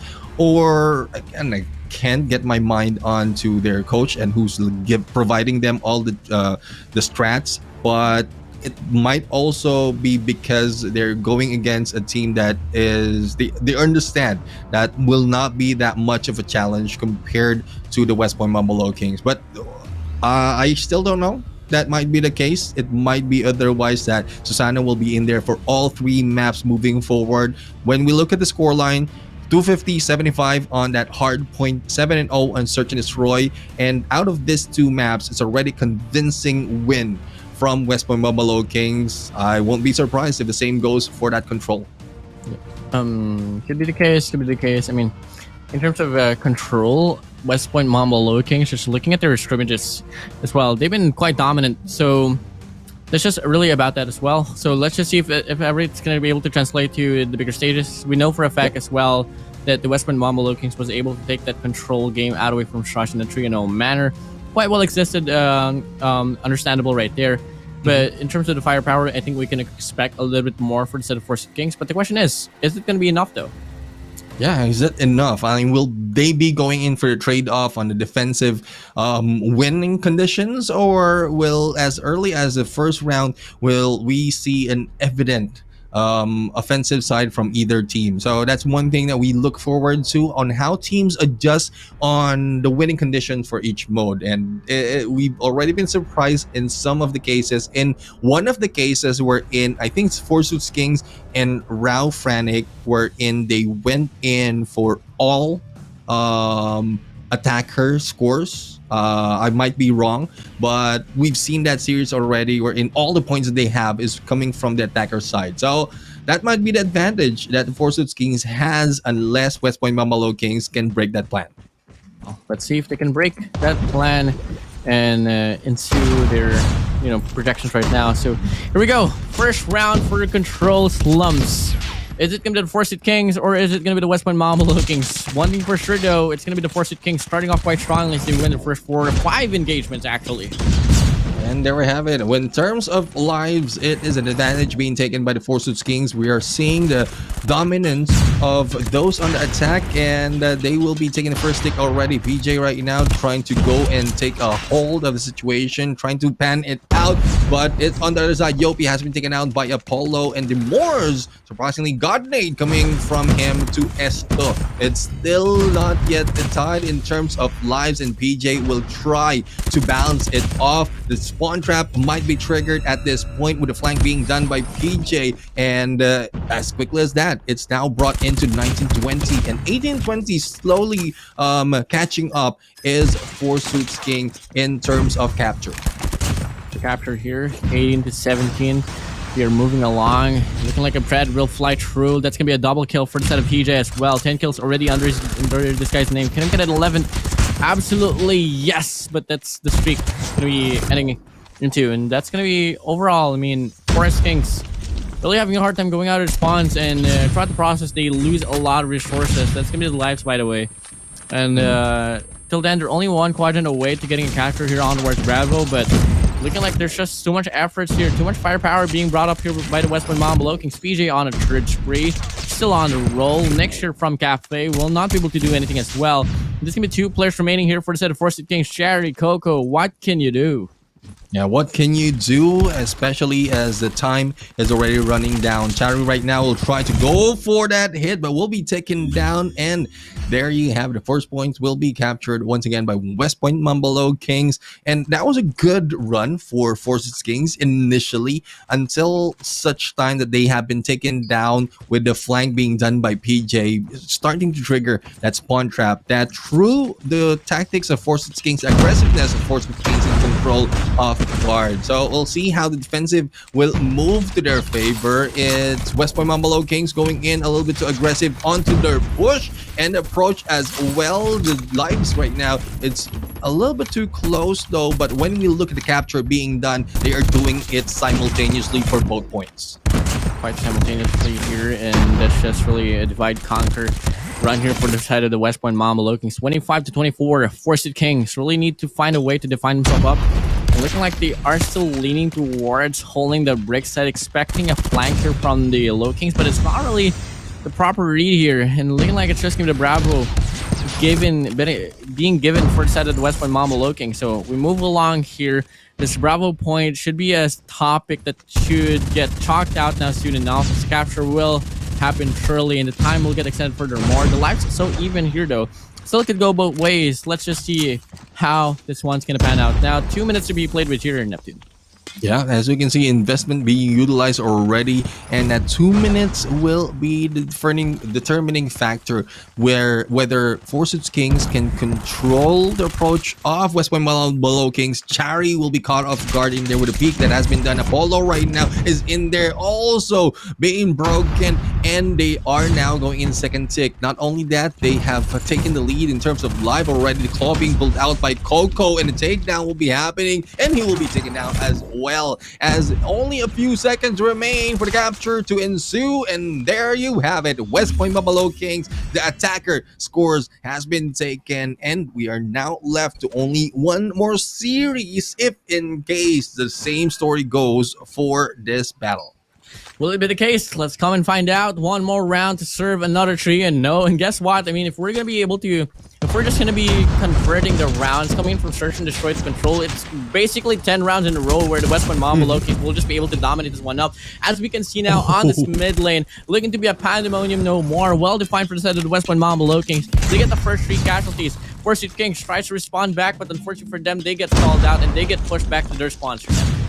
And Demores has one plan in this approach: cut off everyone who's going to cross on to that dumpster and not get through from the arches. And I think I'm smelling a trap being triggered right here. It might not be a spawn trap, but for all the sites covered by West Point Lowkings, there's no pushing through for the side of Forces Kings. 23-21 in terms of life point, and there might still be a little bit of life left for the side of Forces Kings. There go the break, and they will be crossing over. Rotation needs to be sound for them to survive a little bit longer, but survivability is one thing, the time is another, and they haven't stopped the time for a tad bit, and they are being pushed once again into one corner. Really back against the wall here. Forces Kings only 10 seconds to dabble around with, and I don't think even it's gonna be the kills at all. It's just gonna be the lives getting drained. I mean, the time getting drained out here. 4 more seconds to go. No contestment being found here for the set of Forces Kings, and I present to you all the West Point Lowkings not still winning. The contestant still follows through onwards at A point, but till then, really a lot of time to stall out, and I don't think it's gonna go into any factor whatsoever here for the set of Forces Kings. 1 more second to go, but they still live on. 3 more lives to go as well. West Point Lowkings, is it gonna be the knife? Is it gonna be the time, or is it gonna be the kills? Looking like it's gonna be the time drained out away from the Forces King. The West Point Lowkings coming out in a clean sheet once more. 3-0 served to the Forces Kings. I would still say salute to Apollo for staying in there for Alpha for a long time. I mean, almost a double capture in there before he needs to step out, before he gets taken out as well into that gunfight. But the moment he steps off, then that's where the timer goes in for the side of West Point Lowkings. 10-0 from search and destroy to control. That is scoreline. That is what West Point Mumble Lowkings has to offer. And Forsuits Kings, I mean, we've seen great improvements from them, especially starting from that search and destroy run. It started off chaotic, wherein aggressiveness didn't work for them, and then they slowed down, changing the approach of West Point Mumble Lowkings, but they weren't able to manage any point. And the same goes for control. They were a little bit too aggressive, understanding that they need to get a attacker score, but it didn't work out as well. Spawn trap being triggered most of the time with West Point Mumble Lowkings, and hopefully this match, this whole series, will be watched by Forsuits Kings. And don't mind our voices, everything that was saying, just mind the rotation being done, mistakes being done, and that's where you will get more improvement. And that's a note for the Forsuits Kings, I would say, you are. Yep, definitely. You know, I mean, the competition is not done yet at all. There's still a lot more to touch up and to catch up on towards this. And if we're gonna be looking at the groups, man, I mean, right now, I mean, before this day ended, before this day started, FRANIC is coming on second for this one, and looking like it's gonna remain the same, but still a little bit more catch up that they gotta do. And they're not too far apart in terms of catching up. You know, it's only a 1-win difference for the side of the Forsuits Kings and FRANIC. To put up to try to overtake one another, but you know, that's just a storyline that we can talk about in another day as well. But moving along here, Neptune, I actually had an insight found in the comments that the reason why Kalo is not part of the rotation because he is having a vacation to Japan. Oh, well, hopefully everyone, I would say sana all, can be having a vacation in Japan. Not only the vacation part, but also the Japan part. So, well, it is what it is. Like, I'm envious once again. Not just with the DLQ, but with the vacation. But, well, we'll see that in the future. But the future has been read, and it's already written. West Point Mumble Lowkings, we've read that it might have been a 3-0. But not so much a 7-0 on search and destroy and a 3-0 on control. So that's a 10-point or 10 scores consecutively from West Point Mumble Lowkings. And it's not a surprise though, because we've seen how well this team has already gone up against top dogs of this Garena Masters from the previous season. And a lot more of improvements usually happen between teams before a competition begins. It was static earlier that really gave us an idea that on the scrims they are playing better compared to the top dogs. Now that has left to be proven wrong, but based on what we're seeing right now, West Point Mumble Lowkings, they're still not stopping to improve themselves in terms of each map and mode that they jump into. No, definitely. And you know, in terms of the storyline here for the West Point Mumble Lowkings, I mean, from Garena Masters 1, they were one of the closest teams to take down Blacklist International Ultimate. And it all went down to the wire there on the, if I'm not mistaken, to game number 5, which game number 4 was supposed to be the storyline that they could end off the deal, but unfortunately for them, they got a bit complacent, and that really took them down by quite a lot. Approaching the Garena Masters 2, they faltered big time. I mean, they did approach and they did reach the playoffs, but they got taken down by the Huntsmen actually. So that's really one big factor on the storyline here for the West Point Mumble Lowkings and why they are really on the take to strive harder than ever than before. Approaching the Garena Masters 3, we saw how it went down right there when they went against Smart Omega on the semifinals, semifinals, and guess what? It was really so close as well, but unfortunately for them, they got caught off by Smart Omega. But now we move along here for this MVP of the game. Let's talk about PJ here once more, being one of the most consistent, if not the most consistent player for the West Point Mumble Lowkings. Yeah, second MVP for this competition. 22 on the kills, 12 on the deaths, 7.5 on the assists, and 27-24 on the scores, maintaining a positive 2+ in KD, 2.75 to be exact. West Point Mumble Lowkings really has something to offer in the name of PJ. And there we have it. Well, we'll find out who are we going to talk to later on in this team, and I'm really excited to hear more of this match. And well, we'll have to see on what we have from West Point Mamba Lowkings. But there I have it, Warden. I mean, we've just ended the series, and I wasn't expecting a quick run from that match, but I guess West Point Mamba Lowkings has somewhere to go to, but they are not going to just yet because we have an interview for one of their players, and let's see who they have to offer to talk to us. And it's Yopi this time on the screen. Well, Yopi, hello, hello. Before anything else, before we start asking questions, how are you doing, my bro? I'm good. I'm feeling nervous right now. Oh, okay. Well, there's nothing to be nervous about. It's just going to be a quick interview for this one. So, coming into this group stages now, Yopi, you all are projected to come out flawless in this group stages, just like how you all did in CGI 2022. Do you all think that you can come out of this group stages without losing any matches at all? Yes, yes. In this bracket, all the group here is low-key team, so I feel like we will have 18-0 again. Okay. Nice. I mean, it's really good run. I mean, it's not only that you've seen that previously already, the performance of your team, and you mentioned about low-key teams because you've been there, you've been in that position. What can you share to the low-key teams who are part of Garena Masters for on how they can improve similar to what you've done so far? I mean, you were low-keys and then you just pop off just like that, and I would say one of the most like influential teams out there in Garena Masters. To all the low-key teams out there, just love the game and do your best and enjoy the process. Yeah. Well, you You know, will get motivational speech right there for our El Capitan Yopi of the West Point Mamba Lowkings. So thank you for that one. But last but not the least here, Yopi, coming in as well, you know, we all know that the West Point Mamba Lowkings has been consistent in terms of getting into the playoffs as well. What kind of mentality are you all bringing differently compared to your last three Garena Masters run? Here, our mentality here is consistency is the key. Because lately, in the past majors, coach said that we're inconsistent and we're losing almost every game when we face AMT. So we will do our best to come back stronger.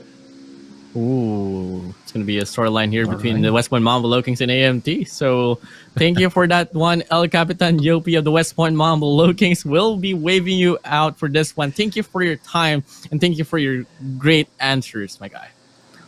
Thank you, thank you. All right, there you have it. Well, I guess we don't have to ask it. They are looking forward to the battle against Almighty, something to look forward to. So, I mean, that's something as well. Not just Almighty. West Point Mamba Lowkings, when they play, I want to see how well they evolve from the previous match, from the previous series matches that they have, especially with the top dogs. And I want to see more of West Point Mamba Lowkings and them being in the top of their group. Well, we'll see more of them, but a lot more matches will be moving in onto the group stages. This is not the end of the group stages. It's just giving us a preview of who's on the top two already and who will be maintaining the top two for each group if in case it continues on, Martin. In case it continues on. I mean, I just can't wait. I just can't wait to see how the competition evolves. I mean, so far, I mean, I'm loving the interviews as well here, Neptune, because we've so far have had like a lot of call outs of this competition, and I just can't wait to see how this one's gonna go and how this one's gonna ensue as we move over to the next stage of the competition, because I know for a fact that rivalry has been evolving over the time, and you know there has been a lot of time that these teams has went against each other here, you know. So really a lot of vengeance, a lot of revenge will surely come in here, man. Yeah, I mean, this is one thing that we have. That's why we have resurgence, because this is revival of all those rivalry that has been happening. But before we head over to all the storylines, I mean, I'd like to thank everyone who has been in here watching us. And for you guys, we're going to see the standing of all the groups right now in these matches. After this day, we are still seeing SKADI in there in the top with 8 game wins. They experienced the 1 game loss at this point, and they are now on top the same as Broke Boys Club and EZR Esports. They're tied in there in 2 and 3, but we'll have to find out moving forward who will be stepping in the top 2 for that Group A. For Group B, not so much as move. Both of Blacklist International Ultimate as well as Huntsman has 6-game win, and they are the top 2. Now on Group C, LF Org moved up against Smart Omega in there, taking that 2nd place, and they are 2nd to ALMGHTY. For the 4 Suits Kings, I think this is a little bit of adjustment will be done. I think this is West Point Mambo Lowkings who will be on the top of this Group D, followed by FRANIC, and 4 Suits Kings will be on number 3, and last but not the least is SHUSHHH. So that is one thing that we've expect. Well, some has been expected in this match, but some just given us the surprise. Now let's see on the schedule of what will be happening next into the series. Guys, this is what is in store for you on the group stages. So we just ended the 18th group stage, day number 5, and there's another group stage, day number 6, that will be happening tomorrow. It starts 11 o'clock GMT +8, so hopefully you'll be there a little bit early compared to what we've seen every Friday, Warden. Yeah, I mean, a lot more days to come through, But guys, you better make sure you are going to be, if you guys are still longing for the West Point Mambo Lowkings as well to have another run, they do have another matchup for tomorrow. Same goes for, the rest of the squad right now. The weekend is still not finished, guys. There's still tomorrow. Yeah. Yeah, well, there you have it. Now, we appreciate everyone who's been supporting all of the teams right now, also us casters into the scene. But there it goes, 4 matches, 4 series of this day. Hopefully you learn a lot, not only from the games, but also the interviews that we did for the representative of each team. A lot more will be offered to you tomorrow, and it will be brought to you here only on the official channels by Garena Call of Duty Mobile. Once again, I am Neptune, the Gentleman Garcia. Together with me is Warden. We'll be off and see you the next time. Goodbye.